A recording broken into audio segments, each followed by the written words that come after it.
the government, it's the government, it's the government, it's the government, government, the government, it's the government, it's the government, the government, it's the government, it's the government, it's the government, government, the government, it's the government, it's the government, the government, it's the government, it's the government, it's the government, government, the government, it's the government, it's the government, the government, it's the government, it's the government, it's the government, government, the government, it's the government, it's the government, the government, it's the government, it's the government, it's the government, government, the government, it's the government, it's the government, the government, it's the government, it's the government, it's the government, government, the government, it's the government, it's the government, the government, it's the government, it's the government, it's the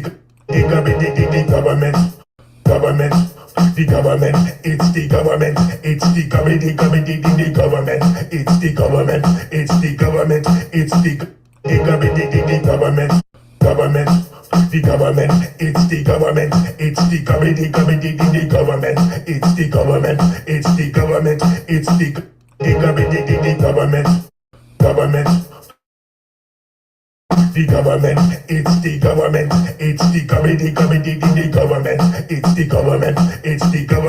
it's the government, government, the government, it's the You have said that you resent the idea of being called an African American, that Yes. you are a Black American. Yes. Explain. I think that when they call black people who were born and raised for generations in this country, if you accept the handle of African American, that says that you don't accept being an American American. You don't accept being born in Chicago or New York or Detroit or wherever you were born. For generations, your family has been here, you know, built this country too. Sweat and tears and all that, you know, fought in every war, okay? So this is my country here. So I don't want to be called African American. I'm an American American. My people have died and done everything for this country.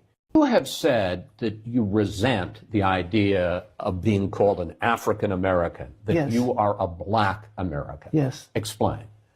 I think that when they call black people who were born and raised for generations in this country, if you accept the handle of African American, that says that you don't accept being an American American. You don't accept being born in Chicago or New York or Detroit or wherever you were born. For generations, your family has been here, you know? Listen to what you just said. The 1%. The 1% is running things over there. How come the masses don't go over there and take it from the 1%? What? What do you mean? How can the what? Why don't the masses Uh-huh. go take what they need from the 1%, ma'am? How can that question be? I'll give you an example. Okay. Foundational Black Americans are only 12% of the population over here. Uh-huh. Right? We said the hell with all of this deprivation of resources, and we started fighting for the little resources that we were able to get. That's what I mean. If we, 12% of the population, can fight the mightiest government and the people and the so-called dictatorship or whatever you want to call them, listen to what you just said, because that's a major thing. All of those different ethnic and tribal groups there, they have to put that aside. Why don't they just put that aside and say, hey, we have to work together as a group against this minority threat that's dominating us? Wouldn't that be the most sensible thing to do? Put those ethnic differences aside because they're outdated anyway, right? Yes, I understand that completely. My thing is, I understand that it's kind of going in a circle now. My main argument was to not just say that we're not doing anything, because it basically is dismissing everyone that is actively attempting to do something. Right. That's all. Oh, okay. All right, sister. Anyway, so we've had a very interesting conversation. So I tried to keep the conversation as respectful as possible. So hopefully, hope the listeners have learned something. But I appreciate you for your input, beloved. Thank you so much for calling in, because that's a Hmm. major thing. All of those different ethnic and tribal groups Hmm. there, they have to put that aside. Why don't they just put that aside and say, hey, we have to work together as a group against this minority threat that's dominating us? Wouldn't that be the most sensible thing to do?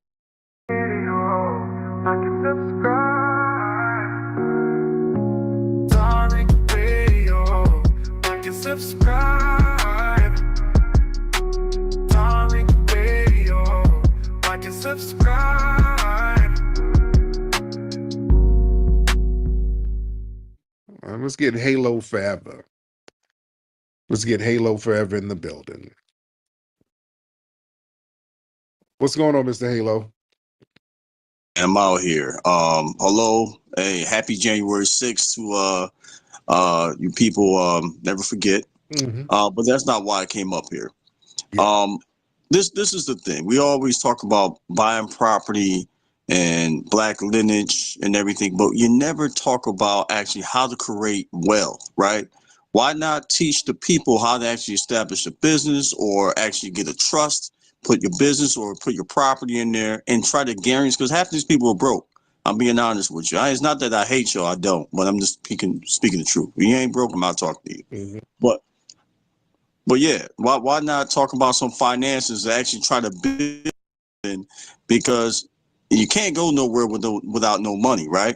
You can't do anything without some capital or credit or backing, and a lot of these people don't have it. Hey, They're just okay. With that being said, Halo, what's the website to your business that we can go patronize right now? well, me personally, because I don't trust a lot of the people that's on Twitter. You can bring up somebody that might have a business that can patronize their business. I'm okay. You ain't got no But business. no, I do have a business. I have two actually. Then what is it? I don't want to get into it because this is Twitter, and I'm not going to dox myself. That don't work then. You can't sit up and say we need to start building wealth, but you can't trust nobody to go do business with you. It don't work like that. I'm not asking them to spend money with me. I'm asking for them to create their own money But yeah, because, but you're gonna have to right? but you have to show by example. You have to say, hey, this is an example of what I've done to create wealth, and this is why you should take my advice. You're telling us to take your advice, but you don't have an example. That's the problem. You Oh, understand? I got plenty of examples, No, but they can take it like for you. You have a business, right? I do. I can show it. Okay. Well, I can show well, let's talk about it. You're a perfect example. You can explain it. People know it. They're familiar with you. You're a They public already figure. know that. That's why people. That's why, sir. There's a reason why thousands of people listen to me in the middle of the night every damn night, because they see that I show and prove. But if you're giving advice on how to do it better, you better show and prove too. You have to show an example. You can't say, "Oh, I don't want to show y'all niggas because I don't trust you." So now we shouldn't trust you to give us advice. If you don't trust us, we shouldn't trust you.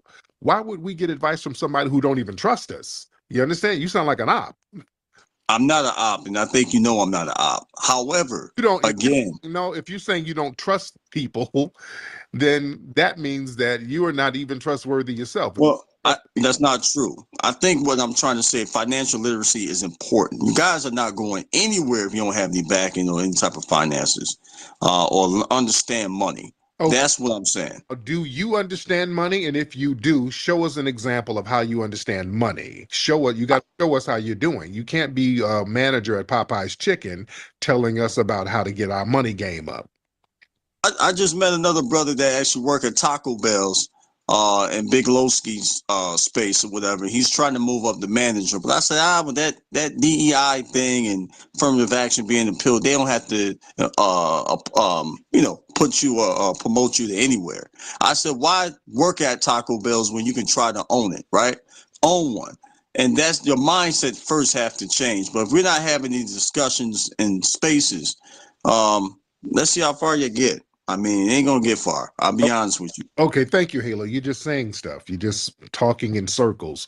And we don't need that. We don't need niggas out here saying what we need to do, what y'all need to do. Y'all need to be discussing this. And then, okay, well, how come, okay, show me what you're doing. Oh, I can't do that now. I can't be showing y'all that. All right, then, we're at square one. No, y'all don't, it don't work like that, ladies and gentlemen. Family, you got to show and prove. Let's stop the bullshit. If you're going to talk it, you better walk it. If you better talk about a financial base and an economic base and economic empowerment, you better show what the hell you're doing. You understand? It's show and prove time. We don't need just Negroes out here babbling and they ain't showing or producing anything. We don't need that. We got enough of that. We got enough corner store accountants. Dude standing in front of a damn corner store talking about, well, what you need to do is get you some crypto and then get you $30,000 in Bitcoins and then you gonna flip that. Nigga, why are you out here with one tooth and I'm getting advice from you about crypto and your teeth ain't even fixed? I'm sick of that nonsense. Where people are trying to give advice and you can't show where you have been successful from your own advice. You understand? People want to show and prove. And then when people show and prove, don't get mad. I show you. I'm not going to sit here and just talk about little step by step. I'm going to show you. Fam, I show people how to get $1 million in a month. That's why they put so many feds on my ass. When they saw me raise that much money in a month, I raised $1 million in a month, just out of nowhere. Well, they put all types of informants on my ass. They're like, oh, hell no, that's dangerous. And then all the haters start popping up. Because when we show and prove, that shakes the tree and then all the haters come out. That's one thing. We got to learn how to get haters from around your ass. I ain't gonna sit there and tell you. I'm gonna show you how to do the shit. I'm gonna show you how to speak on an idea and then get that thing done. I came up with an idea. I said 2020, 2021, whatever one of those years. Well, I was driving down Crenshaw. I was thinking about my brother Nipsey Hussle, and I saw a lot of tourists hanging out by the old Marathon store, because that became a tourist attraction. And I said, that's kind of dangerous because a lot of folks are coming out here to South LA. They don't know the politics out here. That's kind of dangerous for people to be out here taking pictures because there's like an unwritten rule that folks ain't supposed to be in these neighborhoods with cameras down in South LA. That's like a little unwritten rule. And there have been people who got killed going down there, tourists. There's some tourists that have been killed. A lot of folks don't know that. I said, you know what? We need to have some kind of staple in this community where people can kind of go and it's a tourist attraction. It's a Black staple within the community. That's a safe zone. That's a neutral zone that people can come in and kick it and just be a safe space for the neighborhood. I said, you know what? I ought to build a museum out here. And a year later, we got a damn museum. You understand what I'm saying? And I walk people through the steps on how to do it. You got to show and prove. You just got to do the shit. Just do it. No, I'm not going to sit here and give courses. Damn, that I'm going to just show you. We purchased the building, got it renovated, got all the stuff, had a beautiful grand opening. We still have wonderful events there now. Yeah. When I say, hey, we're going to do a movie, I'm going to do a movie about the truth of hip hop culture. I walk people through all the steps. I'm going to do a movie and show how we can create a successful hip hop documentary on our own without going through the dominant society, because if we go through the dominant society, they're going to black and brown shit. We need to do a documentary talking about our history from our perspective, and this is how we're going to do it. We did it. Became hugely successful, so successful that it started to be sabotaged. Do y'all know Microphone Check? Well, that shit was about to get Oscar nominated. We had a big wave for the movie Microphone Check, and people are still talking about Microphone Check, by the way, too. People are still talking about it, but boy, we had that this past summer. Boy, that momentum was crazy. Y'all remember? And there was a lot of Oscar buzz. We were doing a lot of mainstream press, and the reviews of the film were phenomenal. I mean, we're getting phenomenal reviews and a lot of Oscar buzz talk. And a lot of the theaters and everybody was getting on board for the Oscar run. And boy, some of those haters start sabotaging that shit left and right, man.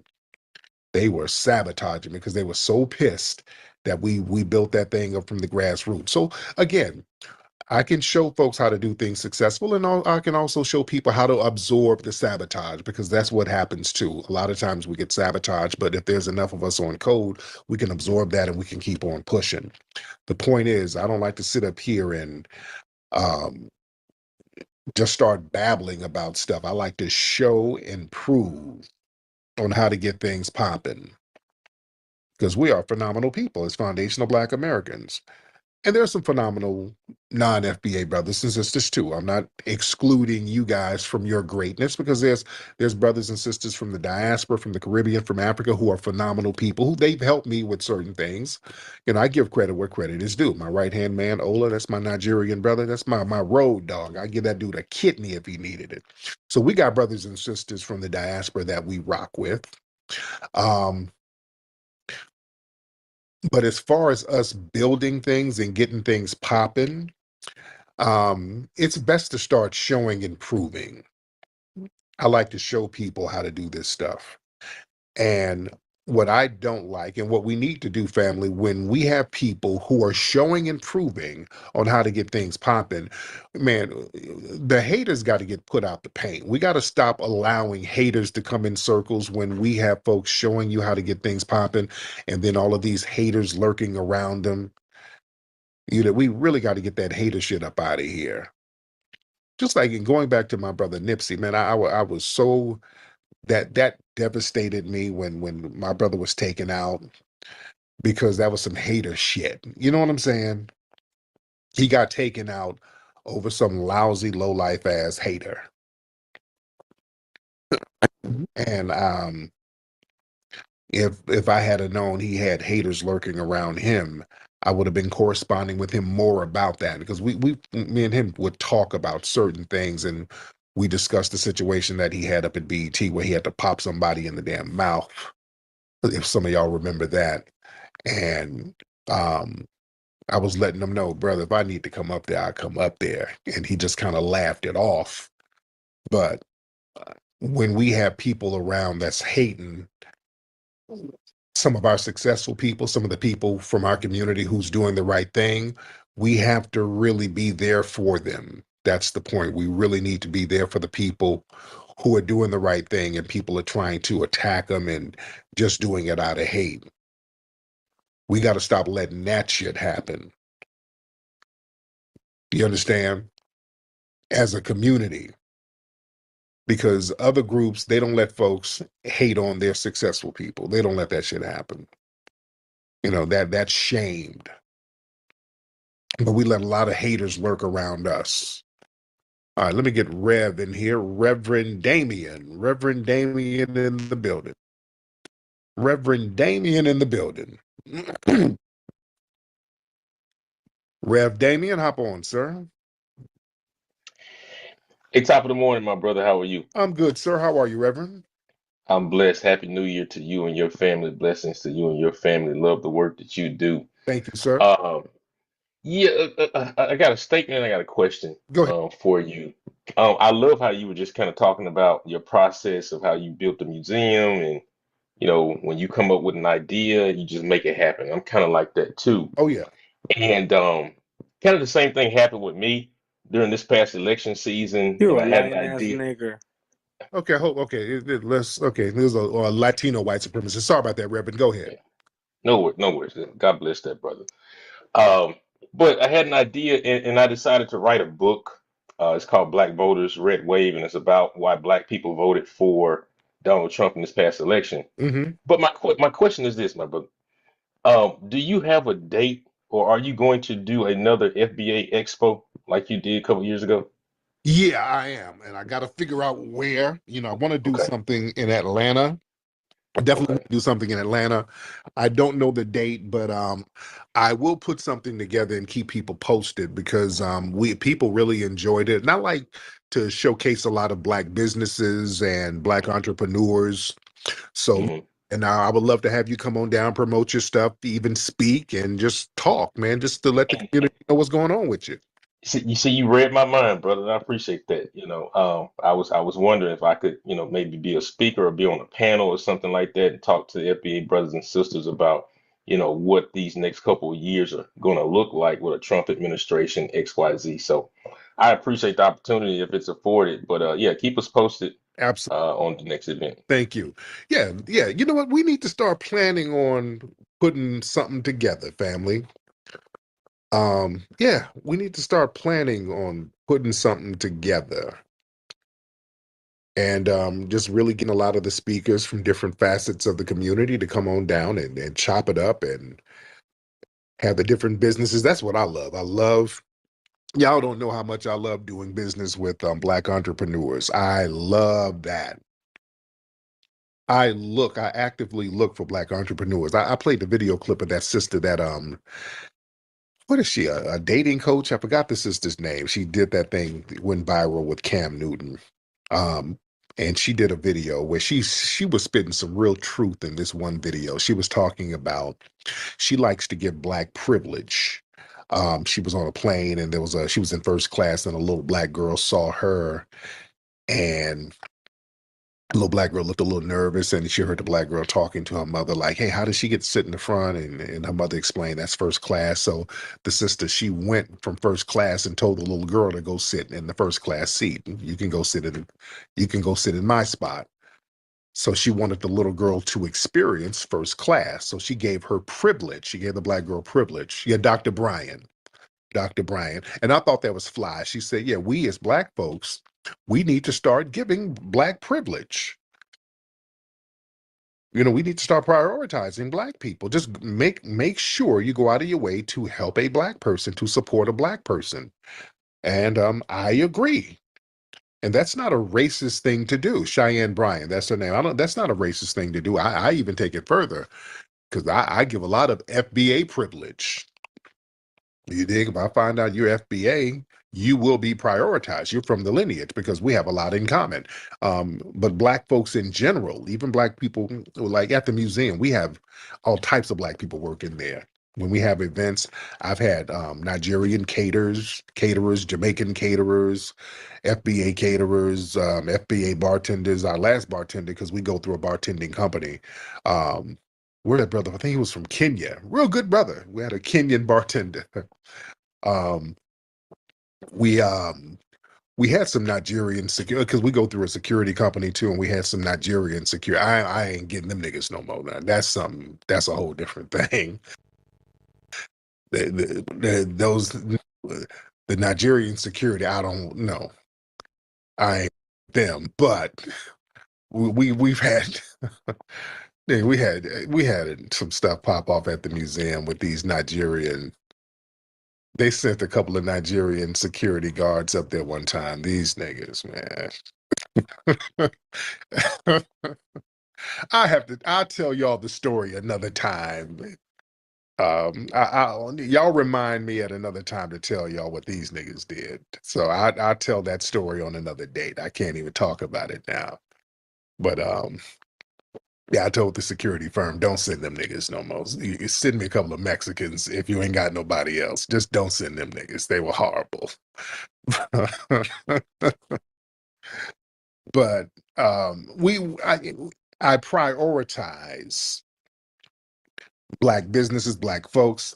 And my thing, you got to have lineage privilege. You got to have privilege to your lineage, man. Just like the people in the dominant society, they privilege their people. You Asians, they privilege their people. Like if Asians have an apartment complex, my God, one of my partners, he has an apartment complex. Well, he lives in an apartment, but some Asians bought it, and now it's a bunch of Asians in there. He's like the only Black person there because some Asians bought it and they prioritized the Asian community and brought a bunch of Asians in there. The Hispanics, they do the same thing. They prioritize their people. They privilege their people. They give them privileges, which is what you're supposed to do. See, we got this thing where we start hating on folks. We see other black people and we're like, oh, look, that nigga must have did something janky to get, damn that. We got to start privileging people in our community. And if any of y'all know me, let me tell you something. If you guys know me personally, if any of you, and some of you probably have, if you're a black person and you've been around me, you'd have made money. Let me be very clear. You're not the kind, anybody around me, and most of the people around me are black. Everybody who comes around me makes money. You're going to make money with me. Do you understand that? You won't find a black person who knows me personally who did not make money with me, who's been around me. You won't find nobody who didn't make no money with me. We're going to make some money. You understand? See, that's privileging the people in the community. We ain't just going to be kicking it and hanging out all willy-nilly. No, we're going to do something constructive. We're going to make some paper.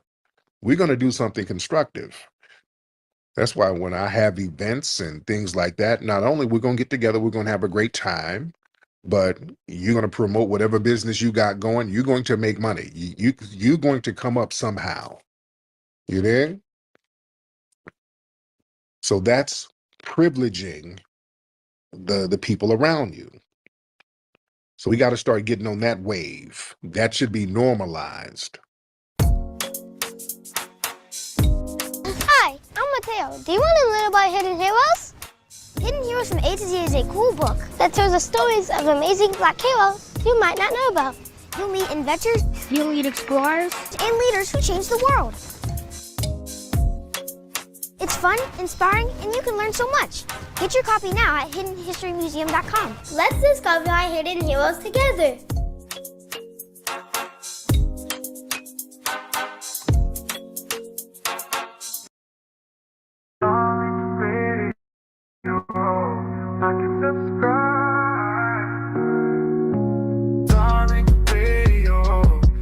Subscribe. Darling Radio, like and subscribe. In here, how you doing over there, Cyber Gina? Cyber Gina be spitting. Cyber Gina, you got to get in one of these movies, Cyber Gina, because you be spitting. You got a lot of good information. I got to get you in one of these movies that we do. See, that's the thing, y'all. We got a lot of great scholar warriors in here. Y'all be in here hiding. No, let people know who the hell you are, man. That's my thing, man. I like to find people who are good teachers and who can disseminate real good information, man. Y'all don't hide. Let people know who the hell you are. Y'all have a lot of y'all have good information. A lot of y'all have a lot of good information. Cyber Regina, hop on, beloved. What's up, Cyber Regina? Built this country too. There's a delineation movement here in America where Black Americans are delineating and being proud of their heritage, being proud of our history, just being overall, tightening up the wheels that we need.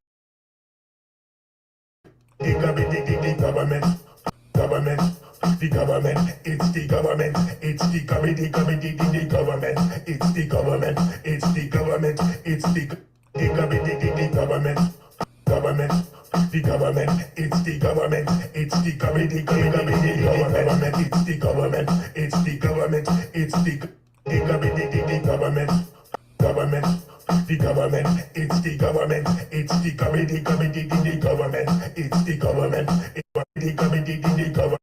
It's the government, it's the anytime, places, the other side. And brief look at that. Nearly 500 people from Jamaica to start a whole new life. It was the first large group of West Indian immigrants to arrive after the Second World War. Ruth Banks has the details. Paris is the arrival of more than 400 happy Jamaicans. It was the first wave of mass migration from the Caribbean to the UK. A boat full of workers called in from the colonies to plug Britain's post-war labour shortage. Among them, Sam King, whose father had sold 3 cows to pay the £28 and 10 shillings for his passage in hope of a better life.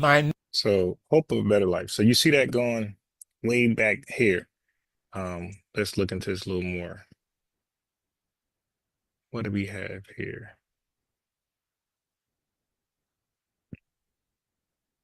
Anything on this?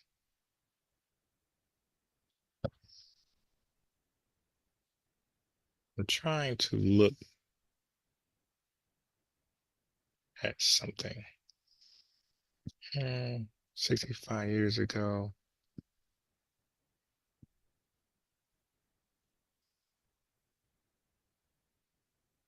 Here we go. 1945. Okay, so 1945, they were fleeing their country back into the country where they got independence from. Okay, so in 1945, FBAs were dealing with a heavy case of Jim Crow. Okay, so of course, when some Jamaicans got to the dock of the UK government was reluctant to let them off the ship. And it wasn't really like a warm embracement. They kind of like resented people from the West Indies coming back to the country.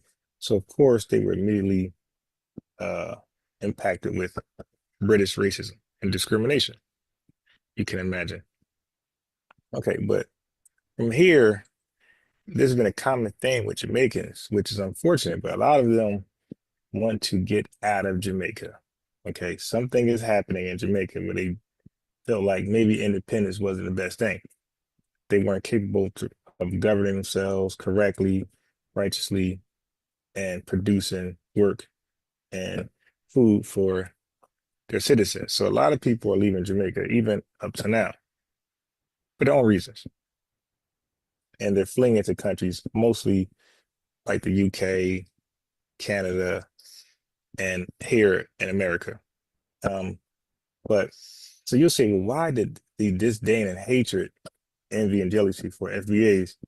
And I try to like rationalize it, and I say, well, maybe because they're trying to get out of their condition and they're met with adversity leaving their country, and maybe they see other Black folks from the diaspora immigrating with no problem, and maybe that's some jealousy. And when they see FBAs, I'm just trying to think for them, trying to justify their hatred and jealousy. Maybe when they see FBAs, they think we immigrated here somehow, and they feel like we're not taking advantage as immigrants. This is their mindset, possibly.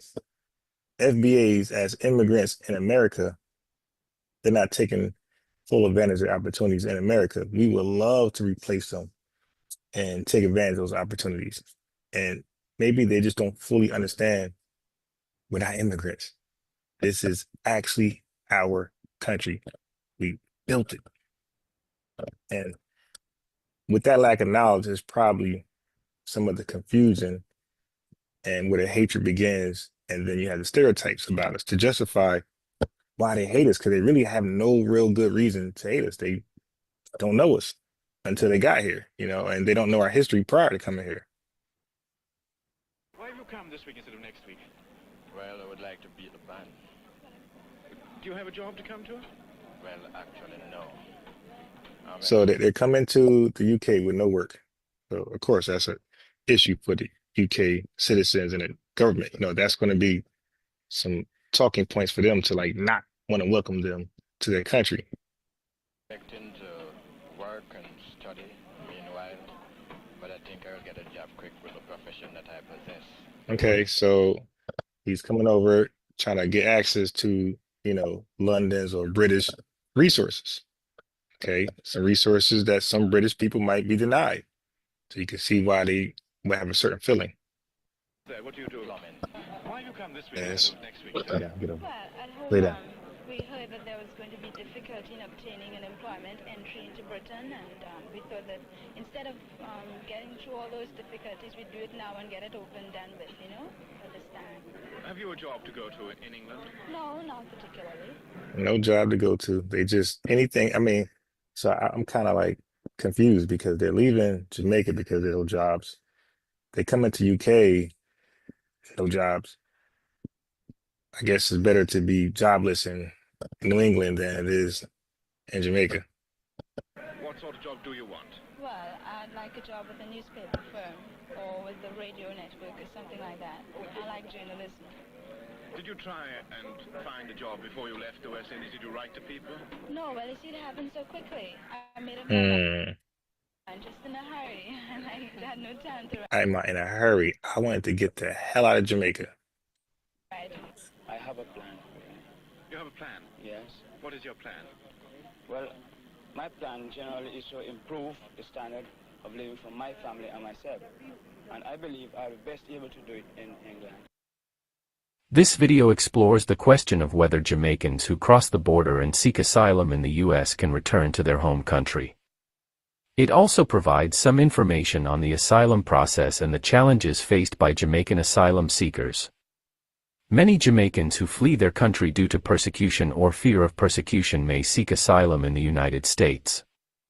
Asylum is a form of protection granted by the U.S. government to people who meet the definition of a refugee under U.S. law.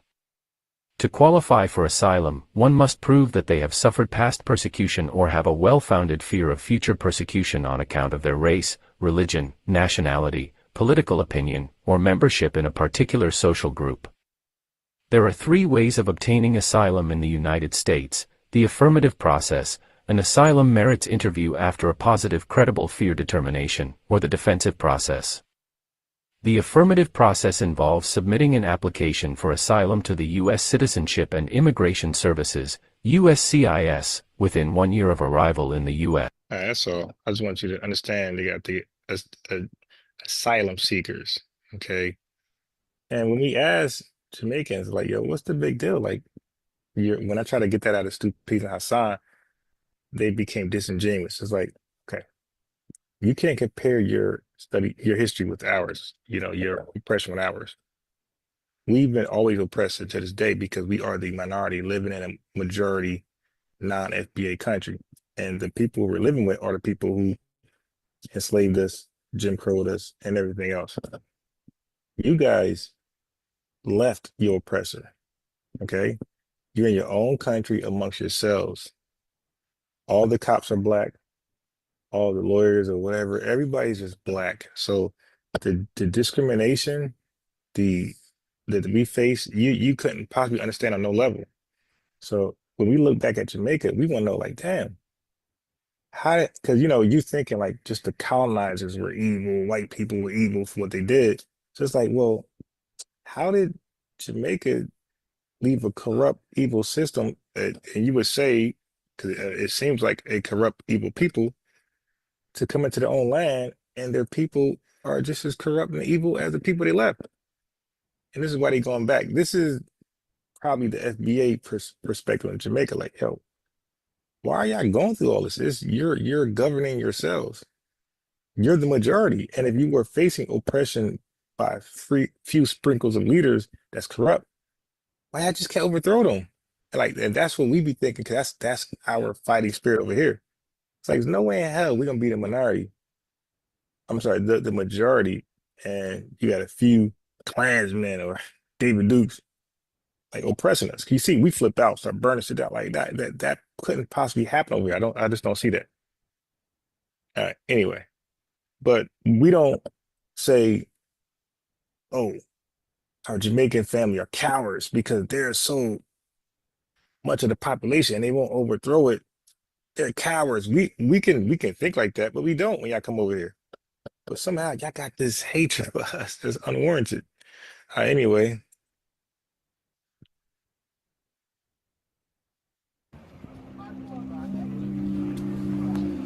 For many decades, Jamaicans were actively encouraged by the British government to leave their homes and come to the UK. That open invitation has over time become less and less welcoming. This week, the country awaited the controversial return of citizens, some of whom haven't stepped on Jamaican soil in decades. These deportations are big news, not just in the UK, but here in Jamaica. And generally, the prevailing view splits into two. The first is, what were they thinking? They knew they could get deported if they committed a crime, but they still did. The second... Okay, so there you go. They're fleeing to other countries with this criminal background, and they're starting a new life. The UK ain't doing a background check. They're told, even over here in Canada, hey, you commit a crime, you're deported, period. So now they claim to be seeking a better life. Then they'll go seek a better life, get better opportunities, and then there you go, commit crimes and get deported. It's like, what? Like, so what was the sacrifice? Weren't you leaving to have a better opportunity for your family? Did you go to another country? And just wow. Second, though, is that particularly for those people who came to the UK when they were children, it seems to be quite a dispassionate, unsympathetic thing to do to people that are far more British than Jamaican. Rayan Crawford says he came to the UK when he was 12, 22 years ago. He's now staying with his sister, who stayed behind in Jamaica. This is the first day in a country he only has grainy memories of. I've been with my partner about 14 years. I've been with my partner, we have 2 kids. Are you trying to be a shatta in the UK? Back in the UK, I've got my dad who lives in the UK, and I'm just here. Do you feel British or Jamaican? I feel British. I was there for... There you go. There you go. They are so quick. They are so quick to drop their Jamaican pride. Okay? They're so quick to leech on, tether on a different identity. Okay? So he just asked him, do you feel more Jamaican or British? I just can't believe the answer. One more time. Do you feel more Jamaican or British? I'm a child. I went to school. British or Jamaican? Okay. And I'm just here. Do you feel British or Jamaican? I feel British. I was there from a child. I went to school there. I went to college there. I spent my whole life there. You know what's crazy? Then I come over there and bring the Jamaican flags and fly them. I mean, it's just amazing to me. The dude said, like, the hell with Jamaica. You know, Marcus Garvey said he'll never go back. So what's up with that? So they flee a country that they believe failed them in many ways than one. You pick one, they pick one. They go to another country where they believe it's a land of opportunity, better opportunities for them. So you would think then they bring their Jamaican flag over there and fly it, and that's kind of like disrespectful because to the citizens to that country, because they looking like, well, you should be flying our flag, like what? Because we are the ones who are, you know, giving you a better opportunity. Why are you flying that flag? Like, you know, that country didn't do you good. You're over here. But you see how fast he dropped it. I'm British. Clothes. I have no clothes. I came here with one little plastic bag with 2 pairs of jeans in it. So everything is still in the UK. Rayan was convicted of burglary 3 years ago and spent 12 months in prison. Since then, he's been fighting his deportation. 2 weeks ago, he was detained, and on Tuesday, his final pleas for mercy fell on deaf ears. Right. So you're supposed to be seeking work, better opportunities, school, and you over here committing burglaries, and amazing. Yeah, I mean, you can't make this shit up. And he got deported, and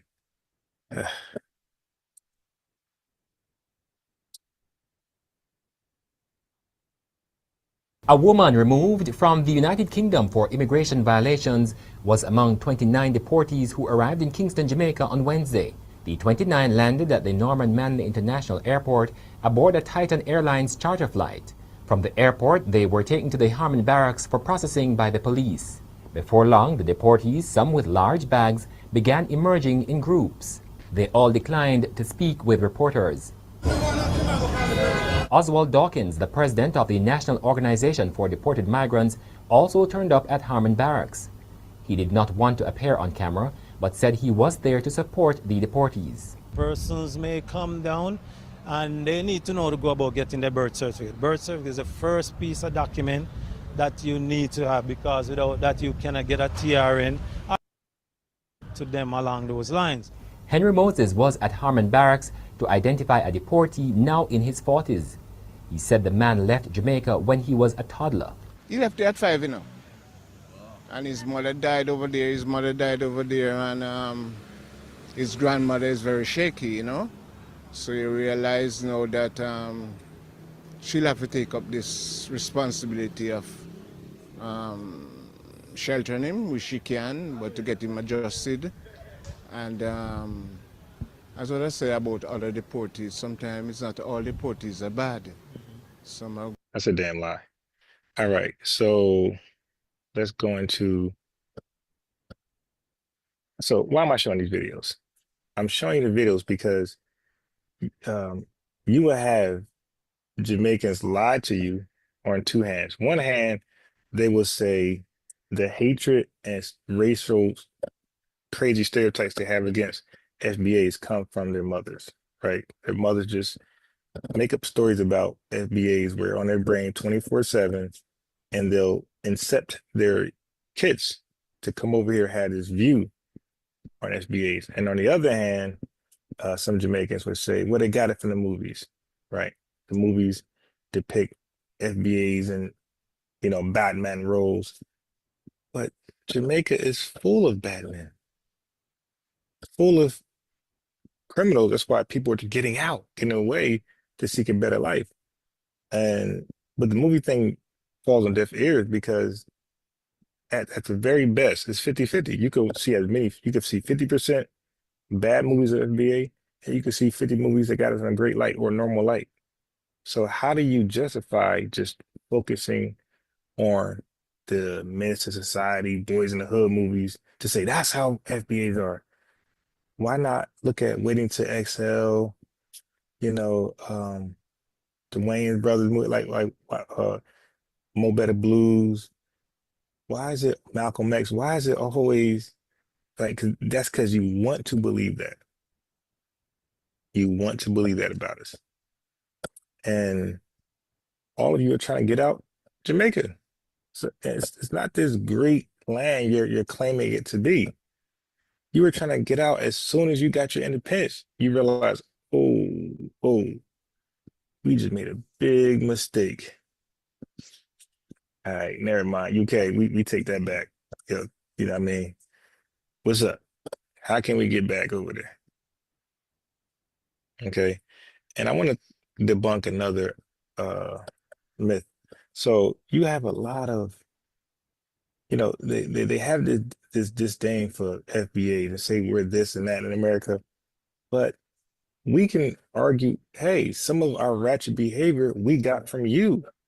You came over here from Kingston, Jamaica, and wherever else, this ratchet, savage type of lifestyle, and you bring it to us, live amongst us, incorporate amongst us, and now look at us. For example, baby mama. You would think baby mama is an FBA thing, right? A baby mama or baby mama, also baby mother, is a slang term for a mother who is not married to her child's father, although the term often carries the connotations as well. This term is associated with African Americans, originally.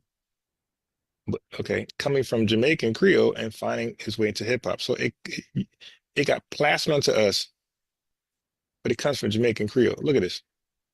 The term originated in Jamaican Creole as a baby mother, pronounced baby mada, with the first printed usage appearing in the Kingston newspaper, the Daily Gleaner, in 1966. Look at this. They having a baby mama issue in 1966 when our marriages are 70, 80%. We got nuclear families at this time, and they got single parent homes.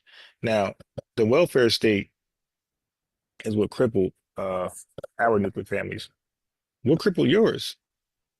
Why you got baby matas in 1966? Anyway, used for another daily used dates from 1921 to 1989. Originally, the term was used by fathers of illegitimate children to describe the mothers of their children. Okay. So when they said baby mata, when they said that to them, they're referencing a mother with a child that does not belong to them. I think. Maybe, maybe not. Anyway, I know they'll correct me. Nah, that's the real child. All right. Anyway, how about this? How about this? So let's talk more about that.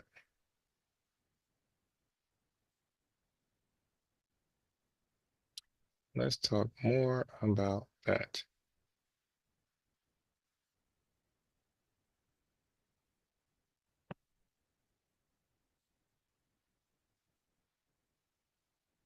Let's make this very quick. Okay.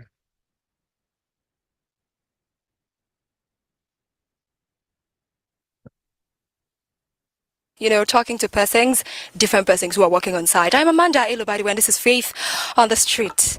The entire news or the trend of paternity test or DNA, you know, finding out a child's biological father or finding out who a child's father is, has been going on for months, right?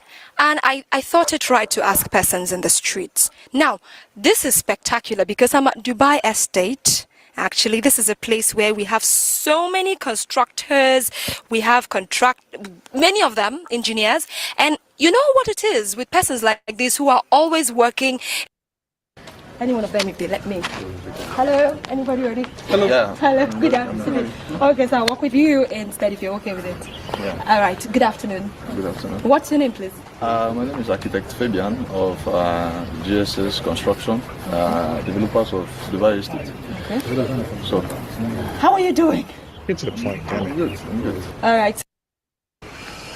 Well, it sounds funny, but it's not. That's the truth. And to be honest, I would just tell you I'll be heartbroken alone. No, but I will also be disappointed. You know. In who exactly? Okay, let's get out of here. That was a horrible interview. Tethers, a Nigerian footballer, Kayode Olariwaju, has just discovered that his 3 children do not belong to him. They belong to his wife's pastor. Let me explain. His wife's pastor. Okay, so this is also, so it's called paternity fraud. Okay, Jamaica has the highest cases of paternity fraud in the world, and Nigeria is close in second place, and there's not another country remotely close to them.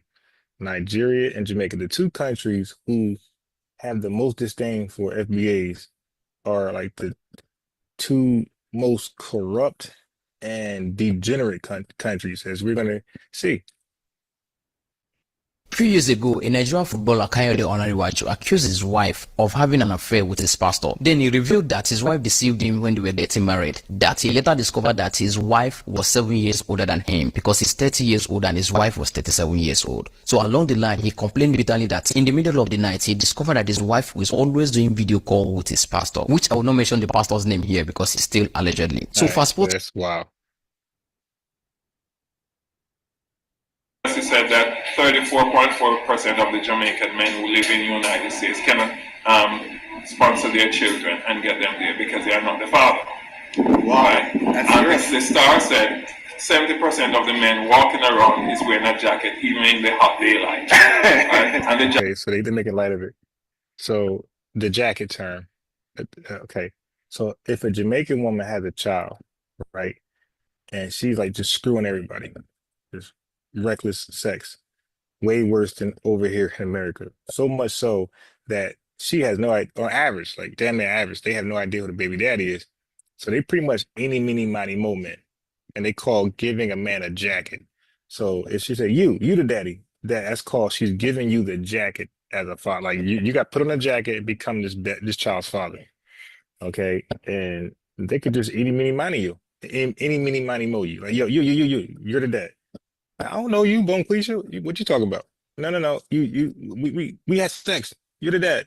And just like that in Jamaica, he's the dad. So that's why he says 70% of these men come over here. They got jackets in Jamaica and they're running from their baby madas. Okay. There's more.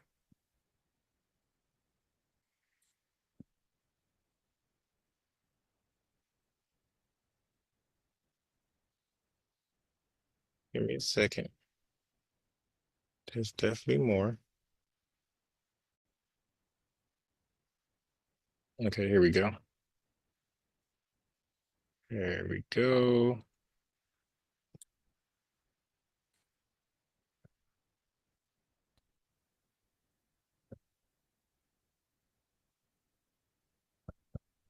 So, yo, Jamaica, right? I learned this in university still. Like, I actually did a course on this.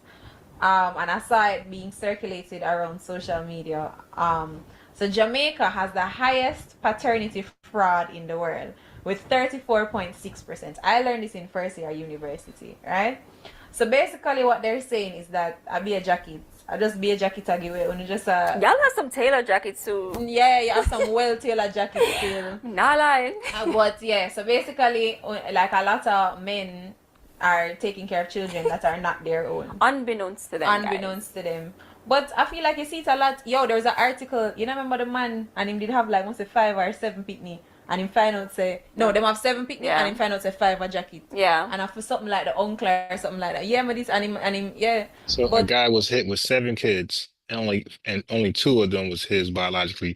The other 5 were jacket kids. Jacket kids. So that's the term they use, jacket. So when they in the chat talking shit about FBA, ask them how many jackets they got back in Jamaica or Nigeria. All right. Wow, it's crazy. What you gonna do, Sam? Come on, let's keep going.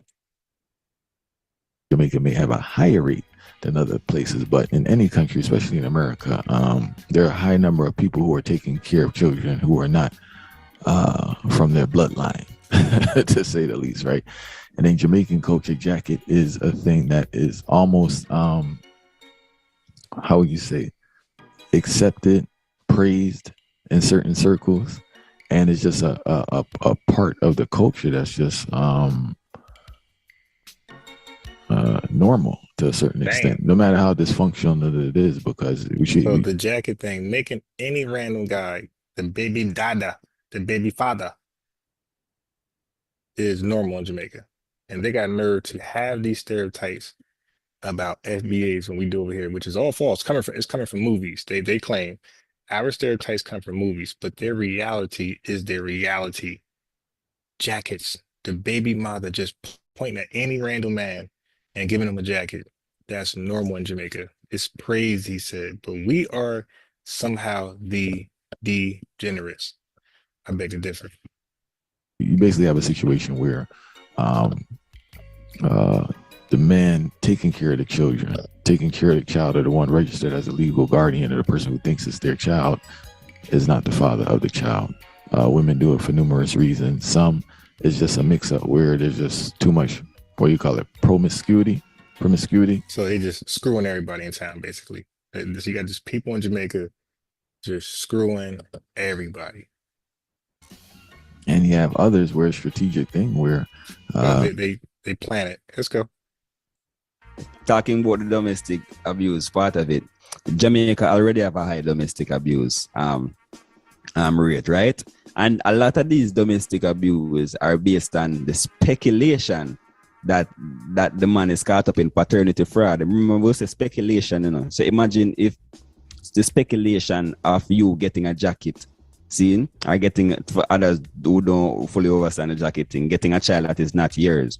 If most of the men speculate this and start abuse them women, what will they do when they actually find out that this is not theirs? So how crazy it be?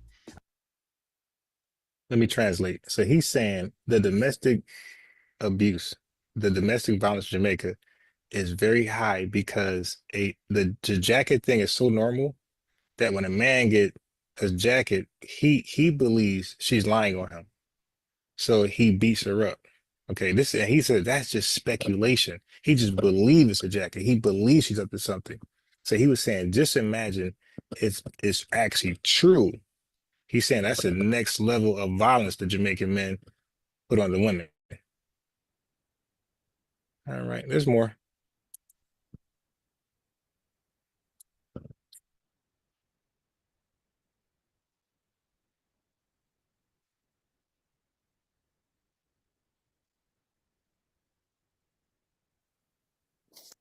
The US government updated, its level 3 travel advisory last Tuesday, urging its citizens to reconsider travel to certain countries due to crime and unreliable medical services. So Jamaica is one of those countries. So U.S. Embassy is telling folks and Americans, be careful going to Jamaica.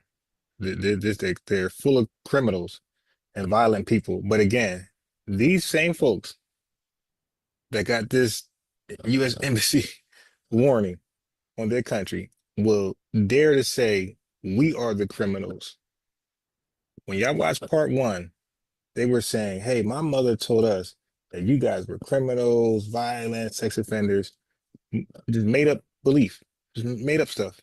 And you see that they have a attorney fraud issue, 34%, 34.6, the highest in the country. Second is Nigeria, 30%. And they talk trash too. Third is Canada at 2.6, two from 30s to 2, and then America's at 1.6. So we don't have that paternity fraud, that baby mother stuff over here. Okay. And for Jamaica specifically, it's saying due to crime and unreliable medical services. So the U.S. Embassy in Jamaica warned that violent crimes such as home invasions, armed robberies, sexual assaults, and homicide. Home robberies, homicides, sexual assaults, home invasions is all liable to happen if you visit Jamaica. So just be careful, tourists. Be careful. That's all she's saying. Sites are common. Sexual assaults occur frequently, including at all-inclusive resorts. It added that local police often do not respond effectively to serious crime incidents, and that hospitals and ambulances are not always reliable, with some private institutions requiring payment up front. Hey, I got shot by this criminal Jamaican. I need medical attention. Cash at me. So the ambulance gonna get there and say, cash at me. Hey, I got sexually assaulted by this Jamaican criminal. I need a rape kit test. Ambulance driver, doctor, like, yo, cash at me. That's wild. And we are the degenerates. I don't know about that. Hold on.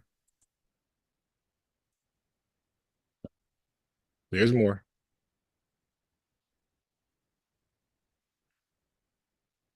Okay. Look at the family structure in Jamaica. My adult, I'm really thinking about it. I think I froze in the moment. And then I remember in it, that was so she's giving a story about how her dad just came on one day. She's in the car with him. She's like 11, 12, and he just pulled up to the school and just told her, hey, this your brother. Get along with him. He like 4 or 5, he like 7 years old, 4 or 5, 7 years old, somewhere around there. But he's like, hey, this your brother. And that's just that. Hey, get to know him. So she's telling that story right now. Funny thinking about it. In his effort to try and form a bond and relationship between me and this brother that he just popped on me, this younger brother that he really just popped on me out of nowhere, he then said to me,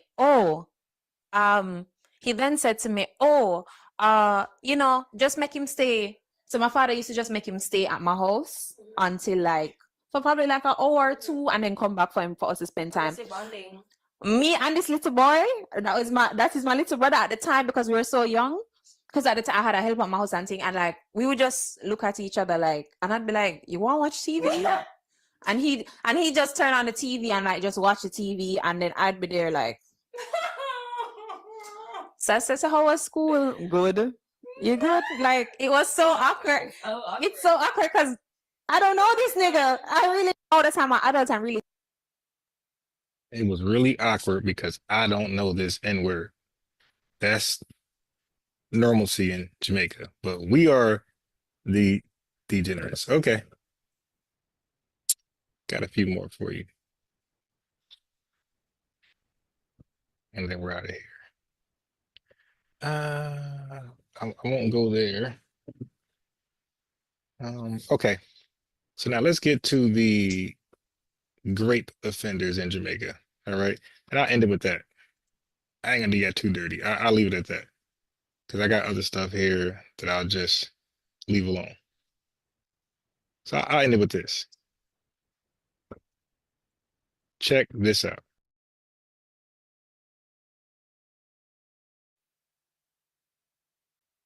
So you're saying to me that it's literally since 2011 that it was reformed since 1992. Since 1992. So, So before that, the man name was a rape on a galang. I know now. So she said before that, in 2011, a man can grape a woman and nothing happens. Jamaica. And they call us these weird names and have these weird, so like they're literally just projecting. That it's literally since 2011 that it was reformed since 1992. Since 1992. So, So before that, the man name was a rape on a galang. I know now. I wouldn't necessarily put it that way. I saw me that put it though. I wouldn't necessarily put it that way. What I put it as is that the government saw a problem and they took the necessary step to make the necessary changes. So who's the problem? I put it that way. I saw me that put it though. I wouldn't necessarily put it that way. What I put it as is that the government saw a problem. The government is the problem.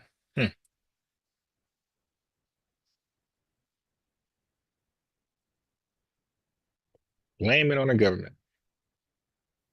And they took the necessary step to make the necessary changes. Them tiptoe.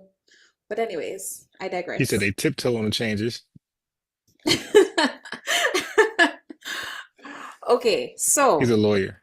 Now let's talk about basically the Sex Offenders Act, right, but then you were saying that the registry. So the registry started in 2011 as well?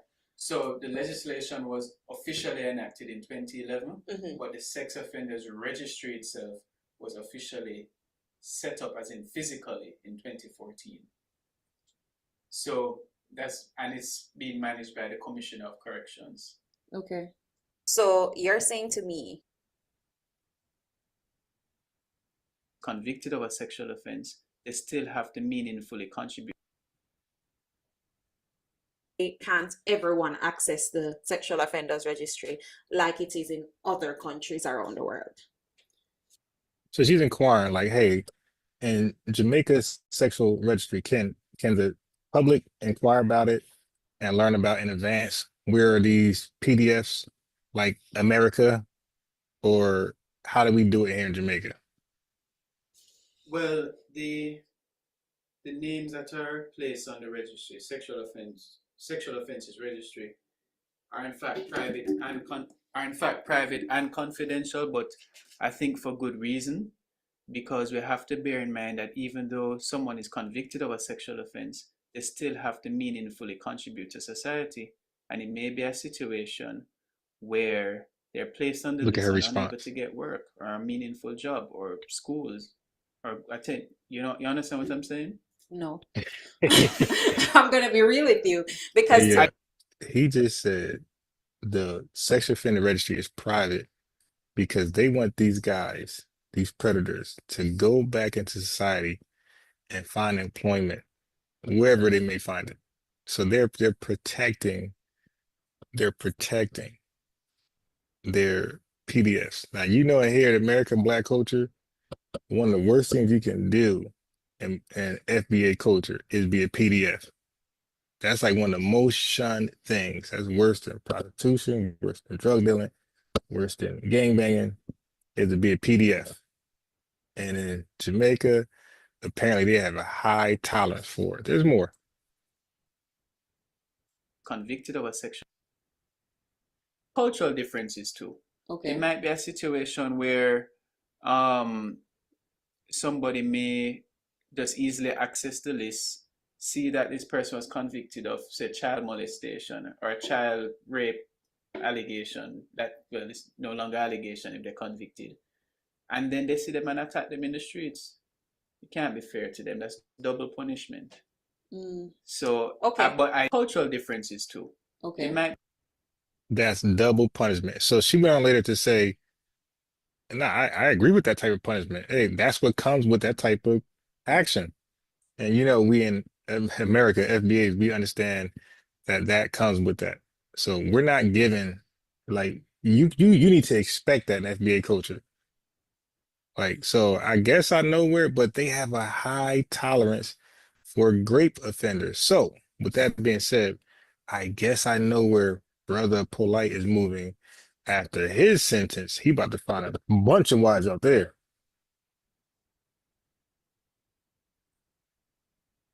Okay. Might be a situation.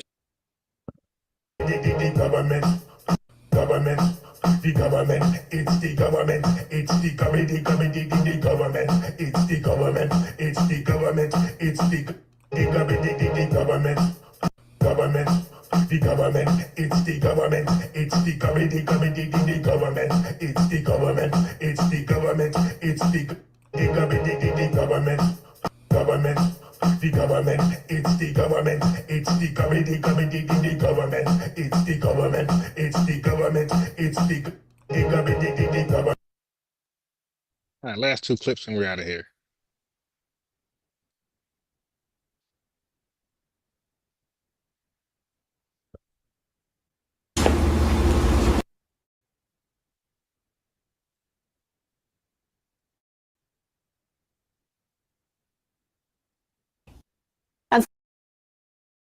Okay, I really like the what we're talking about, and I'd like to look at it from this angle. And instead of the word fraud, you see, it becomes fraud when you do not tell the person.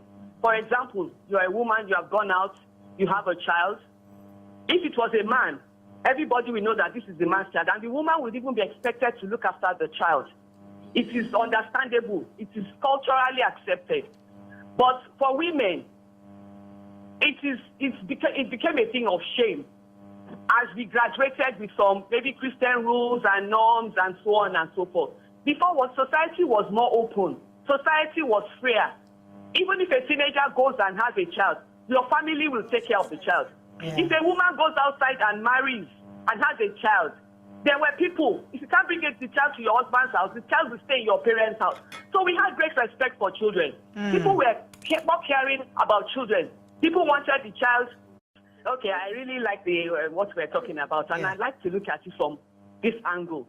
And instead of the word fraud, you see, it becomes fraud when you do not tell the person. For example, you're a woman, you have gone out, you have a child. If it was a man, everybody will know that this is the man's child, and the woman would even be expected to look after the child. It is understandable. It is culturally accepted.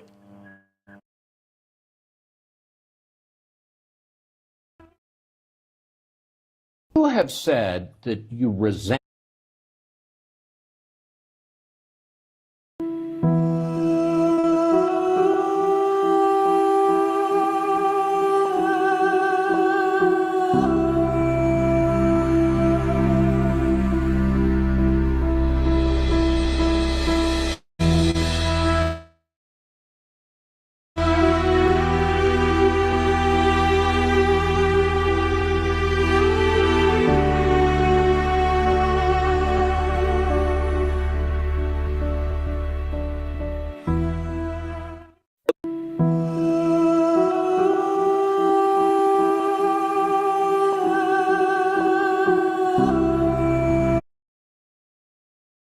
With the high degree of paternity fraud in Nigeria, what do you think the government should do? Should they make it compulsory, or they should leave it for the families to decide on what to do?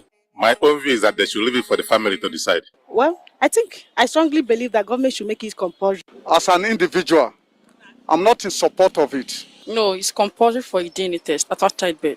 I don't think it's ideal for the government to come into paternity test. Oh, may they do them direct. I don't think it should be left for the government to decide.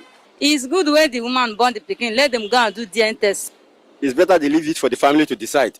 Me, I go talk say make they run the test too. I don't really see why government should involve in such. For my own, it better make they run the test. But may they leave them a concerned family. Make they do DNA test. Government should stay off. They will go on DNA test to confirm. It's better they leave it for the family to decide. The issue of DNA test will only come when it is necessary, like during sharing of the properties. With the high degree of paternity fraud in Nigeria,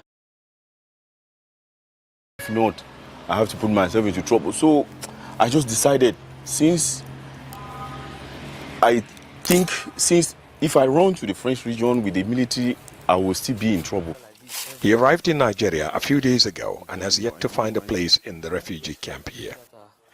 Separatist Ambazonia rebels launched a full-scale rebellion in the northwest and southwest of Cameroon in 2018. They're seeking independence for groups they say are marginalized. The United Nations says the conflict has forced more than 100,000 people to seek refuge in Nigeria alone. There are already 30,000 Cameroonian refugees here in Adagom, and more are still coming as fighting between Cameroonian government forces and Ambazonia rebels goes on. It's adding pressure on aid agencies, which are already short on supplies and funds. Chen Laban is watching his two children rehearse with other child refugees for a performance. He was among the first ones to cross into Nigeria after fleeing from possible execution, he says, at the hands of Cameroon soldiers. He is concerned that the global community has forgotten the conflict in Cameroon. Killing is still going on, and you don't hear it in the major media outlets. You don't. It's not really a conversation at the global scene. I don't advise anybody to go back home for any reason. Is that before this Many here are glad to have escaped being killed. Home is everywhere. Here is good. Home is good. If things are good, I might expand home. The United Nations says integrating refugees and giving them skills is helping many to be self-reliant, but the organization lacks the capacity to deal with a large number of those in need. I think we've been running on empty for some time, especially for communities that have long been forgotten and off the headlines. They may have escaped the fighting, but that's not the kind of news the refugees here will want to hear. Ahmed Idris, Al Jazeera, Adagom, Nigeria. Make sure to subscribe to our channel to get the latest news from Al Jazeera.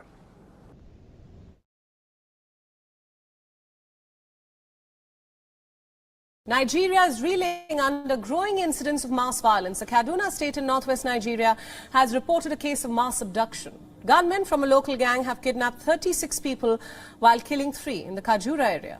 The armed men belonging to a criminal gang attacked several villages and 2 churches in northwest Nigeria. The local security official said that these bandits have released 2 hostages, that includes a community chief. He further added that the gunmen had ransacked villages before storming 2 churches in the area. Armed groups known locally as bandits are ravaging parts of northwest Nigeria with raids and kidnappings. The latest incident comes 2 weeks after gunmen killed 40 people at a church in the usually safer southwest.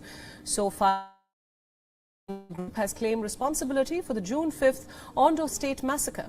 However, the government says it suspects the Islamic State West Africa province group's involvement that operates mostly in the northeast of the country. The group is part of a 12-year-long insurgency that has claimed more than 40,000 lives and displaced more than 2.2 million people.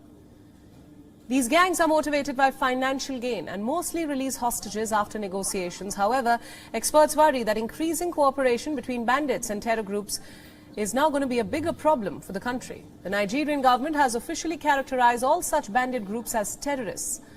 To provide more flexibility for the military operations, Nigeria has been hit with a wave of violence. Security in the country is, of course, going to be a major issue in next year's presidential election that will replace President Muhammadu Buhari, who steps down after 2 terms in office.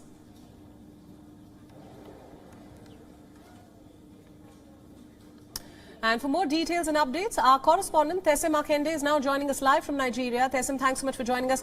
Tell us about where this investigation is headed. Do we know anything about who's behind these attacks? The spate of violence in Nigeria continues. It's going to be a huge bone of contention in the upcoming presidential election. Tell us more.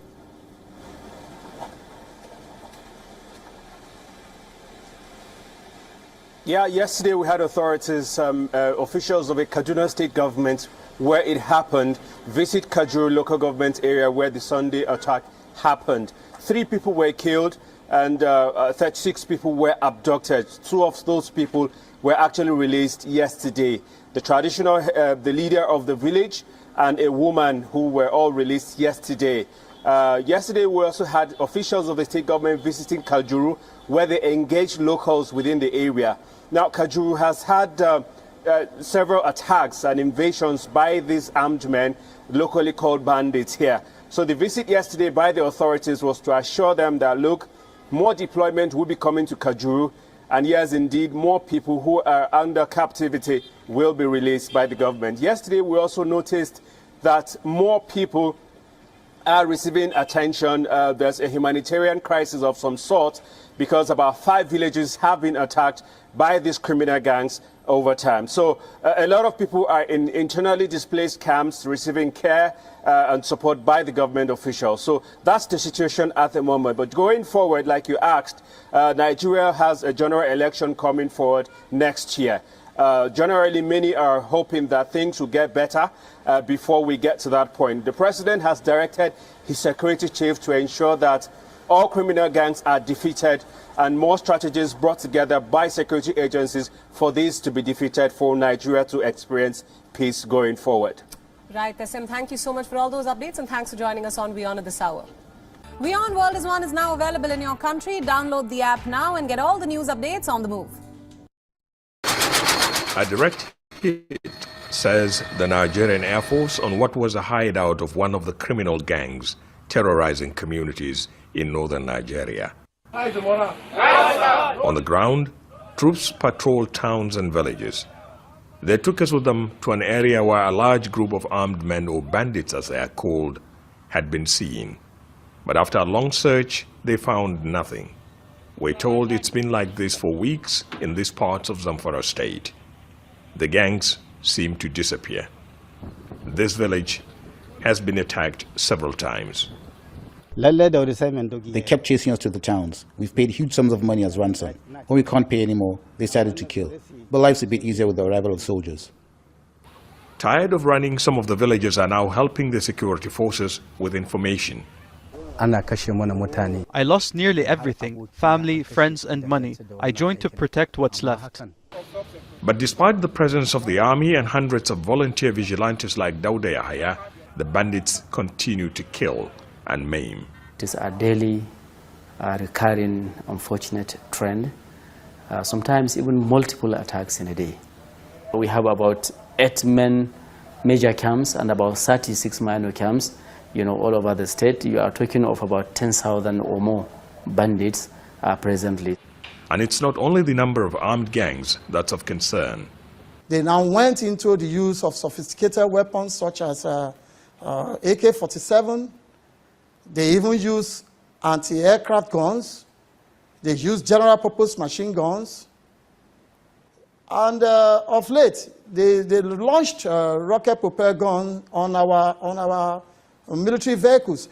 Not far from here is a forest thought to be a hiding place for hundreds of gunmen. Our military mandates are not allowing us beyond this point. The military may have superior firepower in tanks and warplanes, but what the bandits, as the authorities call them, lack in weaponry, they make up for in local intelligence. And they have millions of dollars in ransom money to pay for that. But the military says it's making progress. Due to our aggressive patrols, fighting patrols, cordon and search, snap roadblocks, intercepts into their communications, and every other maneuverings they were making, were able to move several steps ahead of them.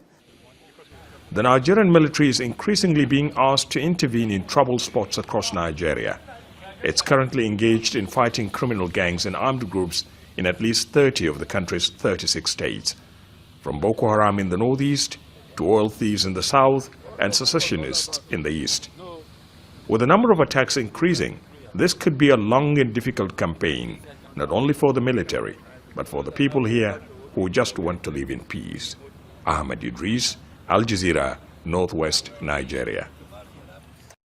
Nigeria is in an economic crisis. The second largest economy in Africa is facing its worst hardships in decades. Inflation has reached 30%. The cost of food is rising 35%. More than 40% of the population are living below the poverty line. Its currency has plummeted, meaning imported goods are much more expensive. Millions of Nigerians are unable to buy food, fuel, and basic needs to survive. In a country where half the population is younger than 18, these factors are causing the worst struggles in years. Things were not too bad just a few years ago. So what exactly happened? Let us go back to how this catastrophe started. Nigeria's modern economy began with the discovery of vast oil reserves in the 1950s, turning them into one of its largest exporters. The oil price boom in the 70s meant revenues exploded. However, corruption and unstable governments prevented Nigeria from developing into an oil giant. Over time, the nation neglected its agricultural output as people crammed into large cities and newly privatized services overtook as the leading sector. It currently accounts for 55% of its GDP, though oil still contributes 2/3 of the government's revenue. So whenever oil prices fall, its economy also falls, which was seen in the 2016 recession. Despite consistent economic growth of around 3% in recent years, the lack of diversity in its economy has led the government to rely on imports for basic goods such as food and fuel. Nigeria has long had fuel subsidies to keep fuel affordable for its citizens. However,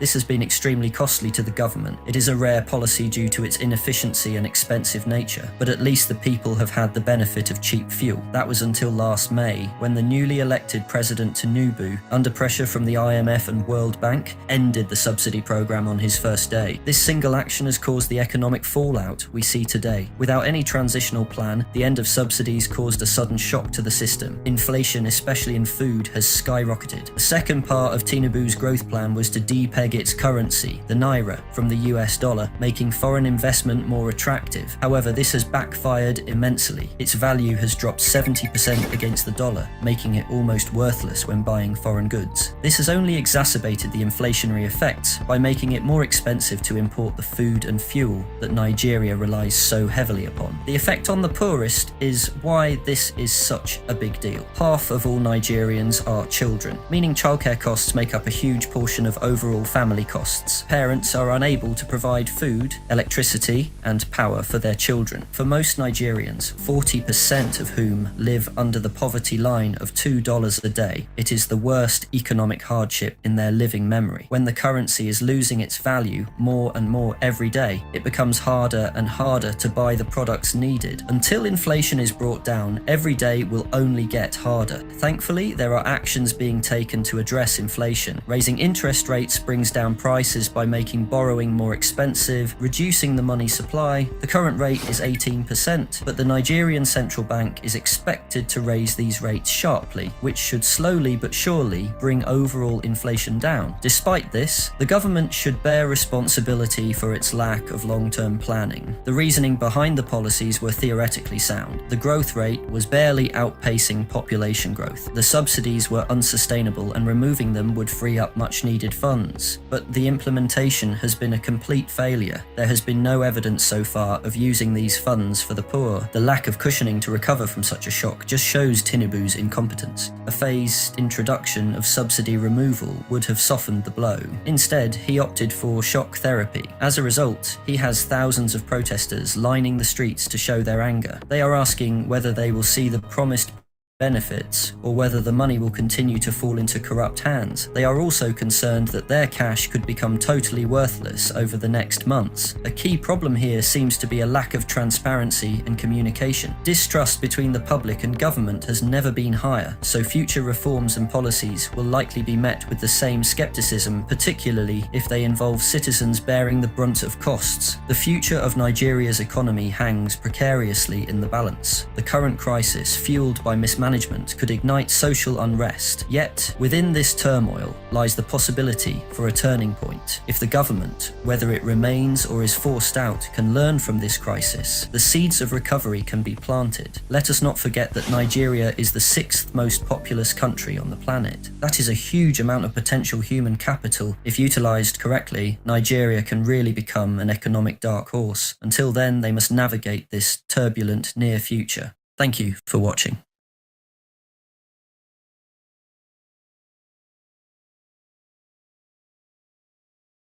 Well, Nigeria's local currency has fallen to a record low after a steep drop in dollar liquidity in the foreign exchange market.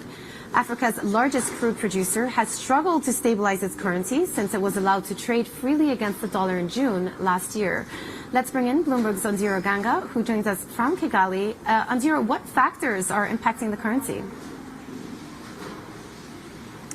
Thank you, Jumana. So a couple of things to consider here. One, dollar liquidity has been up and down in the second quarter of the year. So this 72% drop doesn't come as a surprise. Investors have been sitting on the fence because the policy environment in Nigeria is very unpredictable. And we even had the IMF advising the central bank to stabilize their policy. We've seen in the recent couple of months there have been hikes and cuts in equal measure. If we also zoom in on their national currency, it's quite under some form of demand pressures because this is a currency, according to the IMF, that is the cheapest it has ever been in 20 years. It's one of the world's worst performing currencies year to date, having lost nearly 70% of its value to the dollar. And if you look at day-to-day trading, there's significant gaps there, which is further eroding confidence in this currency.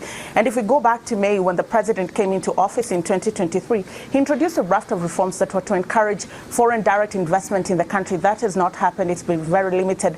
Money has only come from the World Bank. There's no IMF program to guarantee investors' capital outflows. And the economy is grappling with a widening budget deficit, high borrowing, and there's no clear-cut path towards which they're going to raise revenue. So these are some of the factors that are leading to that pressure that we're seeing. And Andiro, how is the Nigerian economy reacting to the fact that the currency is falling so much? These changes have been very hard to absorb, Jumana. If we just go back to the end of June when results of companies were released, we saw top 6 Nigerian companies recording losses of $385 million. Airtel recorded the biggest losses. Then you have Dangote Sugar saying that once they adjusted their exchange rate, they lost 68.7 billion naira. We had Cadbury increasing their prices and MTN reporting a drop in their profits. If you also look at external loans, they're reflecting limited confidence in the naira because companies are now beginning to pay off their dollar debt. We had Nigerian breweries in September say they're going to pay off their $197 million debt. And also EcoBank Nigeria saying they're going to convert their $200 million debt into nairas to cushion themselves against further volatility. And although the IFC will be injecting about $1 billion into the Nigerian economy to go into loans for small businesses in terms of local currency, more interventions are needed. The government will need probably to run down its reserves to buffer the currency. They could raise a Eurobond towards the end of the year, early next year, and also ramp up oil production to hit budget projections of 1.7 million barrels a day from the current 1.3. The question today that let's put some context into what we want to talk about.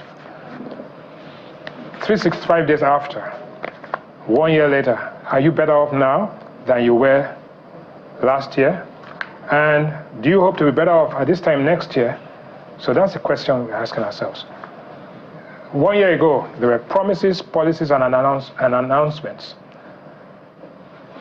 The first promise President Tinubu made was to increase GDP to $1 trillion in 8 years. Before then, our GDP was almost $400 billion. So actually to double it in 8 years. He removed petroleum subsidies. He unified exchange rates. He promised to overhaul the security infrastructure. You just heard that now. And he also promised to double the power generation, which was 5,000 megawatts then to 10,000 megawatts in a period of 5 years, which means he promised to increase power by 1,250 megawatts every year.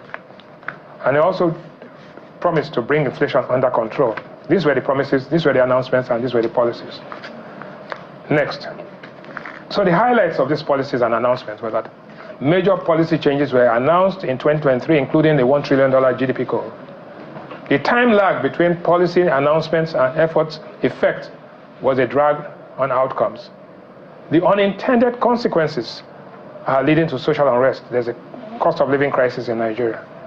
The minimum wage negotiation will be a source of widespread conflict, and the wrong sequencing of reforms is taking its toll on output.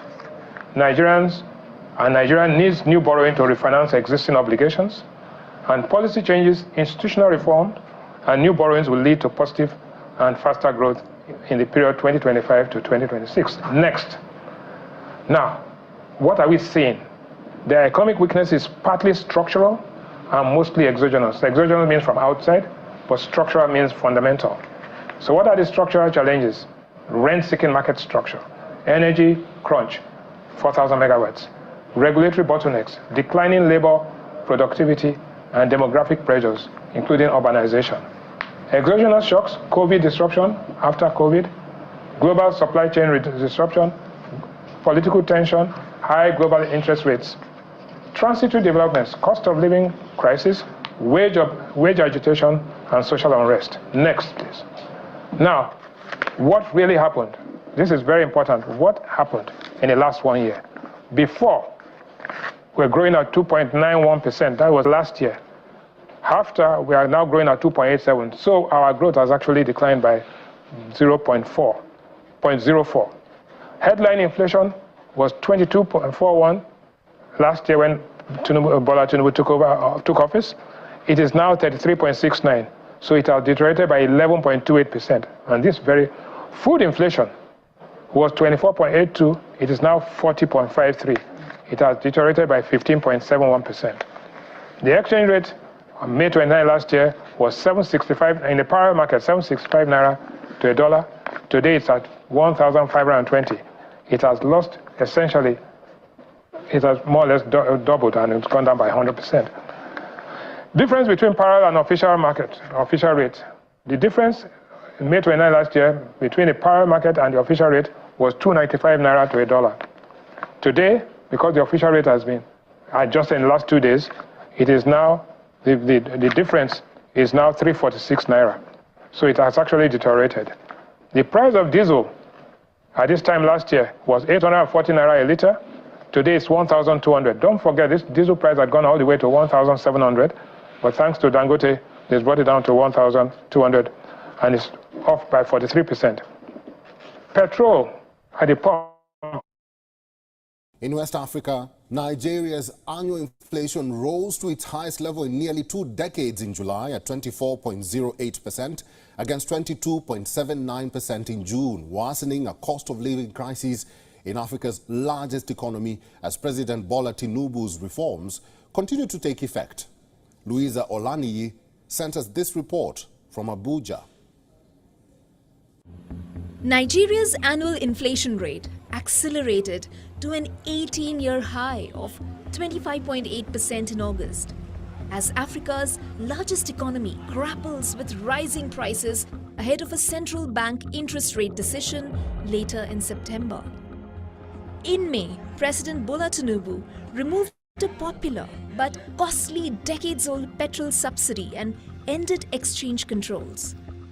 This led to a spike in prices, from food to transport fares, and angering unions who have threatened strikes. The August inflation figure rose for an 8th straight month from July's 24.08%, compounding a cost of living crisis worsened by Tinubu's reforms. Official data shows the last time Nigerians experienced this level of inflation was in August of 2005. Analysts say Naira depreciation, higher fuel and food prices, logistics costs, and money supply growth were some of the major drivers of Nigeria's inflation. The removal of subsidy helped in exacerbating the situation, whereby increasing the inflation, and also the devaluation, the unification of the exchange rate, which led to the devaluation of the Naira, also helped in increasing the current inflation levels. So that's why I said the current administration have a responsibility with respect, because the government is a continuum, so it has a responsibility in respect to where we are currently. Contrary to analysts' expectations, the central bank raised rates by a smaller than expected 25 basis points in July. It is due to set rates again on September 26th, and some analysts expect a more hawkish stance. As price of staples rise, food inflation, which accounts for the bulk of Nigeria's inflation basket, rose to 29.34% in August from 26.98% in July.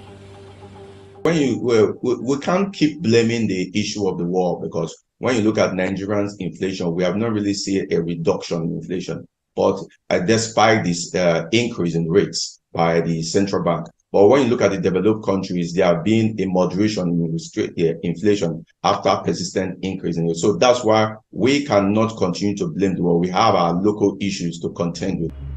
The price of diesel has more than doubled at 850 Nigerian naira a litre, which is about $1.12. Only a year ago, diesel was selling for 400 naira a litre.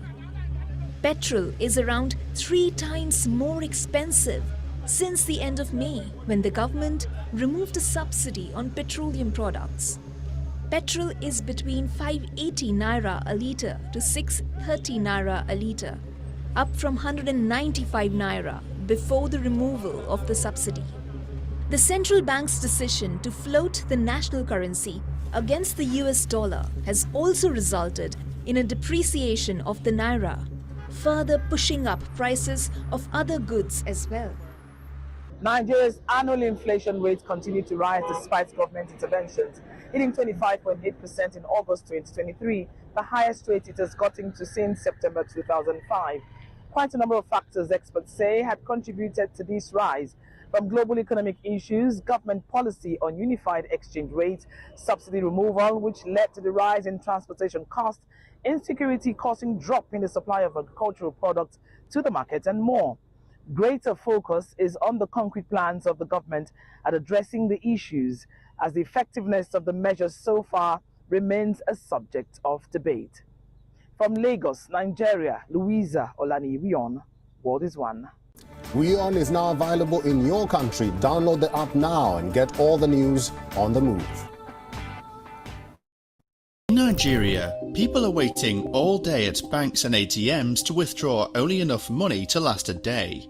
Violence has erupted in public spaces, with individuals attacking employees and demonstrators setting buildings on fire. This is because, in May 2023, new Nigerian President Bola Tinubu cut fuel subsidies that had been in place since the 1970s and abandoned a long-standing currency peg allowing the naira to trade freely in the market. As a result, the local currency has plummeted, driving inflation to more than 35%. Employees stopped going to work when their annual salary wouldn't even pay for their bus ride home. Companies began modelling their products to fit the income bracket of consumers by selling in smaller sachets, since people couldn't afford larger packages. Over 75% of households in Nigeria live on $3 to $5 per day, which is huge. So, how did Nigeria get here? And how is tech booming in Nigeria despite a weak economy? Nigeria, a nation of striking contrasts and boundless potential, is home to over 250 ethnic groups and 500 different languages, each with its own diverse culture and unique art. It is Africa's most populous country, with 200 million people, and was the continent's largest economy until 2022. Now it has slipped to 4th place. It is a land where contrasts coexist, from the bustling streets of Lagos to the serene savannas, and from vast oil fields to thriving tech hubs. Nigeria also boasts the 2nd largest film industry in the world by output. Nollywood, the local answer to Hollywood, produces about 2,500 films a year, and Nigerian musicians like Rema, Burna Boy and Wizkid pack stadiums around the world. Unfortunately, Nigeria's boundless potential is often wasted. In addition to being blessed with cultural and natural beauty, Nigeria is also cursed with an abundance of crude oil and natural gas, leading to corruption, crime and violence. To understand Nigeria's economic journey, we must first look to its past. In the early 20th century, Nigeria was a key agricultural exporter under British colonial rule. Products like cocoa, palm oil and groundnuts were the backbone of its economy. However, the discovery of oil in the Niger Delta in the 1950s marked a seismic shift in Nigeria's economic trajectory. As global demand for oil surged, Nigeria's vast reserves became a valuable asset. The government and multinational oil companies invested heavily in exploration and extraction, setting the stage for a transformation from an agricultural to an oil-dependent economy. The 1970s were a time of prosperity for Nigeria. The oil boom brought immense revenues, transforming the country almost overnight. Oil exports surged, and Nigeria rapidly became the leading oil producer in Africa. The oil revenues led to a dramatic rise in government spending and investment in infrastructure. High oil prices allowed the government to fund ambitious projects, from modernizing Lagos to developing transportation networks. The country enjoyed a period of rapid economic growth and increasing global influence. As oil became the primary source of revenue, Nigeria's economy grew increasingly dependent on this single commodity. Oil exports dominated the nation's trade, and the agricultural sector was neglected. The focus on oil led to a decline in agricultural production, disrupting traditional livelihoods and reducing the country's economic diversity. Nigeria's reliance on oil exposed it to the volatility of global oil markets. The 1980s and 1990s saw dramatic fluctuations in oil prices, leading to economic instability.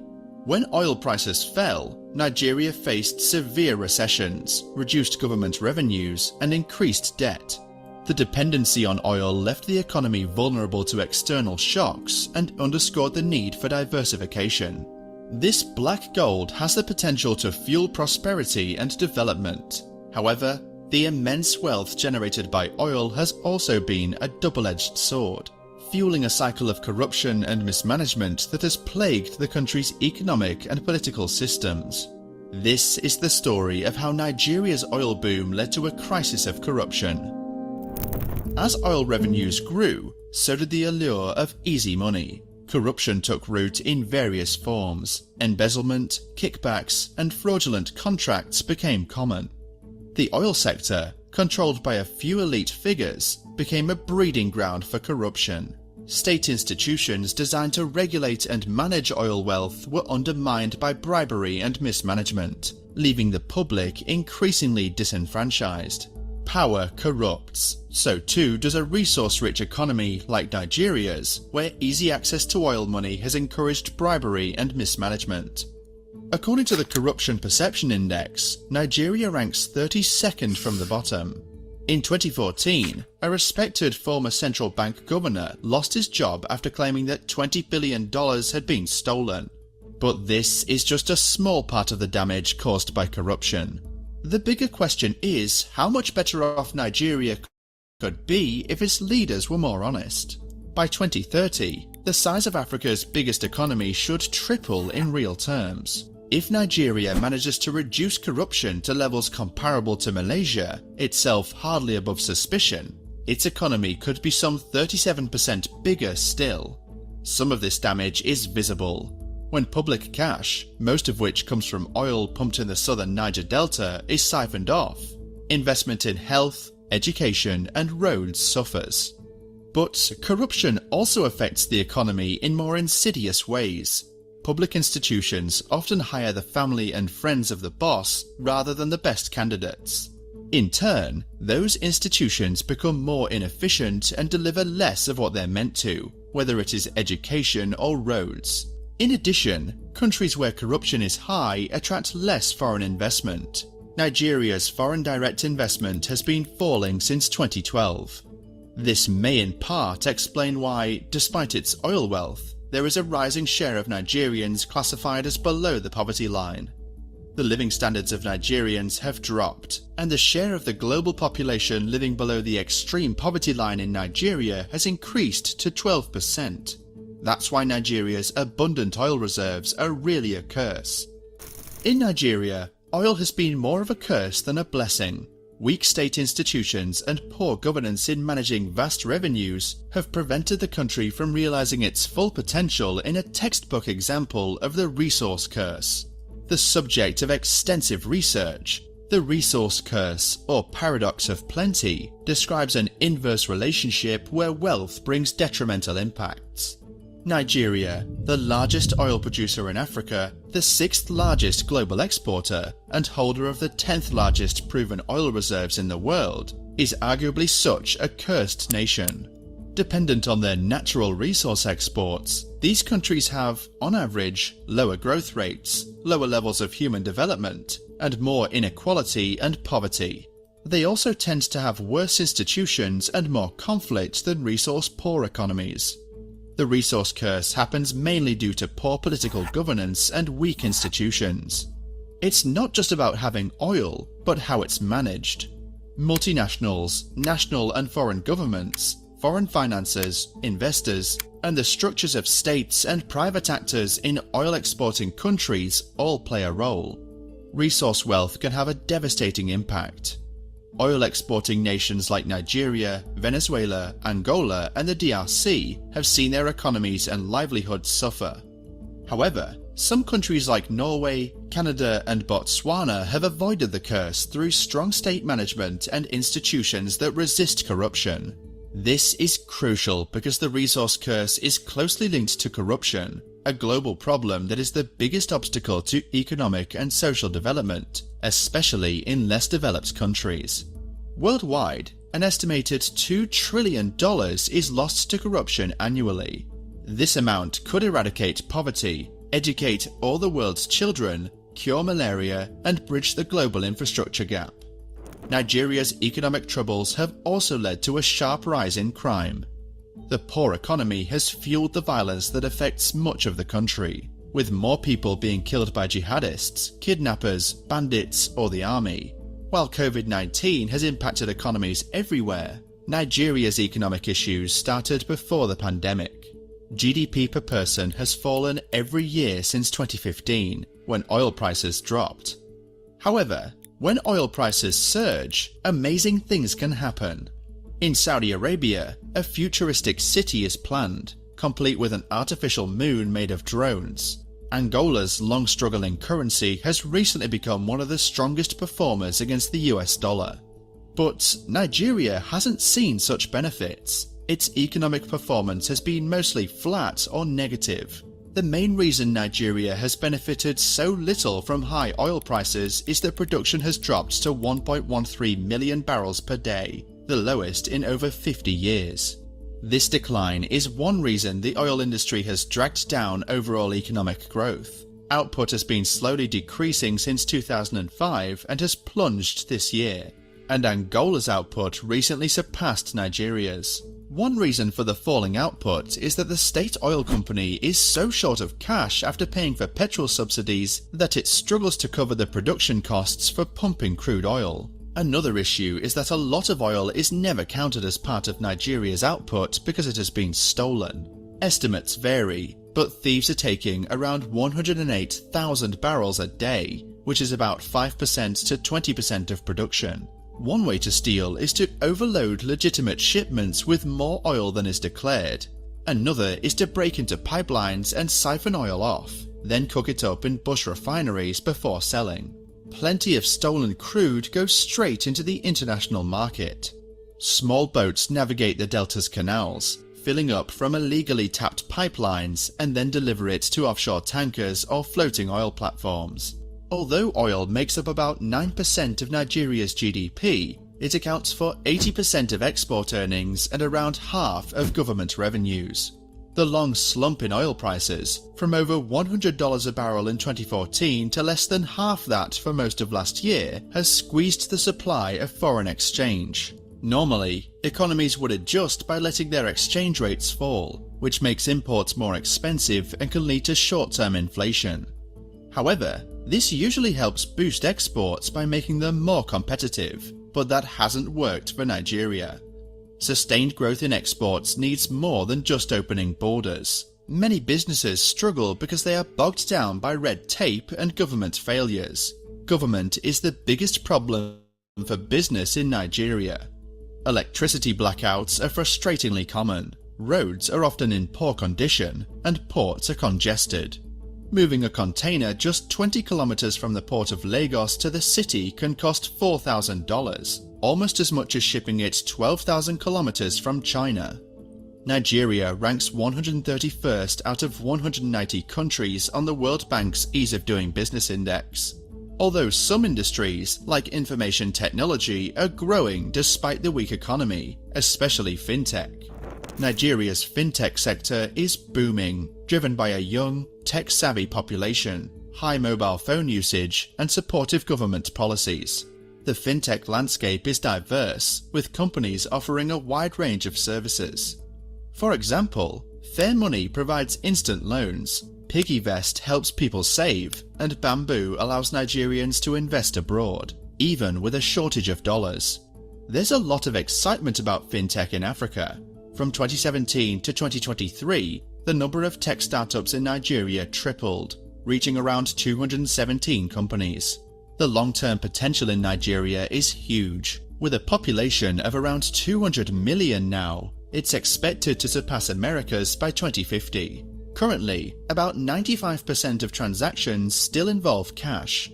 However, some investors worry that the excitement around fintech might be overblown, given the country's unpredictable regulations and ongoing economic troubles. Running a fintech company in Nigeria is challenging. Power and internet are unreliable, and the tough economy is the biggest hurdle. While startups everywhere often paint an overly optimistic picture, many fintechs in Nigeria face a smaller market than expected.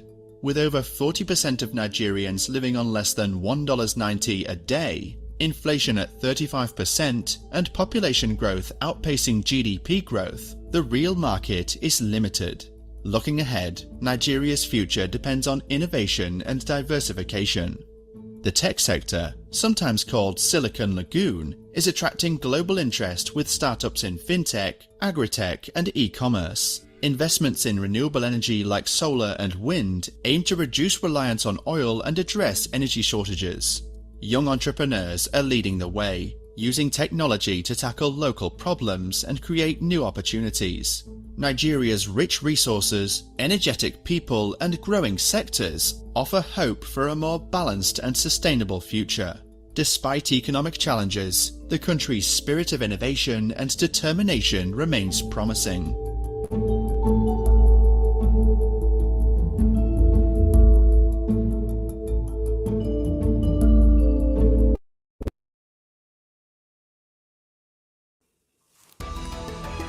A general strike demanding higher wages brings Nigeria to a standstill. Protesters say economic reforms have pushed more people into poverty. The government argues that they're necessary. So what's the root cause of the crisis in Africa's most populous country? This is Inside Story.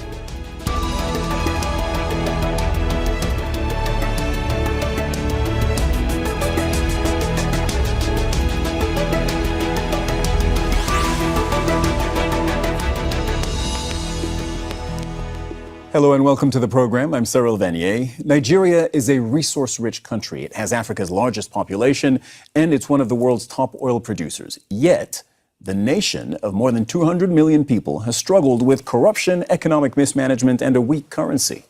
A general strike is once again drawing attention to these challenges. Union leaders want a higher minimum wage, and they blame recent reforms by the new president, Bola Tinubu, for making the economic crisis even worse.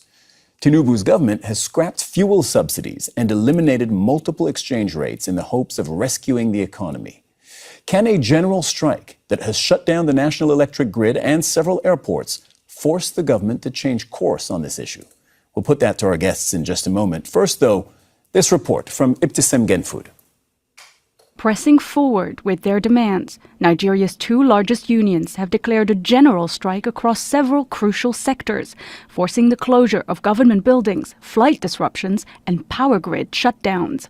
Talks with the government on a new minimum wage have collapsed. Now we are inflicting hardship on Nigerians, which is not the normal thing. So if it is government that is thinking about their citizens, I think they should rethink and we'll go back to the table. Unions say it's impossible to survive on the current minimum wage of $20 a month. Instead, they're demanding at least $370. Inflation has reached its highest level in nearly 30 years, jumping more than 10% since 2022. The worst cost of living crisis in a generation has left many Nigerians struggling to afford food. Some business owners in Abuja say they can't cope. You make money, you make good money in food, which was true, but now any money you make, you take it back to the market. It's as good as working for those in the market and not for yourself. It's the fourth strike to hit Nigeria since President Bola Tinubu took office in May last year. He was elected on a platform to wean the economy off subsidies. His government has slashed its assistance on petrol and electricity. It's devalued the national currency, the naira, which hit Nigerians hard. Ranked Africa's largest economy in 2022, the oil-rich country has slipped to 4th place. Mr. President's policies, his strategies, and his programs have turned the country in the right direction, upwards, growing. President Tinubu's ministers are urging patience.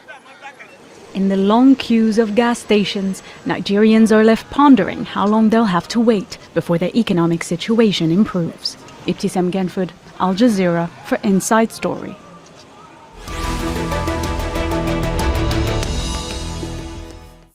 Let's bring in our guests in Abuja. Khalil Halilu, Chief Executive Officer of Nigeria's National Agency for Science and Engineering Infrastructure. This is an agency which is implementing measures to ease the effects of removing the fuel subsidy, so we'll want to hear from you about that. In Washington, D.C., Amaka Anku, head of the Africa practice of the Eurasia Group, advising clients on politics and markets across Africa with a specific focus on Nigeria. And in Maiduguri, northern Nigeria, Hamzat Lawal, an anti-corruption activist, founder of Connected Development. That's a civil society organization which helps Africa achieve its sustainable development goals. A warm welcome to all of you. Let's start. We want to go to the ground first. Abuja, Maiduguri. As we record this program, the strike has been suspended between the labor unions and the government to allow for further negotiations on the minimum wage. So, Khalil, starting with you, do you expect things to return to normal now over the next few days with the power grid back on, airports reopening, offices reopening, etc.? Well, yes, I believe everything will go to normal. But I think one of the things we have to accept as country, is our realities. This is as a result of events that have happened in the past. It's not something that started today, but things like the issue around fuel subsidy removal, we know it's something that cannot be sustained over time, and it is the right thing to remove it. And, the key thing is how do we mitigate this, and also how realistic the labor union is, with regards to their demands and requests. So it's an issue that has piled up, over years, and you don't expect it to go overnight. Okay, you raised some very interesting points, and that we're going to delve into those. Hamzat, before we do that, I want to talk about the minimum wage. But before we do that, are you seeing still the effects of the national strike, or has life returned to normal?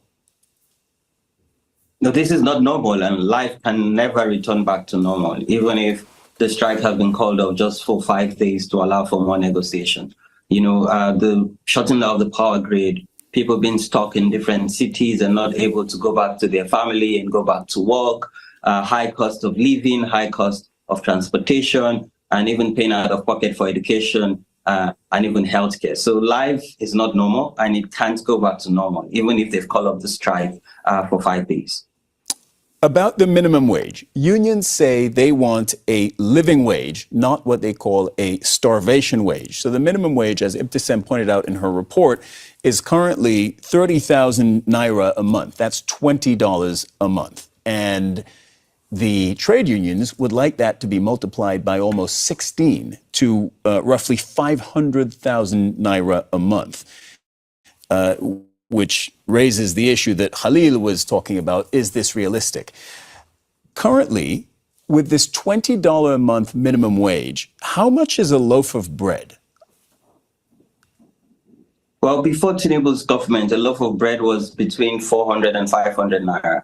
Today, it's about 1,600 and 1,800, which is over 100% increase. A lot of families cannot afford the family loaf of bread. And the $30 cannot take family members to provide shelter, to provide food, provide cost of electricity, and even public transportation. So there's that pressure on low-income households earning $30 in a month.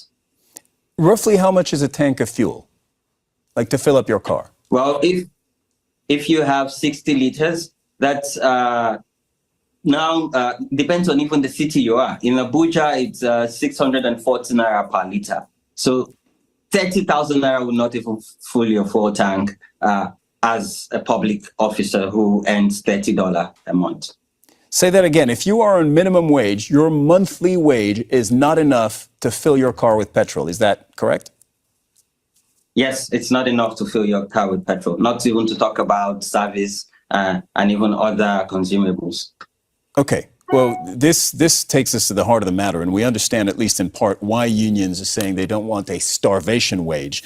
Amaka, let me bring you into this. The president, Bola Tinubu, came to power promising to fight poverty, and he's taken some pretty drastic economic measures. But for the moment, what he has on his hands is the worst cost of living crisis in a generation. He's telling Nigerians to be patient. Should they be patient with him? Great question. Look, thank you for having me.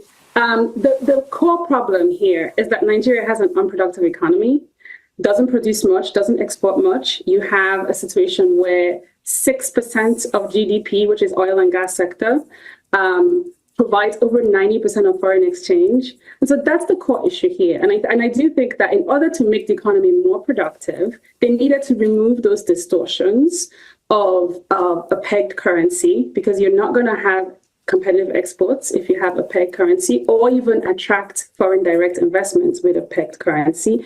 And then, of course, the subsidies, as your first guest was saying, cost a lot of money. And so these Amaka, pause for a second.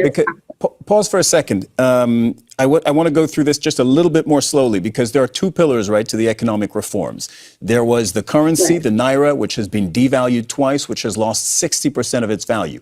You were just saying the government, in your view, needed to remove the artificial level of the naira and let it get back to closer to its market value. You think this was necessary? Absolutely. And can I just say, just to give some context, over 90% of Nigerians voted for these reforms. I know it's difficult, it's extremely difficult, but all the top 3 candidates promised to remove subsidies and to liberalize the currency. So yes, this is something that I think a lot of people acknowledge has to be done. And there's been some talk about how it could have been done differently. I really don't think there's a way to do it in a way that is not painful. The concern I have is that there hasn't yet been a clear direction communicated all the way from the presidency about what the growth plan is for non-oil exports. And that's what I really would like to see more of. Okay. And to make it crystal clear, Pillar 2 of the economic reforms, you mentioned this, was about removing the petrol subsidies. Now, for context, those have been in place for decades, pretty much since the 70s. And they were removed on day one of this president's term. You're right to point out that he campaigned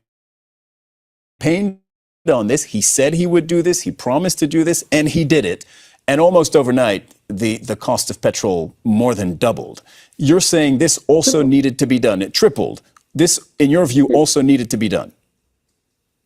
And just to be clear, actually, they raised prices and they removed subsidies at the time. Subsidies are now effectively back because of the depreciating currency. So it's a tricky and a difficult situation. But yeah, so it needed to be done. And this is why it needed to be done. Look, I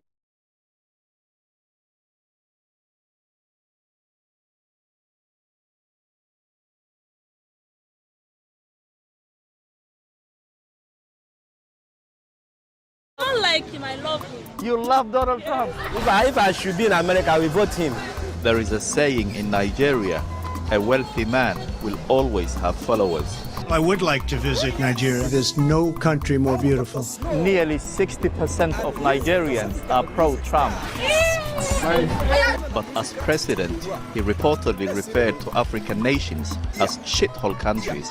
Did you address his reported comments from earlier this year when he reportedly used vulgar language to describe African nations? Well, the best thing for me is to keep quiet. We didn't discuss it.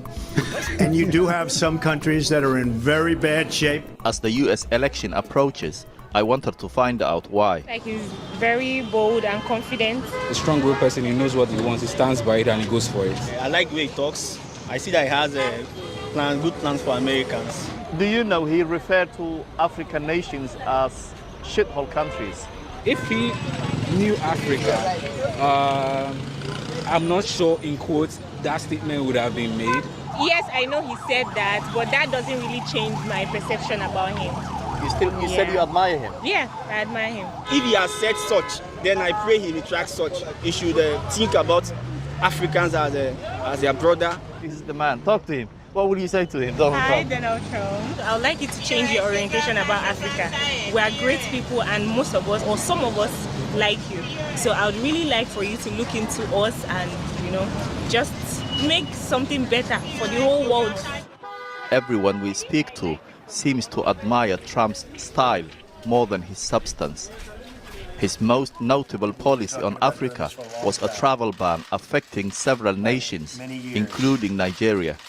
The restrictions were in place throughout 2020 until Trump left office. They pour into our country. We have no idea who any of them are. They come from Africa. They come from Asia. While Kamala Harris visited Ghana, Zambia, and Tanzania last year, Trump has never set foot in Africa. In Jesus' name I pray. To many Nigerians, however, Trump represents something more important: the defense of conservative Christian values. The prophecy about Donald Trump, the assassination attack, God told me what was made, and I prophesied it. In Nigeria, precisely, people like me, Donald Trump is our choice. Donald Trump has that very charisma to talk people into agreeing with what is right. David Kingilio Elijah is a pastor who bills himself as the world's most accurate prophet. Staunchly pro-Trump, his predictions often involve the former president. The prophecy that comes here for Donald Trump is always accurate. God told me there's a political assassination coming for him, that we should pray, which some of the people in the church joined me and we prayed. You can imagine somebody just shook his head this way and the bullet pierced the upper ear. Yeah. Is it not a miracle? You prayed for him? Yes, I prayed for him. It was a prayer we made here because I saw it and I said it online. Anybody can Google it and see it there. In deeply religious countries like Nigeria, pastors like Prophet Elijah have a huge influence on their followers. During the last election, one church even called on the congregation to march for Trump, praising his stance on abortion. But as November 5th approaches, what does the prophet foresee this time? Well, the prophecy has already been given before now, that God is not done with Donald Trump. And that is why he needs me, the major prophet, to step in and talk to him into his ears. Even the last election, I told them, I said, let Donald Trump send for me to come and settle issues.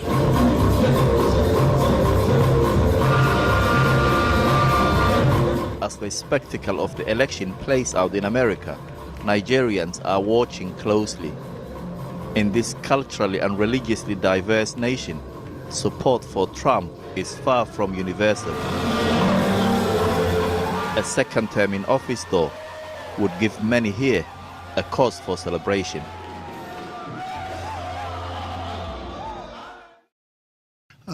In terms of corruption, Nigeria has a reputation, as you understand very well, for very massive corruption. I also know that the president has been able to cut that down very substantially.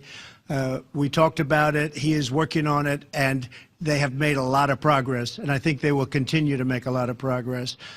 We have a lot of people in this country, and frankly, the country itself, that invests in Nigeria, so cutting down on that corruption element and a corrupt element is very important to us, and the president will be able to do that.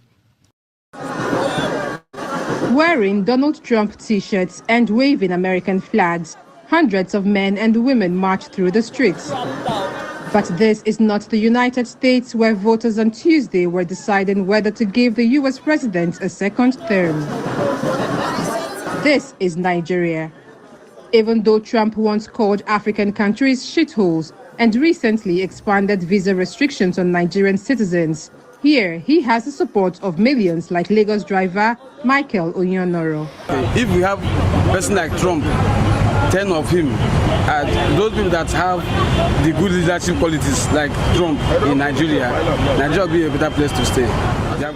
A Pew Research Center poll in January found that 58% of Nigerians had confidence in Trump, behind only Israel, the Philippines, and Kenya. The reasons are varied. Some cite Trump's radical approach to leadership, saying it appeals to Nigerians who are used to hustling in a tough economy to survive. Trump will emerge victorious. For others, like the Live in Christ mission that organized the rally in the eastern city of Onitsha, it's a matter of faith, saying Trump supports Christians all over the world. God prospered America.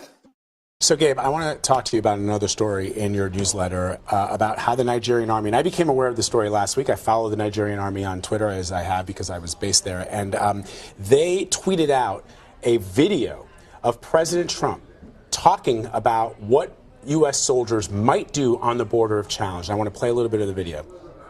Anybody throwing stones, rocks, like they did to Mexico and the Mexican military, Mexican police, where they badly hurt police and soldiers of Mexico, we will consider that a firearm.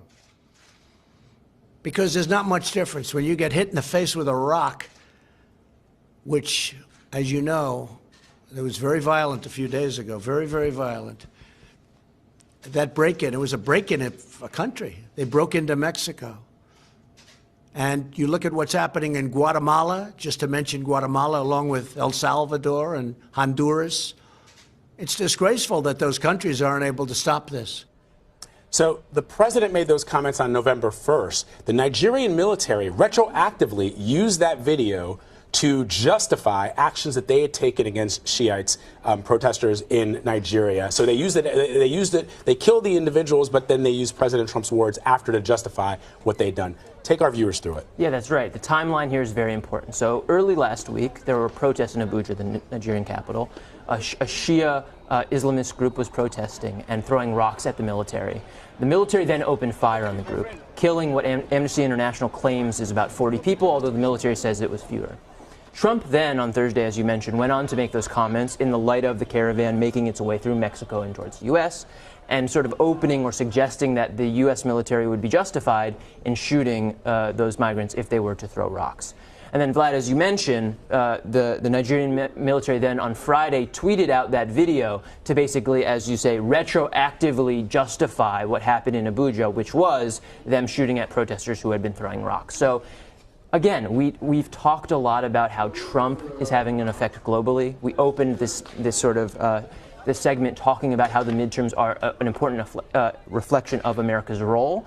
And this is one concrete example about how countries see Trump as an example and how they, in this unfortunate instance, an example that allows sort of violence and human rights violations. Yeah.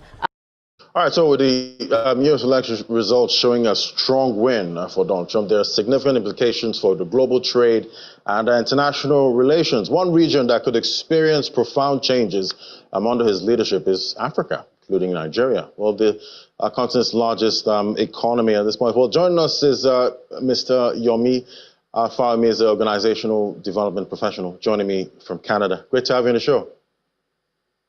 Yeah, good afternoon. How are you doing? I'm doing great. But during Donald Trump's first term, he focused heavily on America first, often questioning the value of, multilateral trade agreements. How do you think this policy, will affect trade relations between the U.S. and Nigeria, Africa, as his, strongly, returning to office at this point? Yeah, thanks for having me. I mean, great question, and what everybody should be talking about, wherever you are in the world. I mean, one of the things is very clear. There are two clear things he has always said. He has said is American first policy, which means he would prioritize America above any other place, which looks like what any leader would do. But considering his antecedent, that could have a lot of implication. But much more the fact that he has said that he's going to impose tariff and at his various campaigns. Of course, if you notice, it's not as if we have a coherent policy that he released about tariffs. He has quoted various percentages on tariffs, and he did not mention whether it was going to be geographically different. So we don't know whether the tariff will be higher for China than from Nigeria, than from Angola, whatsoever. So we don't know what the tariff regime is, but what he had said was that he was going to impose tariffs. And the implication for a country like Nigeria, and for us, in Africa, we're, I think, the second or third highest trading partner with the US, it becomes a big challenge if he really decides to impose tariffs, because what that means is that any product leaving any country going to the US is going to become likely less competitive, particularly if it can produce an alternative. The first time he was president, he introduced tariffs on steel, and that affected, for example, the steel industry in a place like Canada, for example, where steel production suddenly was no more competitive, producing in Canada and taken to the US. So if he goes ahead with a tariff structure that is negative, that is high to Nigeria or any other country, then that could be a big challenge. There's also the question of whether it comes with a trade policy that makes it difficult to have products get into Canada as quickly as, to the US as quickly as they should. Because don't forget that the last time he came, he had tariffs on countries, he had tariffs on products. So we need to also be conscious of that, because the assumption is that the tariff is only going to be on countries, but he had tariffs on countries, he had tariffs on products. Remember the classical arguments and what many of the economics use as example was, for example, tariffs on washing machine to do laundry. He introduced a tariff around that, and that led to an increase in the cost of tariffs in the cost of washing machine in the US. And what was very interesting in that case was that it was a target against the Chinese market. And his assumption, what he argued then, was that the tariffs on washing machine would make American producers produce more washing machine that would be affordable for Americans. But what happened was that the tariffs he introduced on washing machines made imported washing machine expensive, but also the washing machine producers in the US also didn't necessarily produce more, but they also increased their prices. So the price of washing machine went up in the US, whether it was imported or not. So we do not know whether the tariffs will be on nations or on products. What will we do? Yeah, definitely. He's the king of tariffs. At this point, he keeps talking about all of those tariffs. But in Nigeria, we keep talking about the japa trend. So, talk to me now. What does this win mean for the japa trend we see, or does it translate to jakpada at some point? Again, another of those things. I mean, one of the biggest arguments people had against Kamala Harris, this person that they ran against, was that she was not declaring the policy. Again, there is really no policy document that Donald Trump has produced that tells us exactly what is going to happen to immigration. But again, history helps us. You remember, Nigeria was one of the countries he placed a travel ban on when he was president. So if that happens again, then that will influence travels between the US or not. Now, many people, I remember somebody was arguing yesterday and saying, no, he wouldn't do anything against Nigeria. And I was like, yeah, but this was what happened in his first term. And the person was saying, and I said, wait, let me ask you, how old were you when it was his first term? Because a number of people were not either old enough or were not exposed to some of those challenges then, so they really don't relate with it, and that could have influenced some of the voting result that we saw from many states. Now, the first time he had introduced a travel ban, but it wasn't just a travel ban, because everybody talks a lot about the travel ban, which necessarily is going to affect immigration. But also at the same time, in the first time, there were changes in policy. So, for example, in Lagos, Nigeria, where we could do Dropbox, the system of doing application for visa, that changed. So if you wanted to go to the US, it was going to take a longer, more onerous processes, which was not the case before. Now, that is going to influence travels between both countries.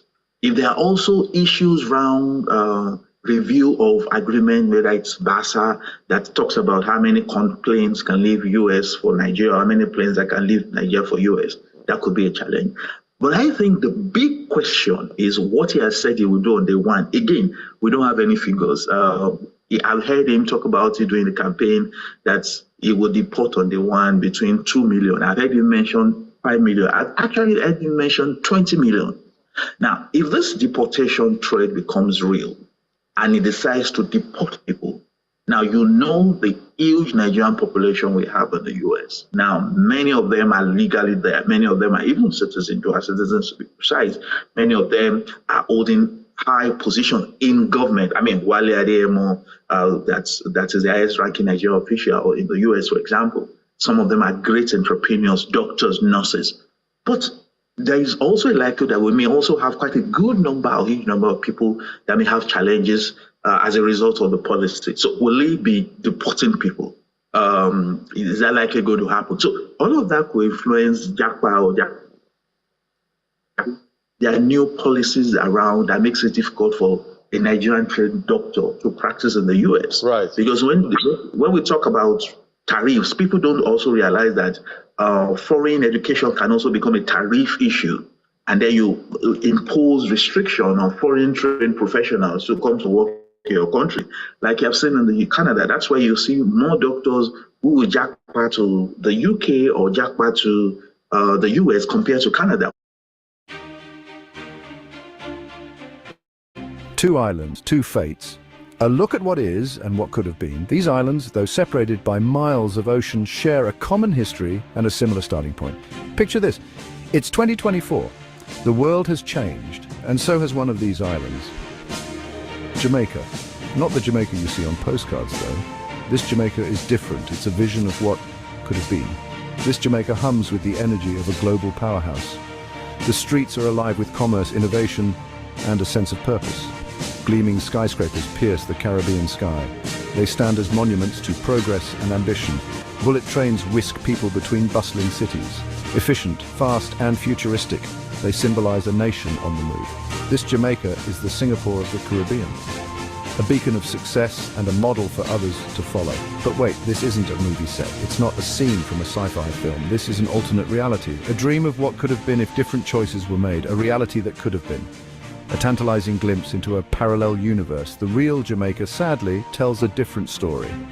A story marked by missed opportunities and unfulfilled potential. A story of unrealized potential, of economic struggle. Factories lie abandoned and people toil in harsh conditions. This Jamaica grapples with crime and poverty. The streets tell tales of hardship and survival.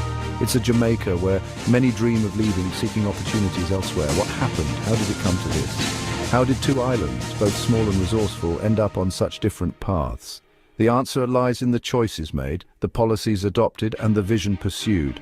One chose a path of innovation and investment, while the other struggled with internal challenges and external pressures. The story of these two islands is a powerful reminder of the impact of leadership and vision on a nation's destiny.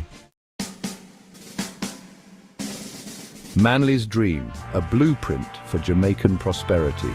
A vision that sought to transform the island nation into a beacon of economic success and social progress. Enter Norman Manley, Jamaica's first premier. A visionary leader, he saw Jamaica's potential. He was not just a politician, but a man with a mission to uplift his people and his country. He knew Jamaica could be more than just a pretty face. Manley had a plan, a bold plan. He envisioned a future where Jamaica was not only known for its natural beauty, but also for its economic strength and cultural richness. He wanted to transform Jamaica into an economic powerhouse. Education was key. He believed that an educated populace was the foundation of a strong nation. Manley believed in empowering his people. He saw education as the great equalizer, a tool that could break the chains of poverty and ignorance. He invested in schools and universities. He knew that by building a robust educational system, he was laying the groundwork for future generations to thrive. He knew a skilled workforce was essential for growth. Infrastructure was another priority. Manley understood that without proper infrastructure, economic development would be stunted. Roads, ports, and airports needed an upgrade. He initiated projects to modernize these critical facilities, ensuring that Jamaica could compete on a global stage. Manley understood that connectivity was crucial for trade and investment. He knew that a well-connected Jamaica would attract businesses and investors from around the world. But Manley's vision went beyond just bricks and mortar. He wanted to create a vibrant economy that offered opportunities for all Jamaicans. He wanted to diversify the economy, to move beyond agriculture. He saw the potential for Jamaica to become a hub of industry and innovation. He encouraged industrialization and welcomed foreign investment. Manley believed that by opening Jamaica to the world, he could bring prosperity to his people. Sadly, fate had other plans. Despite his best efforts, Manley's dream faced numerous challenges. Manley's vision, though ambitious, faced an uphill battle. Political instability, social unrest, and economic challenges created roadblocks that were difficult to overcome. Political instability, social unrest, and economic challenges created roadblocks. These issues hindered the progress that Manley had hoped to achieve. His dream, while inspirational, remained largely unfulfilled, yet the seeds he planted continue to inspire future generations. Manley's legacy lives on in the hearts and minds of Jamaicans who strive for a better tomorrow. The Lion of the East, Lee Kuan Yew, and Singapore's meteoric rise, his leadership and vision transformed a small island nation into a global powerhouse. Now let's shift our gaze eastward to Singapore, a nation that has defied the odds and risen to prominence on the world stage. A tiny island nation, once a British colony just like Jamaica. But unlike many former colonies, Singapore's story took a different turn. Enter Lee Kuan Yew, a man whose determination and vision would change the course of history for Singapore. A leader with an iron fist and a clear vision, he was relentless in his pursuit of progress and development. Lee Kuan Yew was obsessed with development. He believed that the key to Singapore's success lay in its ability to modernize rapidly. He knew Singapore had no natural resources to rely on. The island was small and its land was limited. Its only asset was its people. Education became his weapon. He invested heavily in building a robust education system. He built a world-class education system, churning out skilled workers who could compete on a global scale. This focus on education laid the foundation for Singapore's future. Lee Kuan Yew understood the importance of foreign investment. He knew that to grow, Singapore needed to attract businesses from around the world. He created a business-friendly environment, attracting multinational companies. He tackled corruption head-on, ensuring that the government remained transparent and accountable. He knew transparency and accountability were vital for economic growth. His strategies worked and the results were evident.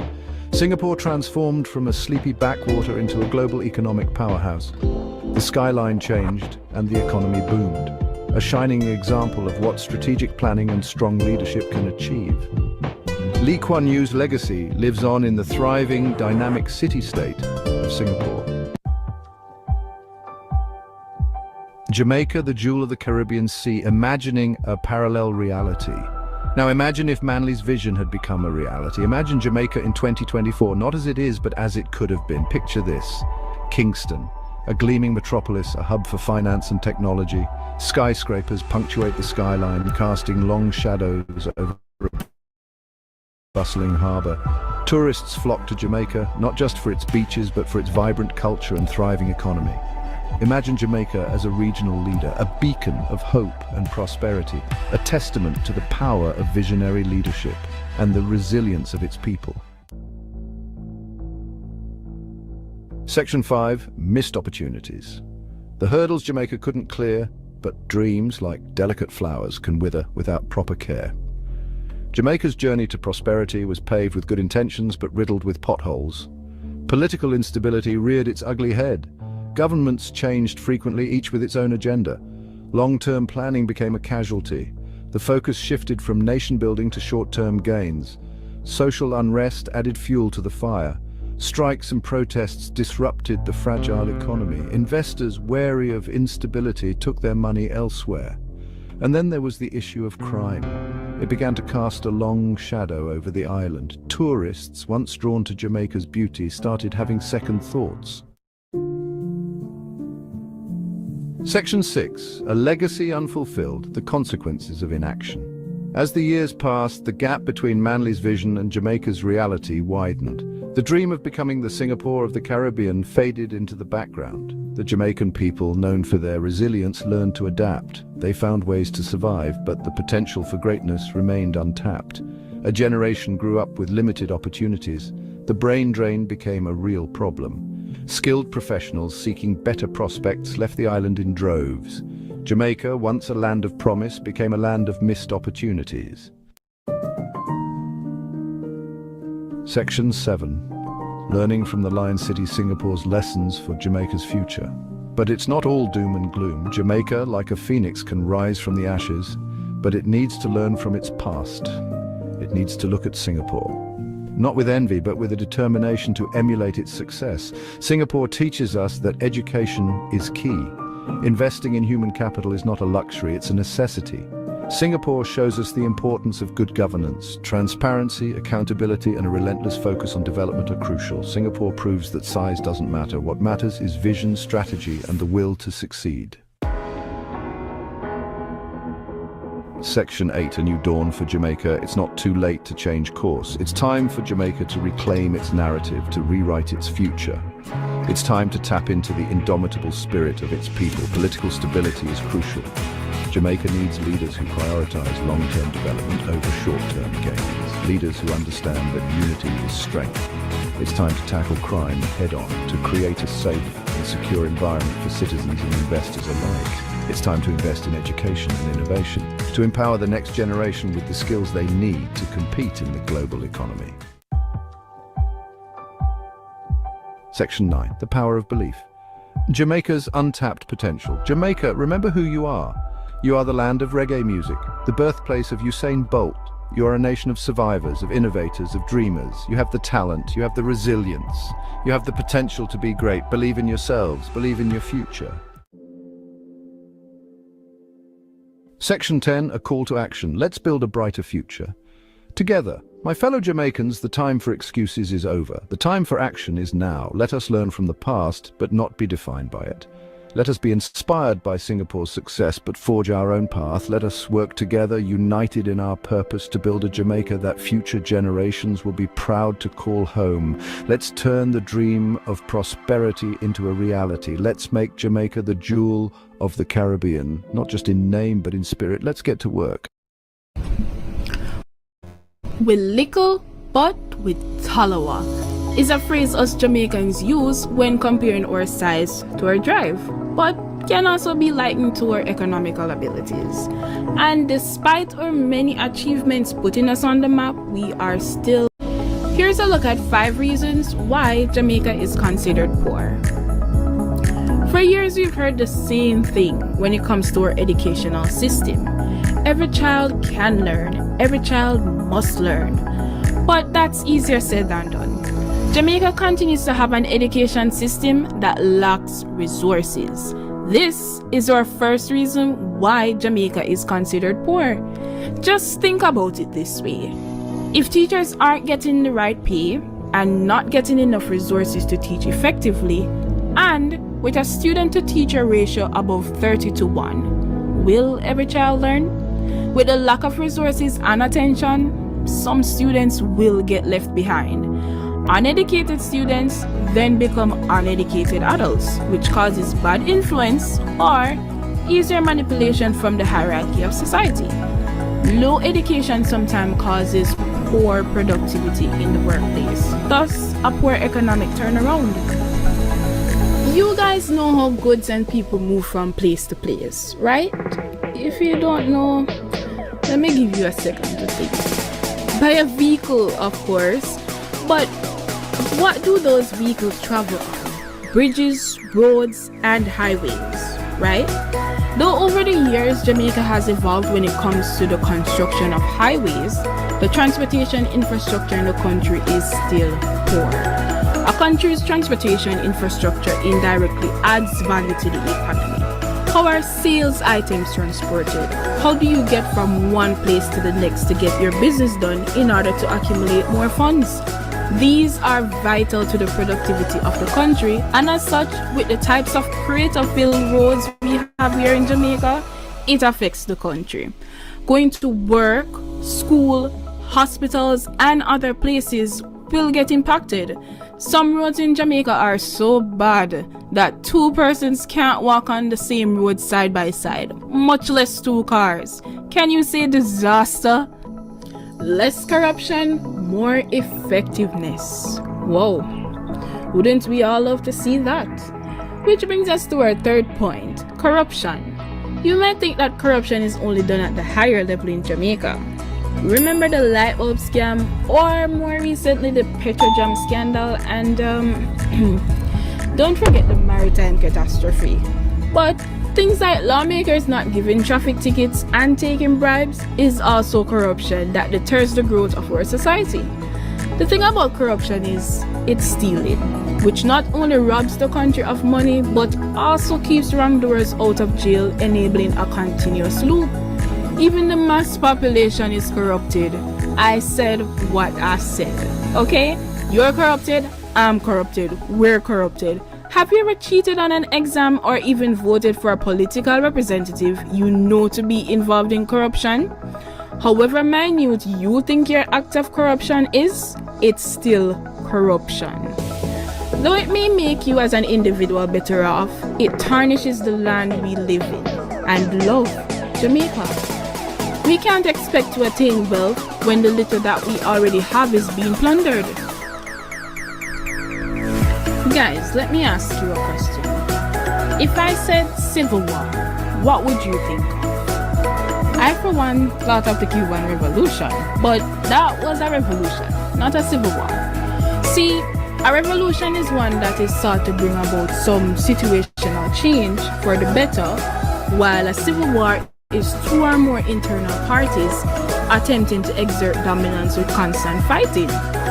If you're a music fan, can't forget the Gwalior versus Gaza, good enough example. From as far as I can remember, Jamaica has been in a civil war. There are several gangs in Jamaica who all seek to be dominant over the other, while the security forces attempt to be dominant over them. Thus, this is a cause of Jamaica's persistent poorness. War breeds many things, one of which is poverty. War isn't productive in any way, shape, or form, as it needs government resources to quell, and Jamaica already lacks enough resources. With constant violence, the business sector will deplete, and tourist visits, which Jamaica is so much reliant on, will slowly diminish. A civil war causes a ripple effect that may contribute to lesser productivity in the future. Before we move on to the next point, I'd like you to look around yourself and try to find 5 things, just five things made in Jamaica. If you're having a hard time, that's understandable because Jamaica has a consumer-focused mentality, and that is another reason why the country is considered poor. We tend to focus more on buying than selling. The money that is supposed to be rotated in our country ends up leaving because we're employing other countries to do our work or employing the use of goods manufactured outside the country. We need to get value outside and disperse it internally. If we must get individuals from abroad, then let them employ locals in order to rotate that money within the country. This is how we build wealth within our country. Jamaica has the potential to flourish as any other nation. It's up to us as the citizens to make the right decisions to make an impact on the country for the better. The little things count. The little things count. Reduce your littering, invest in our local businesses, pick the right leaders, each one teach one. We could go on and on and on and give a whole lot of reasons why Jamaica is considered poor, but let's stop here. If you have any thoughts as to why we're considered poor, voice your opinions in the comment section. And remember, subscribe, share, like, and comment. Thanks for watching, guys. Let's build Jamaica as we should, through knowledge, hard work, and resilience. Until next time, be good.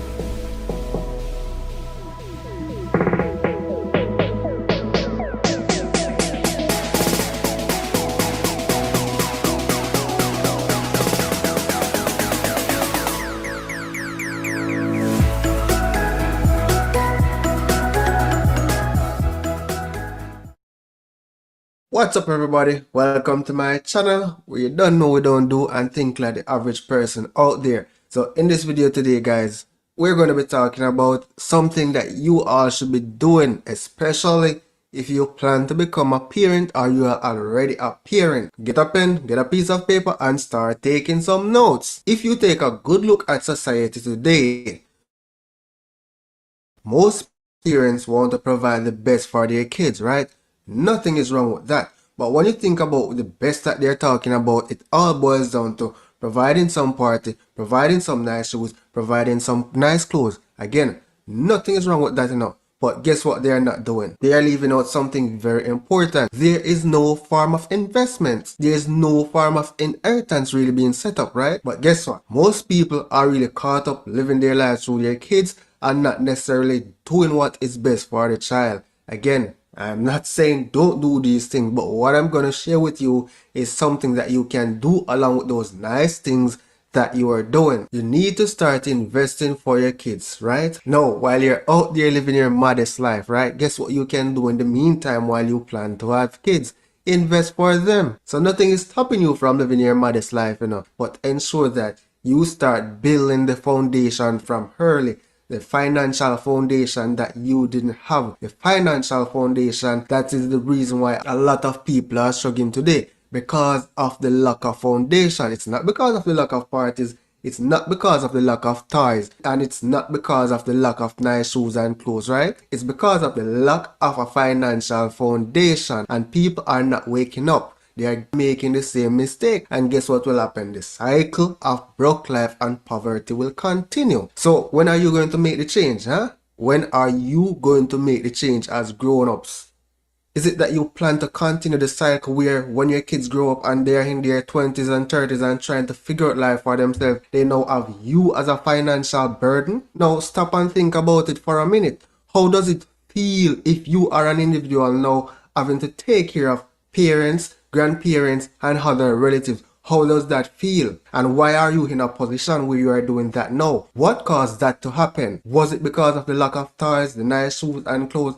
People, you guys need to wake up and do better. I'm not saying not to treat them good or anything like that, you know, but what I'm saying to you is that every dollar you spend on a toy, every dollar you spend on a piece of clothes, right? Every dollar you spend on a expensive or overpriced shoes, because they are kids, it's going to be thrown in the garbage anyway. Invest the equivalent of that money. You don't have to try and pick stock and find out which stock is the best stock to invest your money in. You can simply go with a unit trust. You can go with ETF. You have access to the US market. Every day you're there on Amazon or shop. You have access to the New York Stock Exchange, the Nasdaq, all of those cool things. You can access it from your mobile phone. So the money them want to take a shop and Shein and do all of that. Just invest some for the future now. Make your kids' life a little bit easier. Give them a foundation. Give them a start. When you look at the people who are really wealthy in society, they have assets being passed down from generation to generation to generation. The people that struggle, what do they have passing down? Expense, expense, expense, expense, right? And it continues. It's full time you cut out these things, guys. It's full time you cut it out. Enough information is there for you to make the change, but no. Everybody just get up every day. Scroll over social media, waste time, like and share the gimmicks them, right? Now make no change and then get up, cause the politics, cause the government. And not the government fault, it's your choices. You have to make the change. You have to start doing something different. Now after watching this video, if you're a parent and you don't have any form of investment for your kid, right? Or you plan to have kids and you don't have any form of investment, go to the nearest broker. There are many brokers out there. Sagicor Investment, JMMB, NCB Capital Markets. Go speak with a licensed financial advisor and tell them that you want an equity unit trust to invest in. Why do I say equity unit trust? Not financial advice, but it's risky and it has the most potential for growth when you compare it to the others, right? Because at the end of the day, those toys, those things are going to end up in Riverton Dump. So it might as well. Europe. The world's most infamous colonial continent. Africa, the victims of such colonial ambitions. Egypt, Sudan, Nigeria, Uganda, Rhodesia, South Africa, and more were all once claimed by the British Empire. Morocco, Algeria, Tunisia, Madagascar, and additional regions fell claim to France. Germany had their own regions by the names of German Southwest Africa, German East Africa, Cameroons, and Togoland. Italy laid claim to Eritrea, Libya, and Somaliland. Angola, Mozambique, and Cabinda joined Portuguese Guinea. Their Spanish neighbors snatched the Spanish Sahara, Spanish Morocco, and Rio Muni. Belgium, or more particularly, the Belgian monarch, snared Congo. This was how the ownership of the African continent was split up as of 1914. Only Liberia and Ethiopia remained free and without European rule. However, just a short while earlier, the Europeans had claimed merely around 10% of African lands, that is, before the scramble for Africa. The 16th century would mark the beginning of European colonization on the African continent. Portugal would start early by laying claim to their new colonies, nearly a century before the Dutch would do the same in South Africa, creating a growing settlement in the Cape of Good Hope. France's Napoleon had his sights on later British-controlled Egypt by the end of the 18th century, and a couple of decades later, the British would take aim at the Dutch Cape of Good Hope. It was shortly after this that Liberia would become home to newly freed African-American slaves, with American approval, to create their own colony.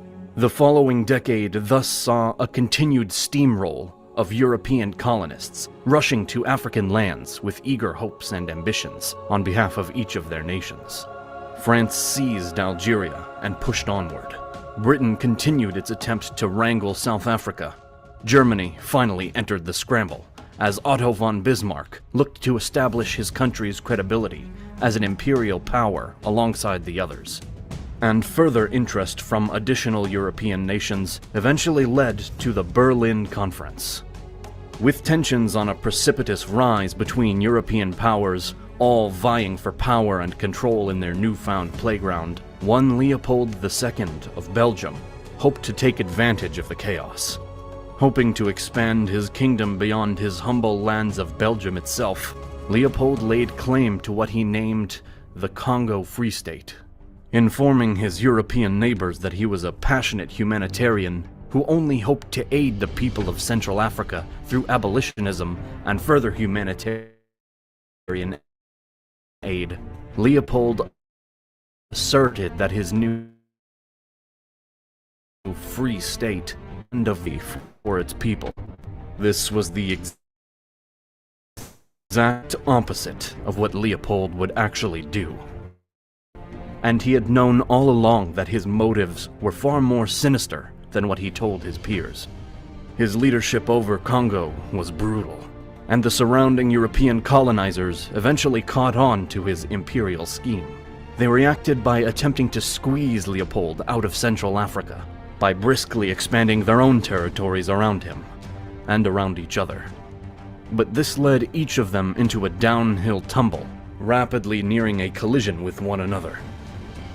Hoping to avoid an all-out war in Africa, or even at home, German Chancellor Otto von Bismarck called his rivals to a meeting.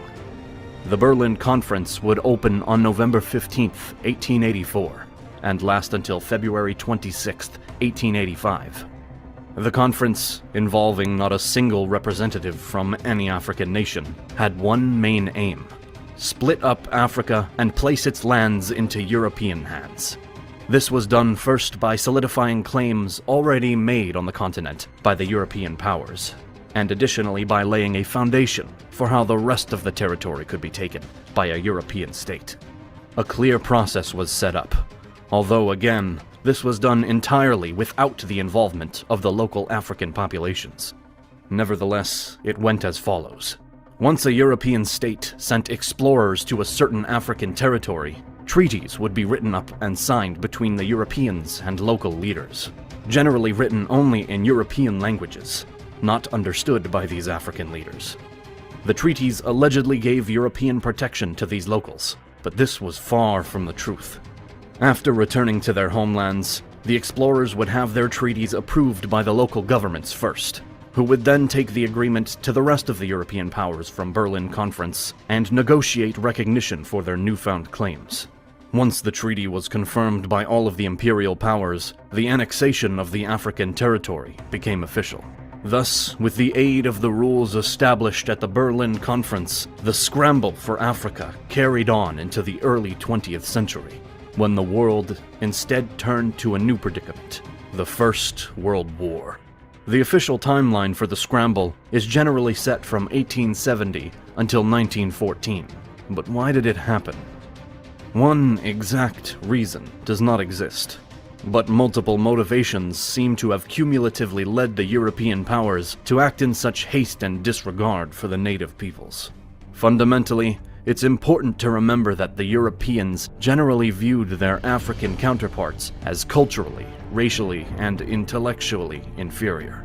This means that the explorers and their governmental authorities believed that Africa was free real estate, and the locals were incapable of forming their own independent, functioning states anyway.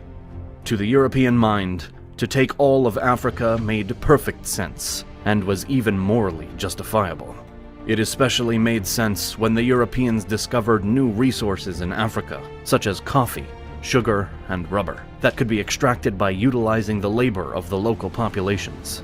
These discoveries were made through exploration, something that Europeans had been doing for some time now, often driven by each empire's thirst for expansion. This, however, was particularly difficult in Africa to start, due in one part to lethal diseases. Western Africa especially gained the reputation of being the white man's grave due to its malignant diseases like malaria and yellow fever. The 1700s saw 9 in every 10 colonists sent to Africa by the Royal African Company meet an untimely end, while 6 of those 9 couldn't even last a whole year. It wasn't until quinine was discovered within the bark of the cinchona tree that the Europeans even stood a chance, at least against malaria. Yellow fever was still a threat, but quinine put an end to the malaria massacre. This was crucial, given the undeniable ambition of the European nations to expand their territories and influence outside of their own continent. Capping a lid on the imperial era was all but impossible, so without a cure, many more lives would have simply been sacrificed for the cause. Although, it's safe to assume that this development rapidly increased the instance of exploration and colonization. Another motivating factor that made life easier for the Europeans journeying to Africa was a new wave of military innovations, saved only for the Europeans themselves. Breech-loading guns, percussion caps, and the Maxim gun were massive leaps in weaponry for the Europeans, who ensured that such tools would not be sold to the Africans they wished to colonize. This gave the European nations tremendous advantage over the local leaders and warriors who did possess firearms, but nothing to the capability of their invaders. The breech-loading guns allowed for quicker ease of use. The percussion caps lessened time, supplies, and limitations for utilizing the firearms, and the Maxim gun was an early machine gun that could absolutely devastate unsuspecting opponents, firing hundreds of rounds in a single minute, as opposed to at least 5 rounds, capable of being fired by the type of firearms owned by the Africans. Further inventions such as the steamboat and steam train made it even more effortless for the Europeans to breach Africa's borders and interior whilst carrying their much-needed weaponry. Easier travel, easier wars, and easier treatment of disease served as an added fire in the belly of European expansionist spirit. A sense of overarching superiority remained the outward justification for colonizing faraway lands that were deemed uninhabited, despite already housing great numbers of indigenous peoples. Internally, amongst those in power, an incurable hunger for more power and land was the main driving force for the frantic land grabs, especially when the neighborly rivalries became increasingly apparent and tense. The scramble for Africa was heavily successful for the Europeans, though not once did it factor the wishes of the Africans. The 20th century post-World War era saw the decolonization of the African continent, ultimately undoing all that the scramble had accomplished. Today, Africans have their freedom and autonomy, but there still remain some haunting footprints left behind from a history all too recent.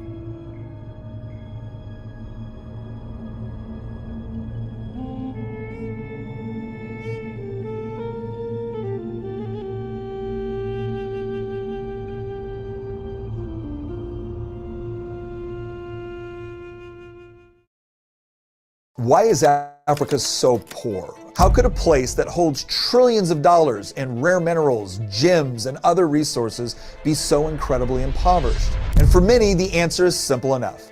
Africa is poor because of the legacy of colonialism. The narrative usually goes something like this. Europe's great powers invaded, conquered, and pillaged Africa of its raw resources, leaving the continent impoverished to this very day. Now, more than 60 years after the end of colonial rule, the continent is still struggling to overcome decades of exploitation at the hands of the European powers. It's a compelling narrative, and many people believe it. But the problem is, it doesn't seem to be telling the whole story, and here's the proof. Consider the story of another ex-colony that gained its independence around the same time as most African nations. Singapore, a former British colony with virtually no natural resources, has risen to become one of the wealthiest nations in the world. Today, Singapore is actually richer on a per capita basis than its former colonizer. So if colonialism doesn't tell the entire story there, is there anything else that can explain why Africa specifically is so poor? Well, one interesting factor is Africa's geography. The economist Thomas Sowell points out that bad geography has hindered the continent's development for centuries and continues to do so to this very day. For example, while Europe's long coastline and plentiful natural harbors helped to facilitate a strong maritime trade all the way back to classical antiquity, Africa has had few of these features. In fact, the continent actually has less coastline than Europe, despite the fact that it's much bigger. It has very few deep-water ports, and with the exception of the Nile, none of Africa's major rivers are easily navigable all the way to the ocean. These geographical problems create huge challenges to trade in Africa, but geography is not destiny. Just look at Botswana. This sub-Saharan country has set records for economic growth despite being landlocked in the middle of the Kalahari Desert. While Botswana does have plenty of diamonds, it lacks many of the other major natural resources, rivers, or harbors that many of its neighbors do. And yet, Botswana is one of the richest nations in Africa with a strong and growing economy. The story of both Botswana and Singapore show that the true culprits behind Africa's persistent poverty has to be something else. Now consider this. In the Tanzanian Constitution in 1965, it discussed the government's role to, quote, prevent the accumulation of wealth to an extent which is inconsistent with the existence of a classless society. This Marxist sentiment was not unusual in sub-Saharan African governments post-colonialism. The bottom line is, many former colonies have not only overcome prior subjugation, but have thrived both politically and economically. But they all seem to have something in common. Instead of trading colonialism for Marx, they adopted systems which encouraged private property rights while at the same time embracing stable governments which established dependable legal systems and then courted foreign investment. The good news is there is hope for countries still struggling to develop, but history suggests that it will come not only through political freedom, but economic freedom as well.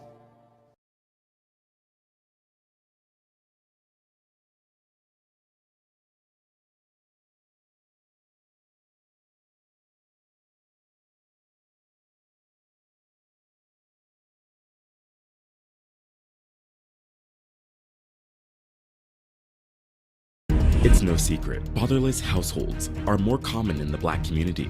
A survey from the American Consensus Institution revealed that 67% of Black children under 18 in the US live in homes without fathers. This is a stark contrast to white children, as only 24% of them live in fatherless homes. But it wasn't always like that. The Black families survived generations of open racism, widespread poverty, and slavery. They lived through segregation and violence, and strong family bonds used to be the norm.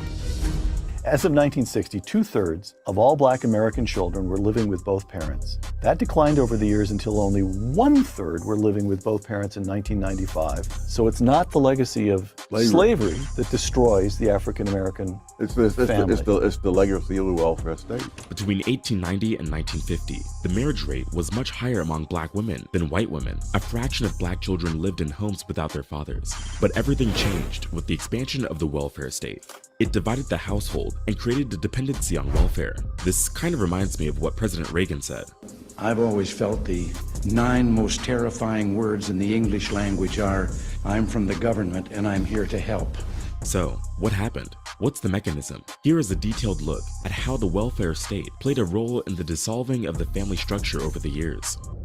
People say that the breakdown of traditional family units, family structures, is a byproduct of black poverty, not just because there is no man to support the family financially, but also because women tend to earn less than men on average. Of course, the connection between the two is there, but it goes deeper than that. Welfare was a mean little business. It was designed to get people by in a pinch. Public assistance programs, like welfare entitlements, have been a part of American culture since the 1940s. Unfortunately, like in many other aspects of government institutions, Black Americans were left out. In time, Black people could also get financial support, but it wasn't easy. Mothers who applied for checks had to let social workers inspect their homes to see if their conditions were suitable for welfare. These workers also had to make sure no man was living in the house. But even if they qualified for support, the amount they received was meager and not enough to build a stable life. In the early 1960s, welfare was not yet common, even in the most impoverished Black communities. In the decade that followed, the number of Black people on welfare went up by 169%. They further increased by 30% from 1970 to 1975. In 1972, New York City, almost 1 out of every 6 residents was on welfare. A major portion of these households were Black. Although Black people were only around a tenth of all Americans, they made up almost 50% of all welfare recipients by the late 70s. A recent UNICEF report showed that many children under 18 in America struggle financially, and African American children are nearly 4 times more likely to be in poverty than white children. Though the number of families receiving cash assistance has decreased since 1996, child poverty rates for Black children in the US remain high. This outcome is not by accident. I studied the evolution of social welfare policies in the US from the New Deal to the 1996 reforms and found that these policies have been discriminatory from the start. And a lot of people can confess to that. This led many Black families to fall into cultural and economic ruin. In a short period, healthy Black people started relying on government assistance to achieve some level of normalcy. But within the city slums, that normalcy was impossible to get. Black children barely knew their fathers, and most were raised by unemployed and unmarried mothers stuck in a cycle of poverty and modest paychecks. This marked a significant shift in Black American history. The consequences were severe for the next generation. Let's start with the Social Security Act of 1935. It was introduced during Franklin Roosevelt's administration.